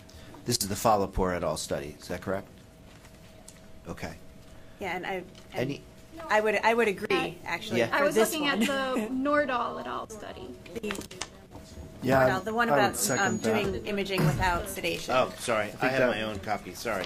Yeah, One of please, the- because I have a different version of it, because I've scribbled all over it. So if you could use the first author's name to describe the paper, then I'll know which one you're talking about. Yeah, Okay. Yeah, because if you could do neuroimaging without sedation in these kids, that would be huge. Yeah. And I would second that, and I guess, But given the highlight. poor reputation of the last author, no. Yeah, I would like to that know. guy, right. I would like to know actually about the size of that, because I think Tiffany's comment about the earlier MRI paper about reproducibility in fMRI is really important. And one of the reasons we've discovered about poor reproducibility typically is that numbers aren't sufficient. So. This was a preliminary study that was done on 12 subjects, but we've now done 53, all with equal success. Just describing the technique. I'm trying to talk. No. Sorry. This is not a biology study. Should this paper be in another category? That was the question that I had.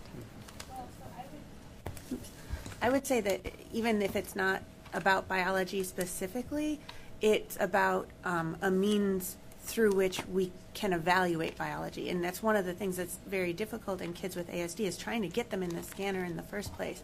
So if you can do that without sedation, then that opens doors that weren't previously. Because then Great. you could have them doing a task or. In the interest of time, I think there's enough interest in the paper. We'll leave it, and we had a bunch of laudatory comments, so we'll leave it certainly in the vote.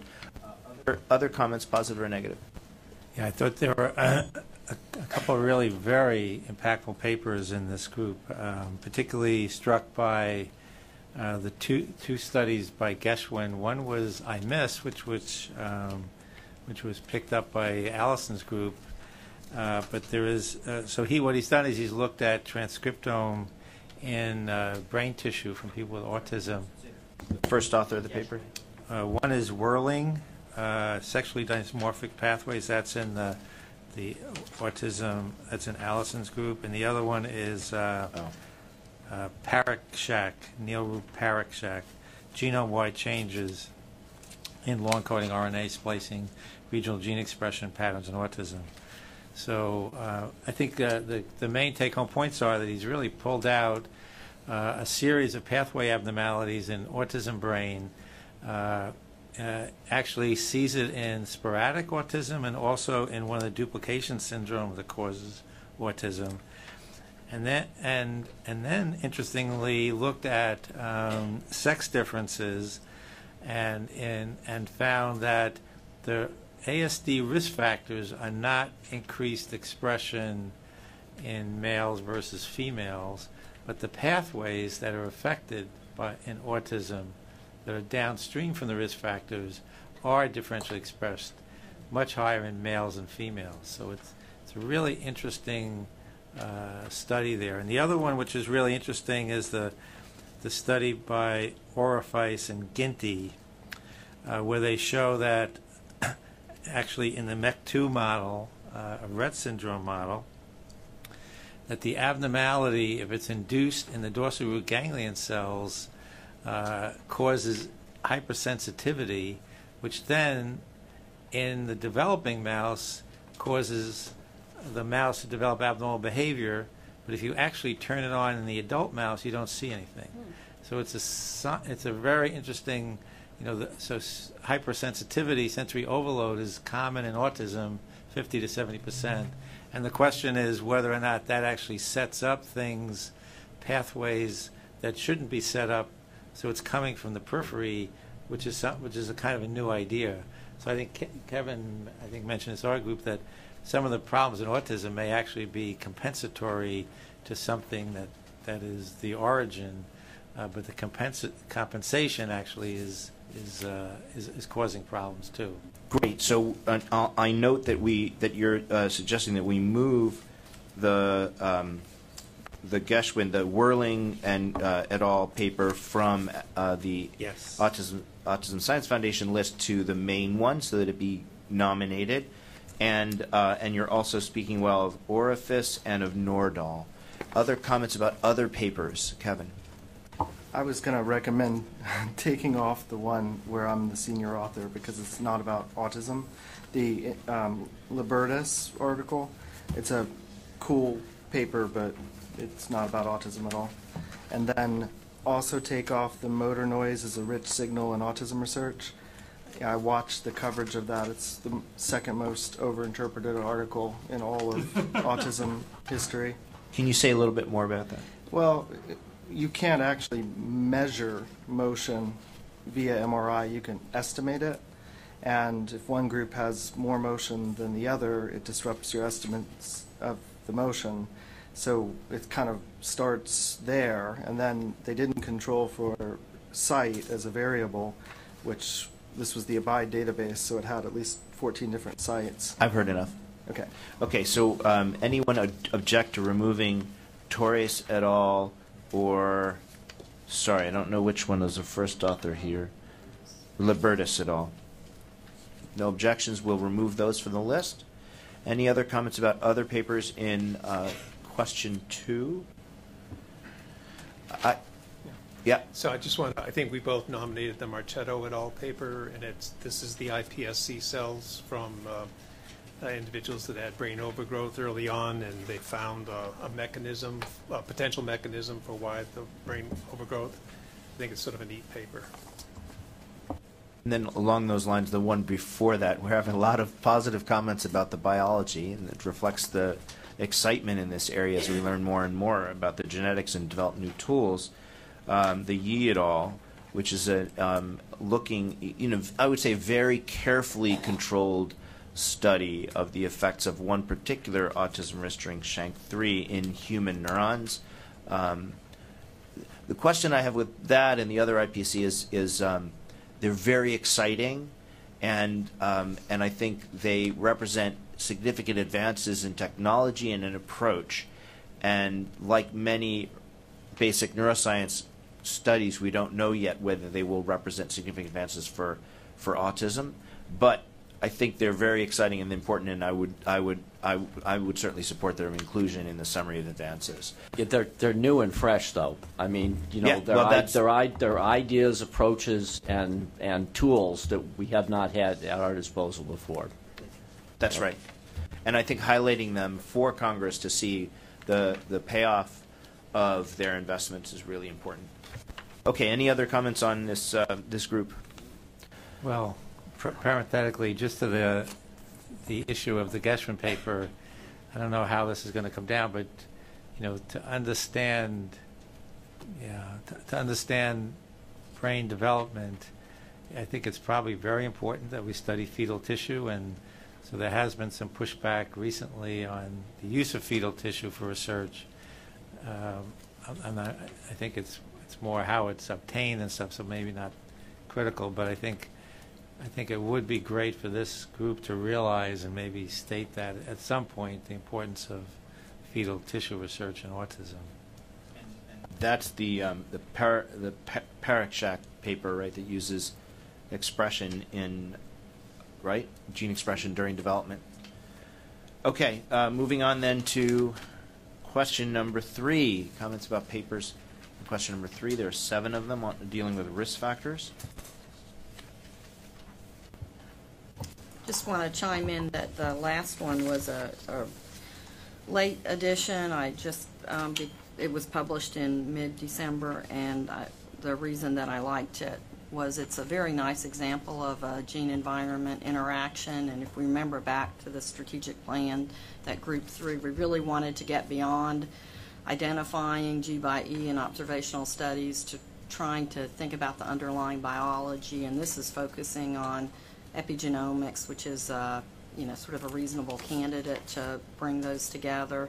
Uses postmortem brain and also culture models, and the duplication syndrome is together with one of the PCB congeners, or the 2 exemplars of genetic risk. And there's convergence on some of the genome-wide methylation patterns, as well as some of the molecular players that are more intimately involved in kind of transcriptional regulation, some of the histone codes as well. So it's just a great example, very thorough, systematic, nice. Very good, thank you. Other comments? Yep. I thought that the Erickson et al. Study was particularly good because it came to a conclusion that I think wasn't what people would expect. I think that's the type of thing that can really help advance the sciences when we see something, when we're challenged on an assumption. I agree, yeah. I wanted to point out there's some controversy about one paper amongst some of the scientific staff at NIMH, and that is the Bennett et al. Paper. Sorry, not the Bennett et al. Paper. That's a different issue. The Jolvez et al. Paper on maternal consumption of seafood in pregnancy. Although it is a large study, the findings were pretty weak statistically, and it would have potentially important policy impact in that the result of the study would be to encourage consumption actually of large amounts of fish, which potentially could lead to problems of mercury, and it goes against the recommendations to avoid large amounts. Small amounts of fish are fine, but large amounts of fish for pregnant women. So the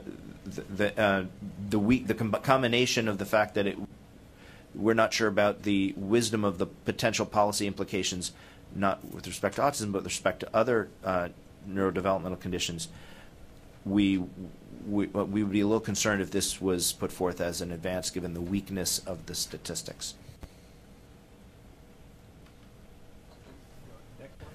Yeah, so if there are no objections, I would say that we should eliminate that. Go ahead, David. So I wanted to speak to the Zerbo et al. It's the one right after that one. It's a new one.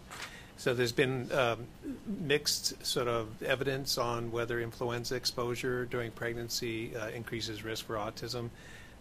And this study was done at the Northern California Kaiser Foundation, and so lots and lots of patients. And the bottom line is that they find no increased risk for autism. There was a little signal of influenza vaccinations during the first trimester, but it turns out with statistical corrections that doesn't actually prove to be reliable as well. So neither flu nor vaccinations against flu, which I think, it's probably going to be an ongoing issue, but I think this is a well-done, very large study. And in fact, one of the public comments, written comments, was about vaccination during pregnancy, and we should investigate that. So highlighting the fact that this study is out there would also be good. Okay. I have another study that I would ask whether we might want to eliminate, and that is the Bennett et al., because it's not a study, it's a consensus report about the need to target environmental neurodevelopmental risks. I don't think we disagree with the consensus, but I don't personally see it as an advance. That doesn't, others might. Any objection to eliminating the Bennett et al.? Okay. Okay, so we're eliminating Bennett, we're eliminating Julvez. Positive comments were made about Erickson, Zerbo, and Dunaway. Okay. Yeah, just a point of clarification. My understanding, if I haven't read it recently, but the seafood and pregnancy paper, the effect on autism was very small, like you said.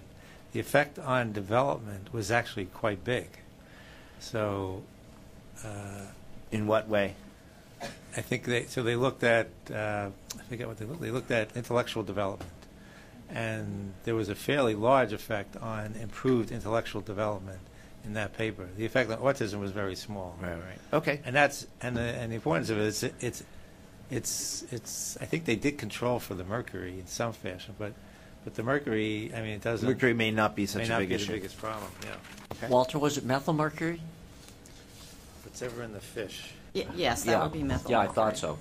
I mean, it's actually consistent with a pretty large body of data that anytime you see mercury exposure with fish consumption, it's a balancing act between the protective effects of some of the fatty acids. And I think, in general, the studies that I'm more familiar with are coming down on more of the beneficial effects. So this would not be at all out of line.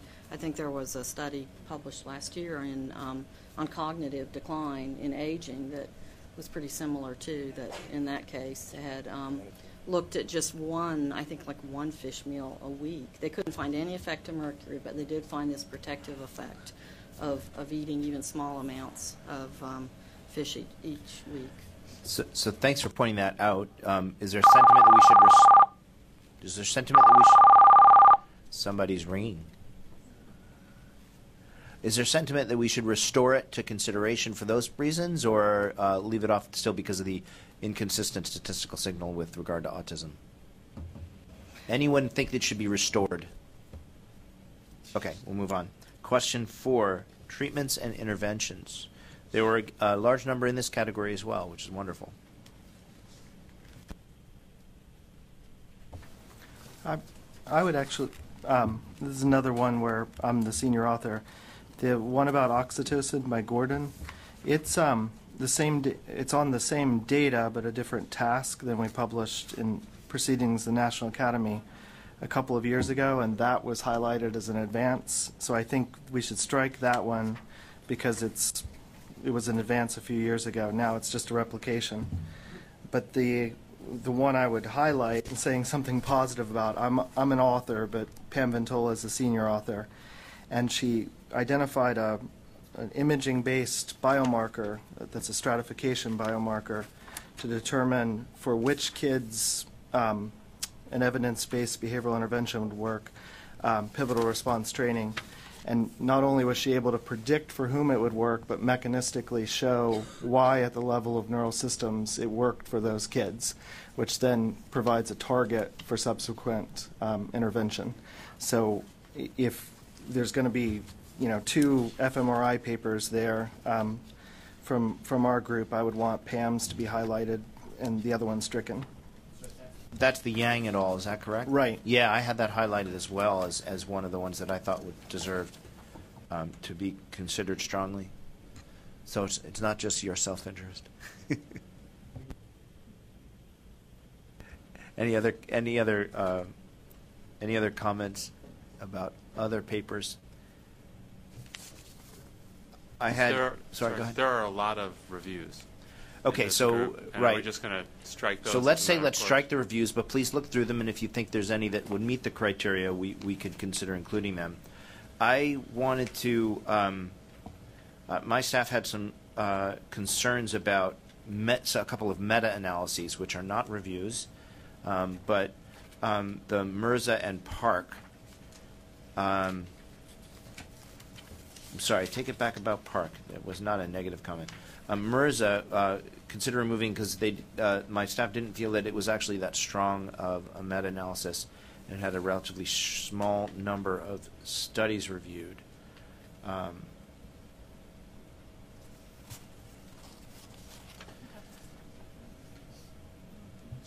Okay. Any objections to removing MRSA? No. Okay. So we'll remove MRSA. One of the articles that my staff highlighted as being particularly good was the Chang et al., which was a preschool deployment of evidence-based social communication intervention, which was described by the proposer as one of the few true effectiveness trials of preschool intervention for children with autism. So, why are we smiling? This is exactly where Group 4 is moving and what is needed. I agree. Great. This is well, I may have been the proposer. I might have written that, but it's a strong paper. Quick clarification about, you said remove reviews, but then we could still consider them. So do you want me to remove them from the list or keep them on the list? Let's remove the reviews, but I want anyone here who sees one that they think ought to be included. Okay. Let me just raise one of them, which is part review and part meta-analysis, which is the Hampton et al. Intervention effects on spoken language outcomes from children with autism. My staff noted that this was a large meta-analysis study and adds new information on the effects of parental involvement, which is something that has come up today. So I think we might want to keep that on the ballot at the very least. This is Hampton and Kaiser.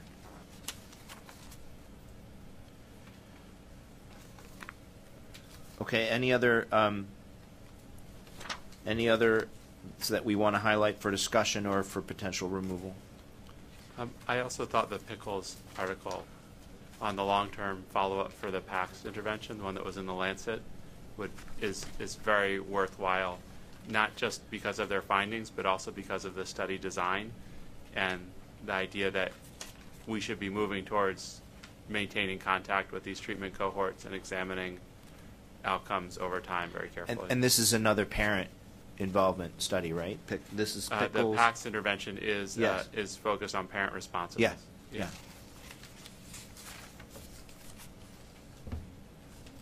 Okay, so we heard that we're going to remove the number of reviews. We heard positive comments, with the exception of the Hampton and Kaiser, which is a large meta-analysis and right in the area where we should be. We heard positive comments about, let's see, Chang, which is the preschool, Yang, which is the MRI prediction of treatment study, Pickles, which is the parent-mediated social communication therapy, and I feel like I missed one that someone said something positive about. Of course.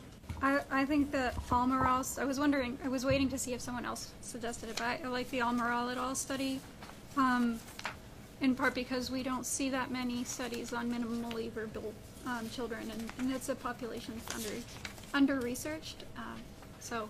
And the sample size is pretty good at 60, so, okay. All right, so just to emphasize, there are others that weren't specifically commented on. We're not taking them out, but we are going to remove the reviews. Okay. All right, thank you very much. And again, we'll try to compile the list just as fast as possible afterwards so you can do this with fresh in mind, but you might jot down notes of ones that you'd like to vote for. Question 5, services. And we only had 1, 2, 3, 4. It says 4. Yes, the fourth one doesn't have a justification, but it's 4.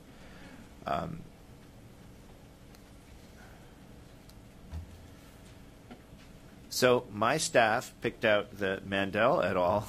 Article, and their comments were large sample, rigorous design, which addresses an important services research question. This basically looks at the effects of insurance mandates on treatment use and points out that, yes, it does enhance, it identifies more kids with autism, but not as so many that it's going to cause an economic disaster. That was the finding.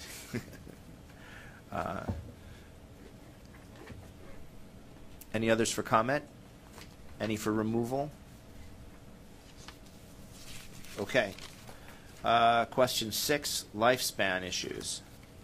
And now I think we should put in there adult That's really what we're focusing on here, adult and transition age youth. I think there are a few that we may want to think about taking off from here. I'll start with the ones I like. So, Sure. We'll get those. The Herbakowski study. Mhm. That's the one that the people when they came from Autistica last time were referencing in terms of premature mortality in autism, and I think that's probably an important one to at least consider. I think it's a big advance because it really changes how we think about our need to focus on adults from a physical health perspective. Exactly. So the Wayman study, so that is a randomized controlled trial of young adults with autism. Half of them were randomized to do Project Search, which is sort of an employer intervention, the other half to business as usual, and they saw massive, massive employment effects. Big enough that it's a little concerning, but I think what's happening is that the people are being employed then where they did their internship. But regardless of that, it really is one of the first RCTs to show benefits to employment. So I think it's worth considering on that alone, even though I think some of the conclusions that we draw are a little narrow, but I still think it's important to consider.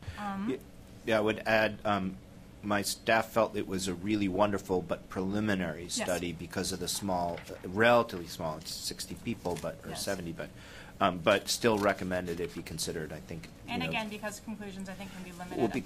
They don't say where the people are employed per se, but I'm pretty sure they're all employed specifically where they're trained. But regardless, it's a huge effect. It's a huge effect. Huge effect size. So even if the truth is somewhat less, it's a major advance. That's right.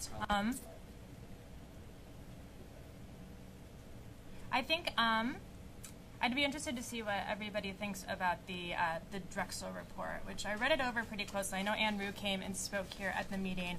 My impression is that a lot of the data that's presented in it is not new. None of it's new. Well, then I think it's a. Are you talking about the Rue? R-O-U? The Rue report. The Rue. So it's not peer reviewed as far as I can tell. It's actually a really, really beautiful presentation of what we know about voc rehab and how people with autism are affected. And I think that's important, but I don't know that I think it's a scientific advance in the way that we're thinking about that. Are there any? Well, I also think peer review is pretty important. Oh, right. I mean, and I don't know for sure that it wasn't peer reviewed, but it may not have been. It's not peer reviewed. It's not put out on their website. Okay. Are there any dissensions to removing Rue? Okay, so we'll remove Rue. Let's see. So I nominated a study that I might want to unnominate, mostly because I was looking through before the meeting and thinking there's got to be some adult studies to nominate to go on this form here. I nominated the Fernandez study about sexuality, mostly because I thought that it was a really important topic for us to be knowing a little bit more about, and I liked that they had a self-report sample and a parent report sample because I think there are some limitations of both. But I would say the methodology is not particularly strong. And at the end of the day, it gives us a little bit of new information, but I don't know if it gives us enough that it would be on par with some of the other advances that we're talking about in other areas and other questions. Well, since you nominated it, we can let you withdraw it, but are there any dissents to that? Okay. Any other comments on question 6? Oh, yeah, we picked up the Kagel et al. For the first one listed, at least in my version. Improving empathic communication skills in adults. It has very, very small sample size, so we thought that would be inappropriate even if it was a major effect. I was just looking that up. I think it's 3. 3 people. Yeah. Okay, so we'll remove Kagel unless there are any objections. Okay, moving Kagel, removing, just remind, we had positive things to say about the Wayman et al., the Hervikowski et al., we're removing the Rue, and we're removing Hernandez. Yeah, and we're removing the Kagel. Okay. The Hewitt study is kind of interesting. I don't know. Which one? The Hewitt. We had discussions about autism in Somali immigrants, particularly in the Minneapolis area, and that led to this study, which is interesting. Oh, you're on 7 already. Great. Oh, I'm on 7. No, fine. We're on 7. Go for it.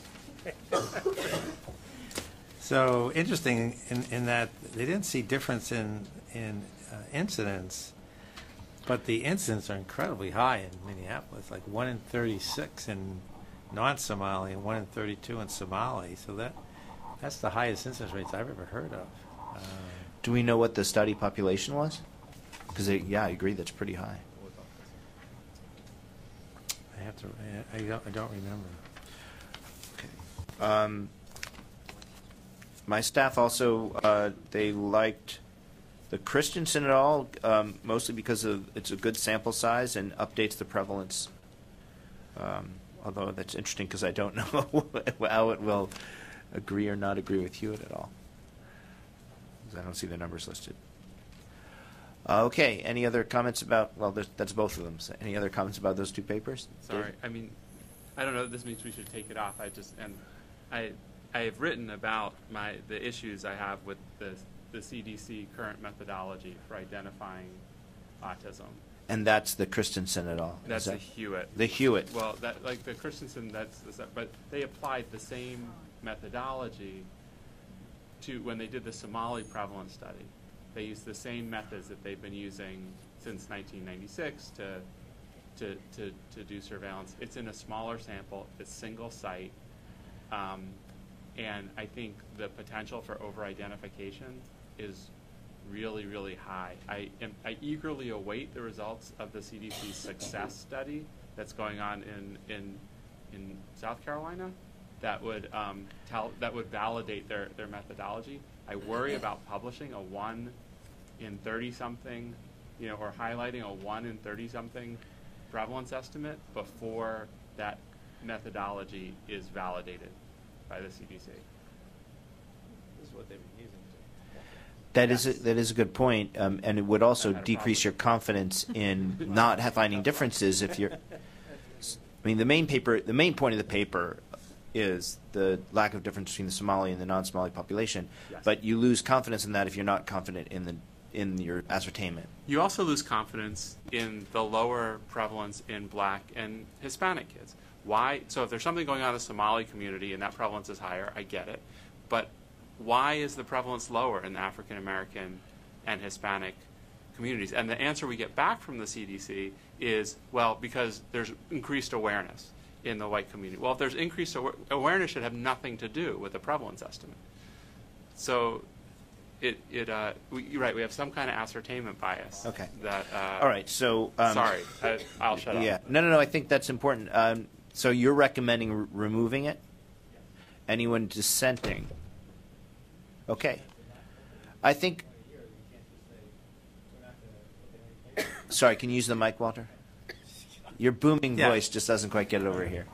No, I'm just saying that, it just seems to me that you can't, this is what CDC's been using for 20 years, and now you can't just say we don't care about any studies that uses the CDC method. I mean, there are problems with it. I agree with you. It's not perfect, but that's like... All right, so you know what we'll do? We'll leave it up to the vote of the committee then. We won't remove it, and people can weigh in by voting as to whether or not the Hewitt is an advance.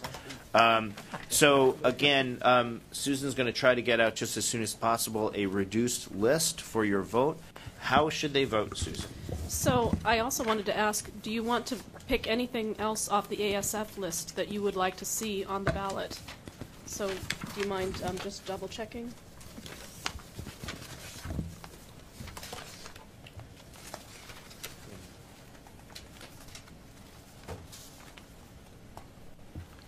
I thought the camouflaging paper for question 6 was an interesting one. It's small. It's 30 men and 30 women, but they look to see whether observed autism symptoms, the difference between that and how people report their autism symptoms, what that relates to, and find that when there's a big discrepancy there, it relates to depression and anxiety. I haven't read it over really closely, so I'm not necessarily advocating for it.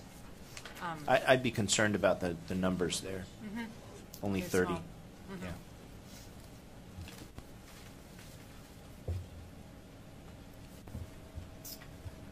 Okay, so now how shall we vote?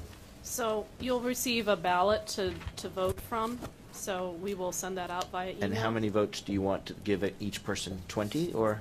We'll look at whatever we've done in the past. I think it's less than that. I think it's Okay. 10.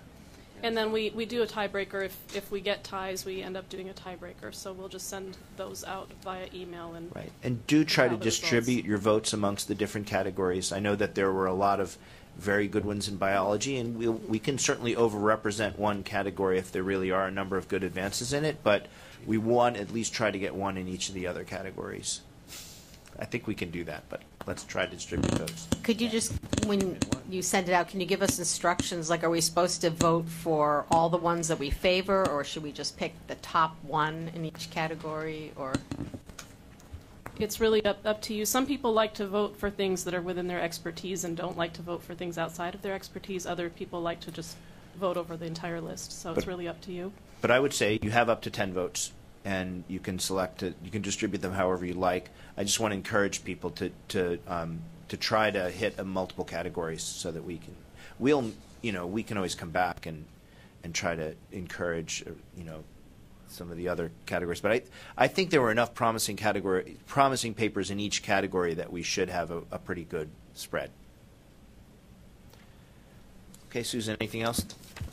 No, I think that we, staff, do you have any thoughts about that?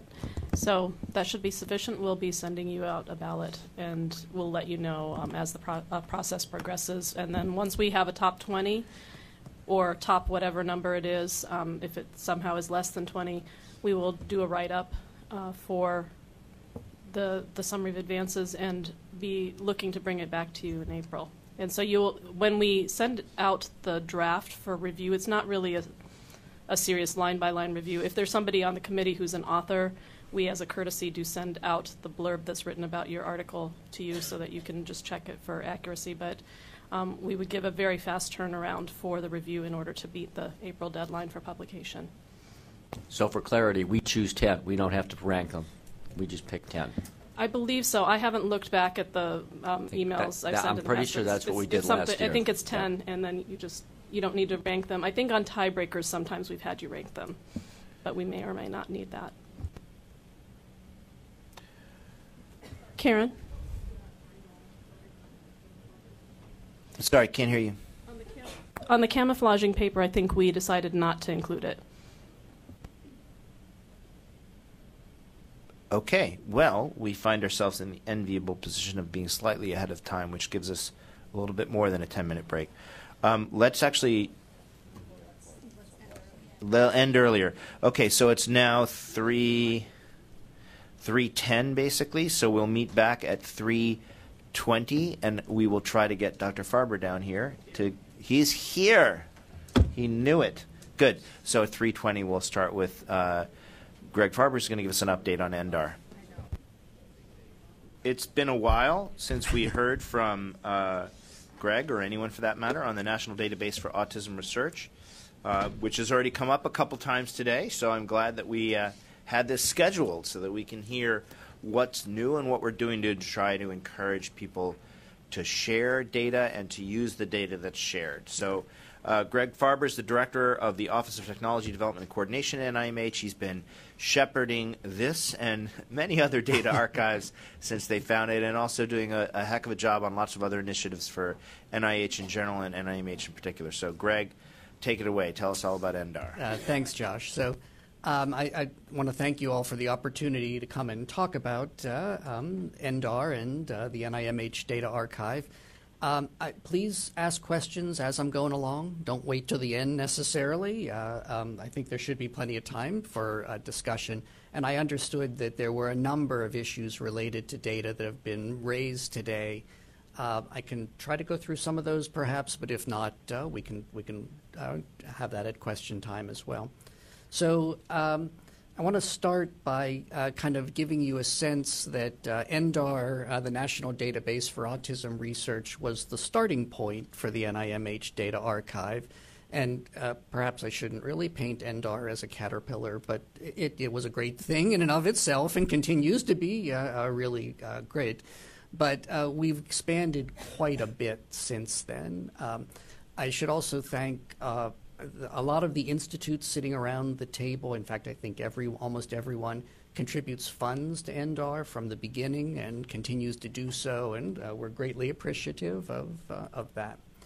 So we'll start by maybe I always like to start by kind of justifying my existence. So why should there be data archives in the first place? And I think there are a variety of reasons for this. The first is that understanding complex conditions, and almost all neurological disorders, conditions are complex. There are many diseases that are outside of the brain that are also complex, meaning that you have to understand the environment, genomics, perhaps a whole variety of things. Understanding complex conditions requires data from large numbers of subjects, and I think genetics has pretty clearly shown that we're talking about thousands or tens of thousands of subjects, and it's pretty clear, I think, that when you add environmental influences on top of that, that you're probably talking about numbers in the hundreds of thousands that you really need.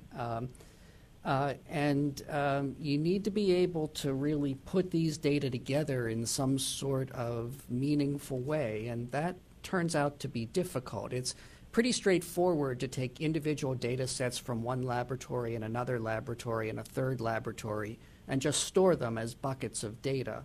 It's much harder to actually put them all together and make an entire data archive that's searchable and where you can really do things. And that is what the NIMH Data Archive, what ENDAR and the NIMH Data Archive do.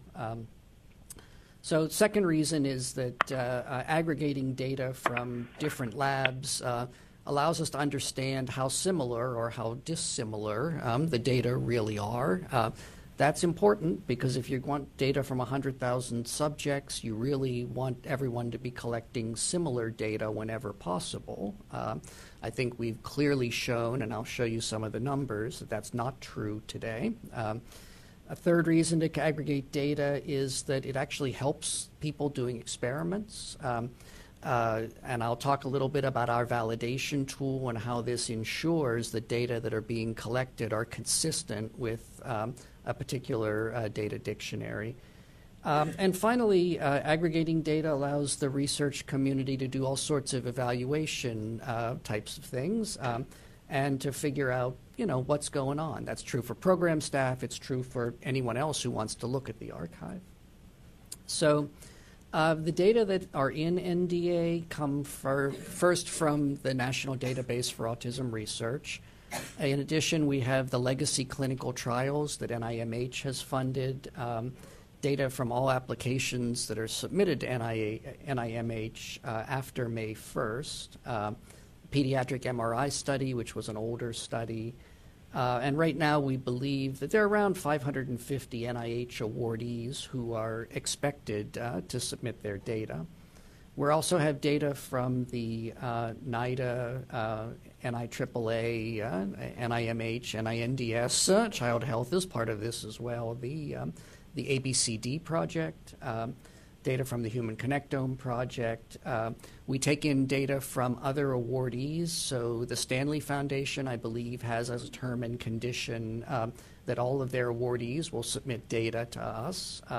We have a fair amount of data from the Autism Science Foundation. And then in addition to actually holding these data, we also are federated with other databases, which are listed there, so that when you come and launch a search at our site, the search goes across our data, but also across all of these other databases. So you get all of it with a single search.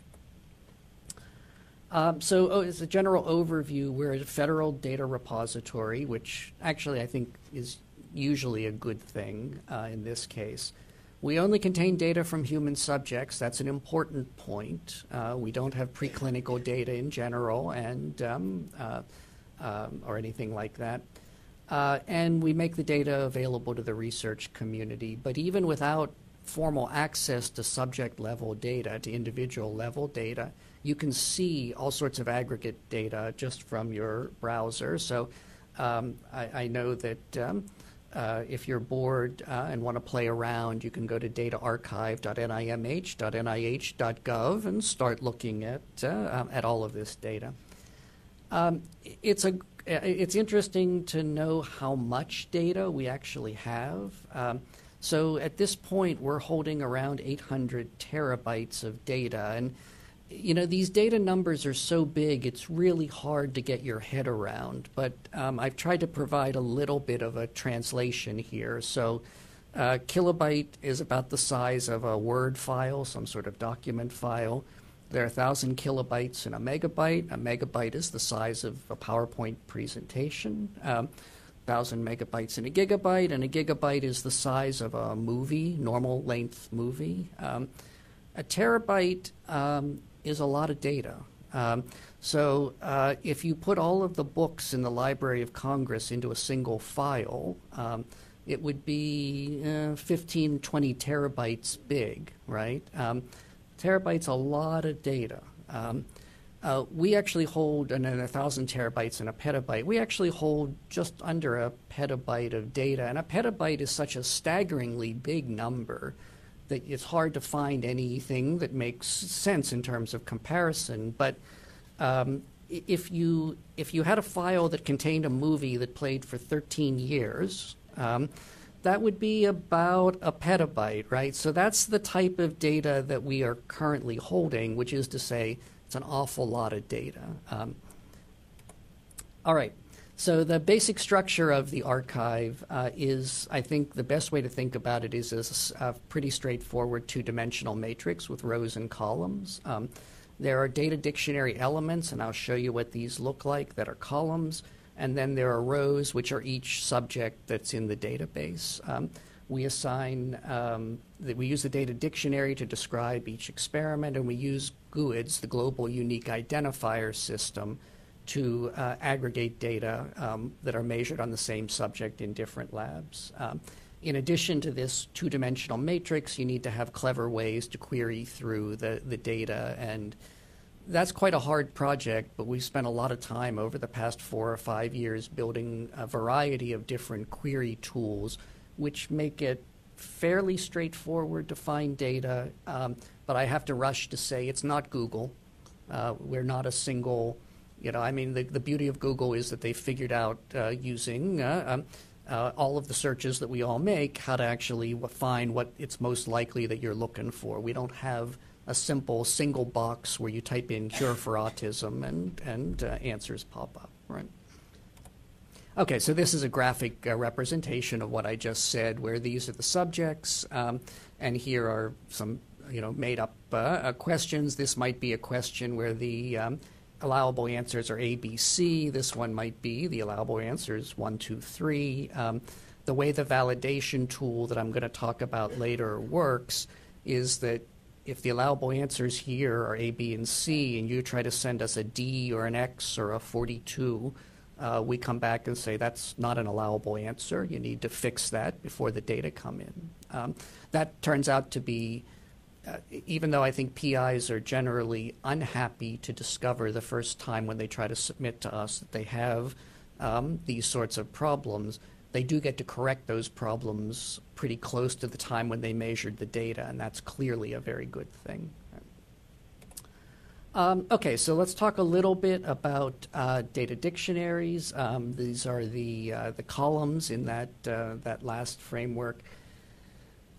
We have at the moment over 1,500 different data collection instruments. So a data collection instrument might be the ADOS or an IQ test or something like that.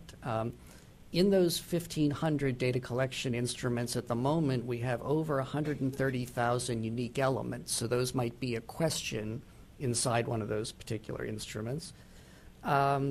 We use this data dictionary to define complex experiments as well as clinical experiments, which are a little easier to define.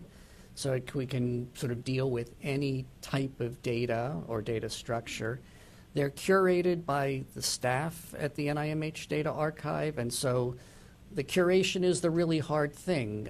If male and female are coded M and F in one instrument and 0 and 1 in another instrument, you have to curate that so that you can launch a query across all of the instruments and figure out all of that. Male, female are pretty easy. Most of the time it's not nearly that easy. And so the curation takes a lot of effort and has made necessary because of this sort of kind of ridiculous number of data collection devices or dictionaries that we have. So here's what kind of they look like. Here's some of the categories of the data dictionaries. Here are individual data dictionaries. If you go to the website, you can click into any of these and actually see individual level questions and allowable values, all sorts of things. So if you do click into one of them, here's an example where in the background you have the individual level questions, and these are the data that come out of the data distribution that comes out of one of those questions, right? So you can get this level of data, this aggregate data, just sitting on your browser anywhere in the world. And I think that's really incredibly valuable because you could imagine that you did an experiment that was similar to this and you saw a little bump here, and you can quickly come to our website and say, God, they saw that same bump too, and then you can you can change different age ranges, you can look at gender, you can look at whatever, just bang and look at those types of questions without having access to the underlying data. Of course, we'd like you to do real science, and that means getting access to the data and pulling this down and then really comparing what you've got to what was in the database. I think the other important thing to point out is that we have a lot of data, right? So each of these bars, in this case, are n's in the hundreds. Right? That's a lot of people. So I want to make the point that the data dictionary, I think, is really a key component in improving rigor and reproducibility. You have to. If you've tried to submit data and you've been told that you have a problem and you don't fix it, that's then the blame is completely on you. If you don't run your data through a validation tool on a regular basis, you won't necessarily know about the problems. The Global Unique Identifier, the GUID, is the other organizing principle here. This is a really great piece of software where you put in some basic information from a birth certificate into software that it sits at your research site. The GUID is generated at your research site, and then that information is sent to us, the hashed code derived from the data you put in.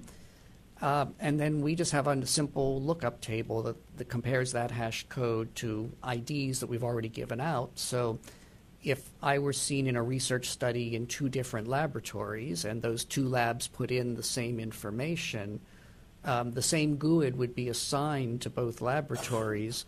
So you can aggregate the data easily, and I think there were some questions earlier today about aggregating data in genomic studies, so that's the way the GUID makes that happen. And I guess it's always nice to prove that things work. This is one of these things that we implemented. It should have worked theoretically. Does it actually work? Well, it does. So this is an example of a query showing all of the data that we have that were in the Interactive Autism Network. That's usually a patient or parent self-report database. Parents don't have neuroimages. They don't have genomics, right? So all of the people who are in these wheels were examples where there's clinical phenotypic data in Ian, as well as these people are seen in neuroimaging studies funded by someone or in genomic studies funded by someone. So we've done some pretty careful analyses in terms of false positives, false negatives, and the GUID's a really pretty robust tool at this point. Okay, so something that I always like to talk about is the NIMH Data Archive study. So one of the nice things about a data archive is that you've got data from all sorts of different labs, and a user can aggregate data in a meaningful way that we call a study. So I'll show you an example of this, but the data could come from a single laboratory or from a variety of sources. We assign a digital object identifier to each of these studies. That's exactly the same identifier that the Library of Medicine assigns to papers and is widely used at this point. So, so that you can then use the DOI as the reference for a particular group of data. It's becoming easier and easier to sort of measure the number of clicks of through a DOI and citations. So we think that this is going to be the way that people will get credit for depositing data into that are reused in a meaningful way. So here's what here's what the site looks like for studies, and if you view into one of those studies, you see the DOI, you see the underlying databases or the underlying laboratories that deposited data and how many subjects each of those labs deposited. So this is a tool that we really do like. I was tempted to give you examples of all of the many different types of queries and things we could do. I decided that wasn't perhaps the wisest use of your time, especially at the end of the day. So I just take this as an example of some of the ways that we package and allow queries. As I get close to the end here, I really do want to give thanks to the staff who work on this. It's a very dedicated staff, and I feel incredibly fortunate to have these people working on this project. There are 2 members of the project team are on the autism spectrum, and there are, I think, at least 5 members of the team who are parents or have close relatives who are on the spectrum. And they're dedicated for a lot of reasons, but they're committed to, they really are committed to helping try to find effective ways to aggregate the data that we have.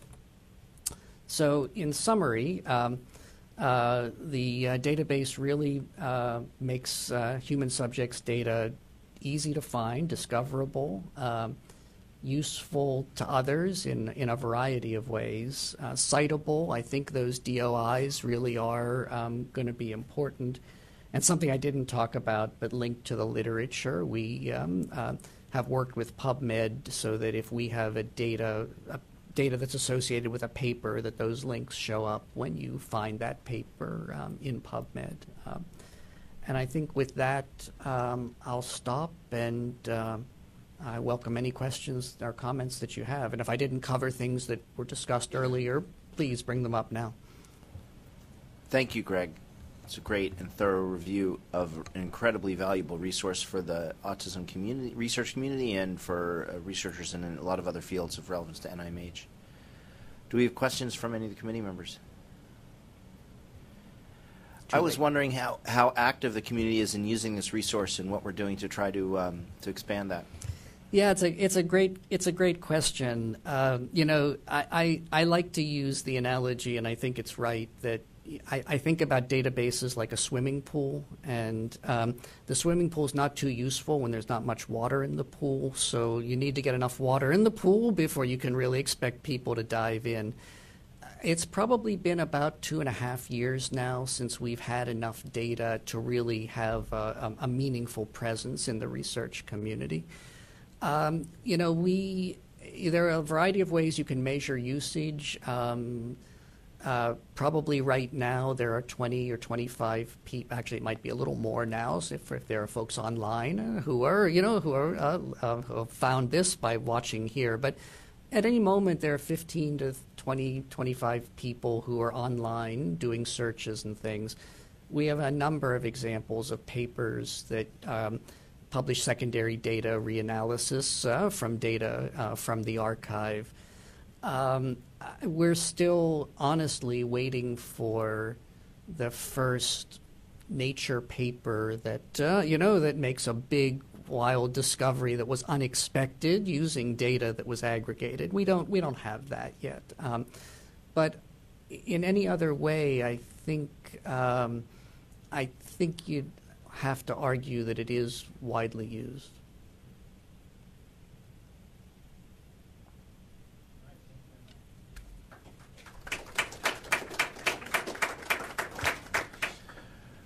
Okay, we've now set aside some time for the committee to go around and bring up issues that we might want to consider as a committee in the future, or make announcements or share updates from your own organizations. We've had a couple of people who asked to speak in advance, and so I think we'll go ahead and start with Tiffany. I think you had something you wanted to bring up, and then we have another person, and then we'll open it up. Yeah, actually, unfortunately, all of the exciting things all the details I was going to give for background are in my email that now just crashed. I can give you some time, and why don't we go? I believe that we have an update. Aaron, are you going to provide us with an update? Thank you. Good afternoon, everybody. It's a pleasure seeing you. So we have a few items that we'd like to bring up that are taking place at the Administration for Community Living. The first one has to do with the President's Committee for People with Intellectual Disabilities. The committee met this past December and decided that the 2017 report to Congress is going to focus on the needs of direct service staff and how can we do a better job at making sure that staff are reimbursed properly, making sure that individuals have proper training, and make sure that we reduce the unfortunate abuse and neglect situations that we see in community-based and other settings. So they're just starting to figure out what the format of the report is going to be like. The goal is for the report to be finalized and to start to go through the vetting process with federal agencies in April, and then for it to be finalized, as it typically is, sometime around August of 2017. So that's the first one. The second one is, and this one was not one that I am familiar with, so I'm going to read this to you. It's coming from the National Institute on Disability, Independent Living, Rehabilitation Research, NIDLR, and specifically the interagency, the IDCR. I'm blanking on what it's called. Right, the ICDR, the Interagency Right, Committee on Disability Research. Right, thank you very much. So agencies across the federal government are working to advance the science related to devices and assistive technologies for rehabilitation. Many devices developed face significant challenges when they move through the regulatory process, as we all know, and face even greater hurdles at the level of commercialization. A number of federal agency funding partners, including the Department of Defense, the VA, NIDLR, identified this as a key challenge as translation, and would like to engage the community to identify successful stories in which interagency coordination was successful in enabling the translation of devices or assistive technology. There are 3 planned meetings that are taking place across the United States over the next few months. Unfortunately, the first one took place yesterday. So, and we were not here, so we could not make that announcement at this time. And they said that they are working on when and where the other 2 are going to take place in calendar year 2017. And so please pay attention to the NIDLR and specifically the ICDR website for additional details. And that is it. Thank you. Thank you. Are you ready, Tiffany, or should we? Yep, I got it. Okay. Just took a second for things to reboot, So the one thing that I know that people have asked me about pretty much every time that I've come to one of these meetings for the past couple of years is when we're going to be scheduling a patient-focused drug development meeting for autism, because it was one of the priority areas that was listed when these PFDDs were first announced. And I can say that we do have a date set now for May 4th of this year for a patient-focused drug development meeting. So for folks who don't know what that is, when the latest round of prescription drug user fees was approved by Congress a couple of years ago, in that legislation there was a commitment on the part of Center for Drug Evaluation Research and the Center for Biologics to do these disease-specific meetings that allow FDA to systematically obtain a better understanding of patient perspectives on the severity of the disease and available therapies, and then also to help us learn more about what those affected by various conditions think are important. So what are the most impactful symptoms? What things impair ability to just, function day to day, and if something were to be improved, what would be the most meaningful domain for improvement. So we've had 20 meetings so far. You can actually look those up on the web. If you just Google FDA, PFDD, then you'll find a whole collection of those meetings, so you can get an idea of what has happened in the past. And then you'll also see on there a spot where you can register for the upcoming autism meeting. So again, May 4th, and it's from 1, it starts at 1, I think it's the whole afternoon, 1 to 5 p.m., and it's on FDA campus in White Oak. And we have it on the IACC website as well, so you can find it there.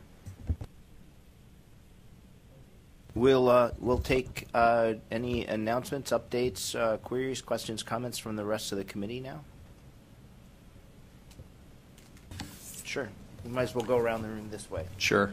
So Stuart Shapira from CDC. I thought since there are some new members of the committee, I'd say some brief words about what we're doing at CDC with regard to autism. There are basically 3 lanes that we work in. We're working to understand the risk factors that make a person more likely to develop autism, which helps us learn more about causes. And this study is called SEED, the Study to Explore Early Development. It's a multi-site case control study. The second area we work in is we study the number of people identified with ASD over time, and this lets us understand if the numbers are changing, if they're rising or falling or staying the same, and we compare the number of children with ASD in different parts of the country and among different populations and with different characteristics. And this is our Autism and ADAM network, Autism and Developmental Disabilities Monitoring Network. And the third area that we work actively in is improving identification of children with ASD as well as with other developmental disabilities by encouraging families and early child providers to do developmental milestone monitoring and to get children seen sooner so that they can get services earlier. And this is through our Learn the Signs, Act Early program. And just 1 or 2 sentences about each of these, going back to SEED.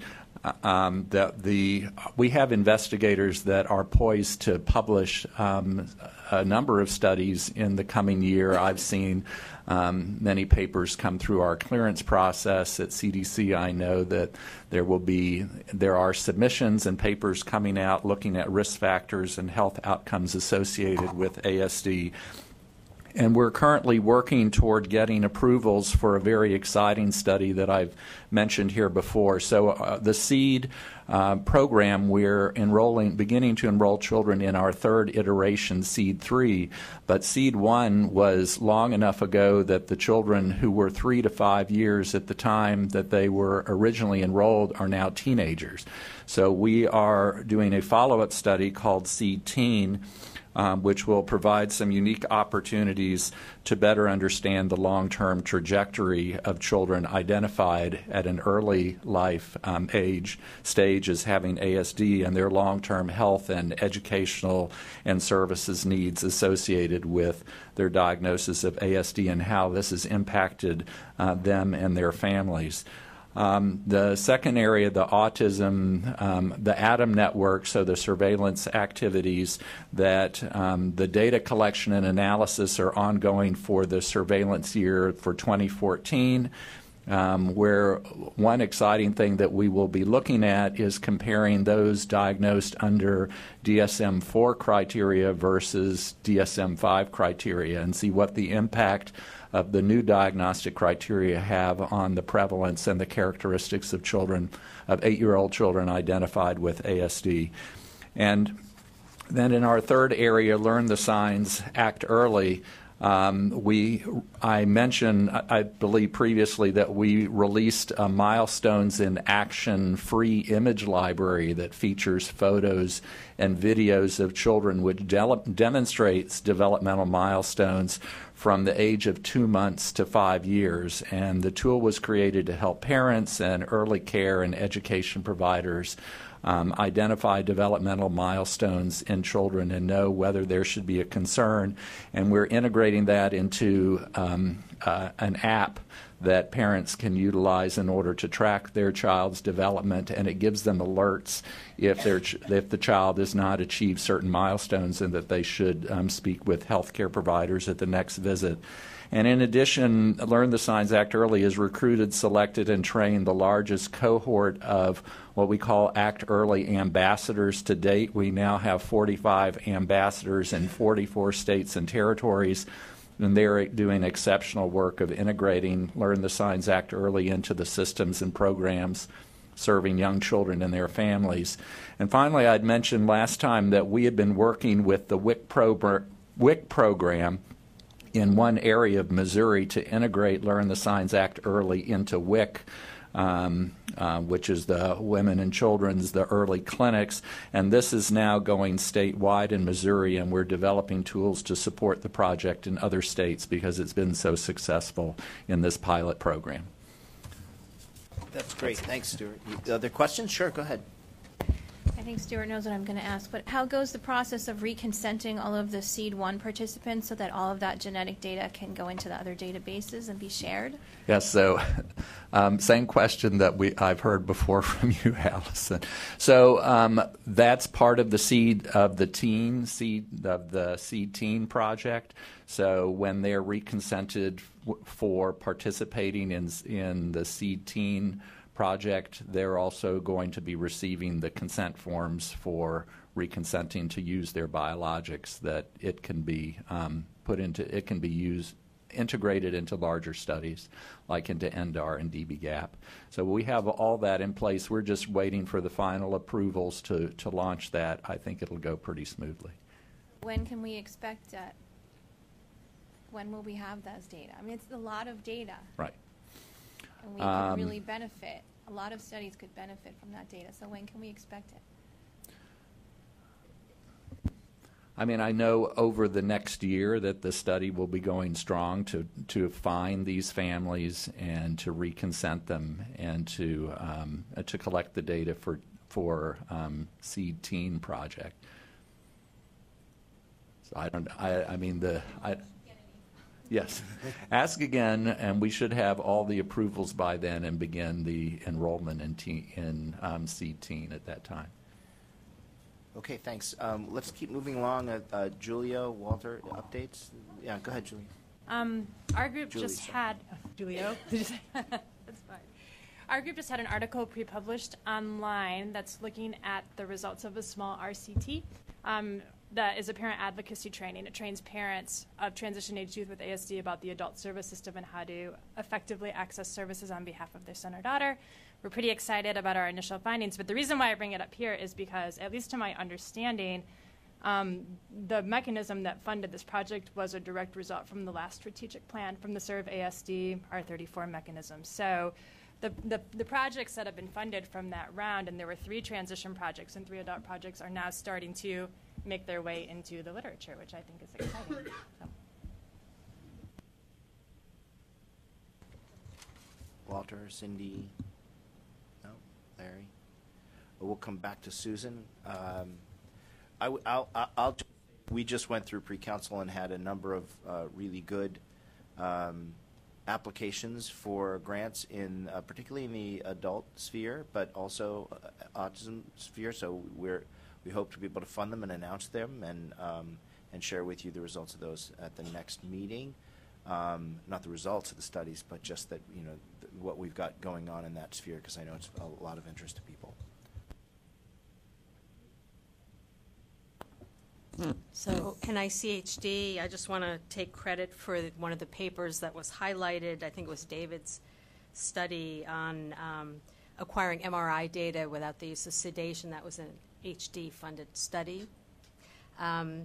Also, I wanted to make you aware of an infant brain imaging study network, the IBIS network. This is also an HD-funded study that's collecting longitudinal brain imaging of a combined sample of 600 infants who are at high risk for later developing autism by virtue of having an affected sibling. So this might, it's early, screening and diagnosis, so it relates to question 1. The team is going to gather more frequent scans, 4 visits between 3 and 24 months of age, and this will allow investigators to gain a greater understanding of early brain development in children at risk. So, thank you. I'll just say briefly that we'll be holding, the Autism Science Foundation will be holding its 4th annual TED Talks on March 30th. Everyone is invited. This year we're going to be looking at topics including best practices for housing for adults. We're going to be looking at best practices for communication between teachers and parents and therapists. We're going to be looking at modifiable autism risks, and we'll also, of course, be looking at advances understanding the female protective effect. So registration will be opening in a few weeks.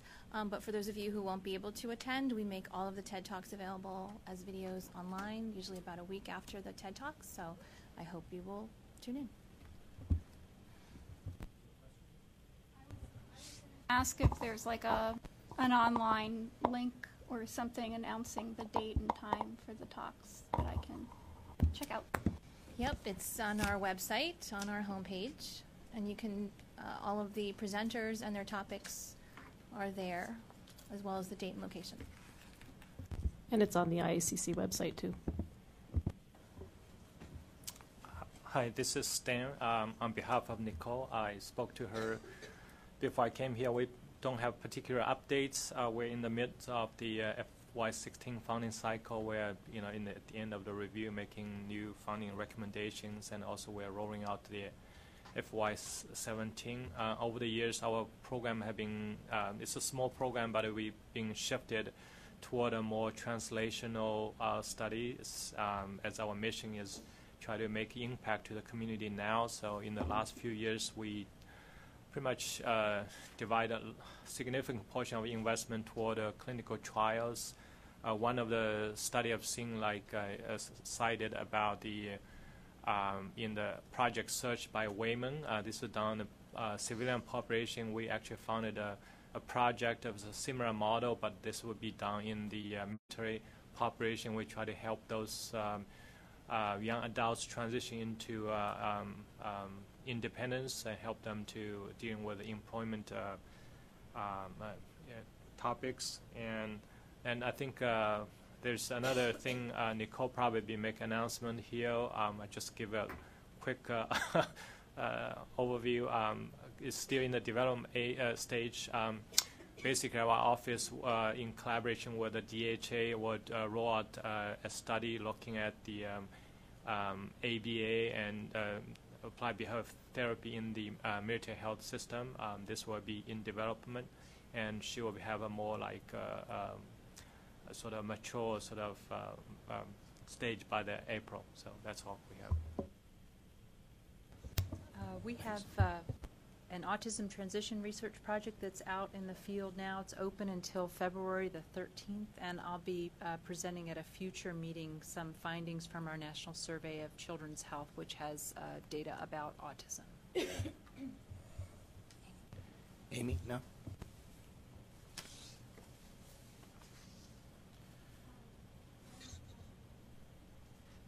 I don't have many responses right now. I was just looking at the TED Talks, so I got a little distracted. So, can we skip me and come back? Yes, you got, but it's a short skip. We have nothing specific. I told you it'd be a short skip. Okay, now I've had my composure. I don't think there's anything specific. We've been working.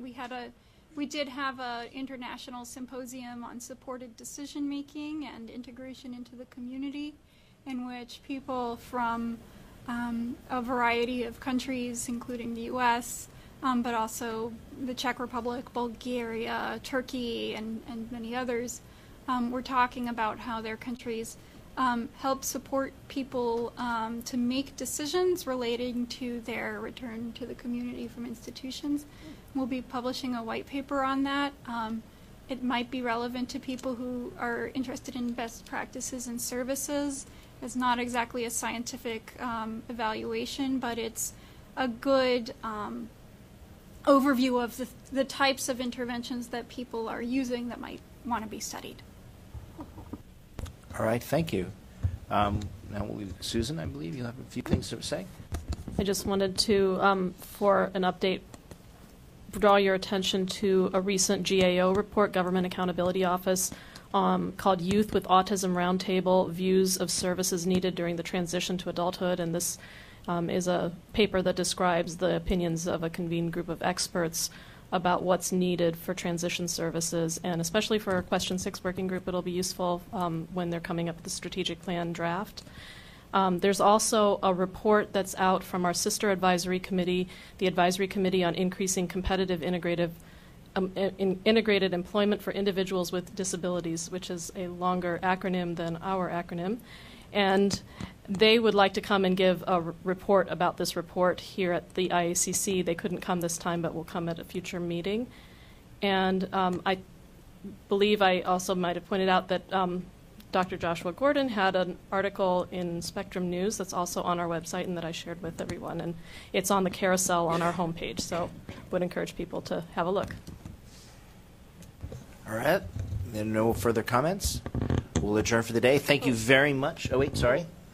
Sorry, if besides round robin, I have a few closing items. So just we'll stop with the round robin. Sorry. We'll get to our closing items before we adjourn. Yes, so I just want to recap what we're doing. So the working groups are going to be working on drafting their chapters over the next several weeks.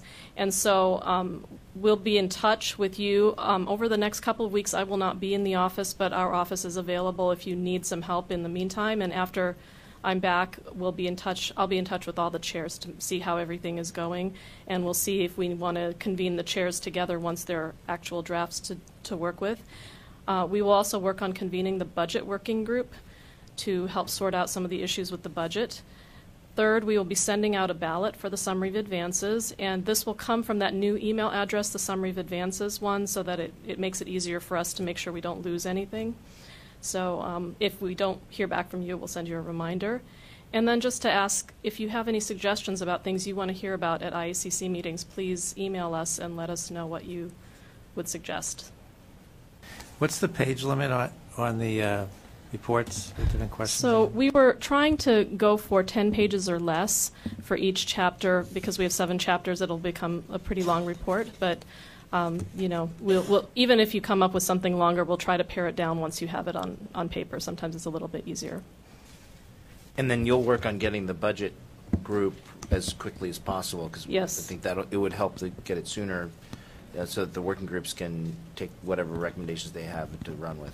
Right. So we will. My plan is to get the working group together to talk about this, see what's feasible to do, and then be in communication with the committee about what the working group came up with. Great. All right.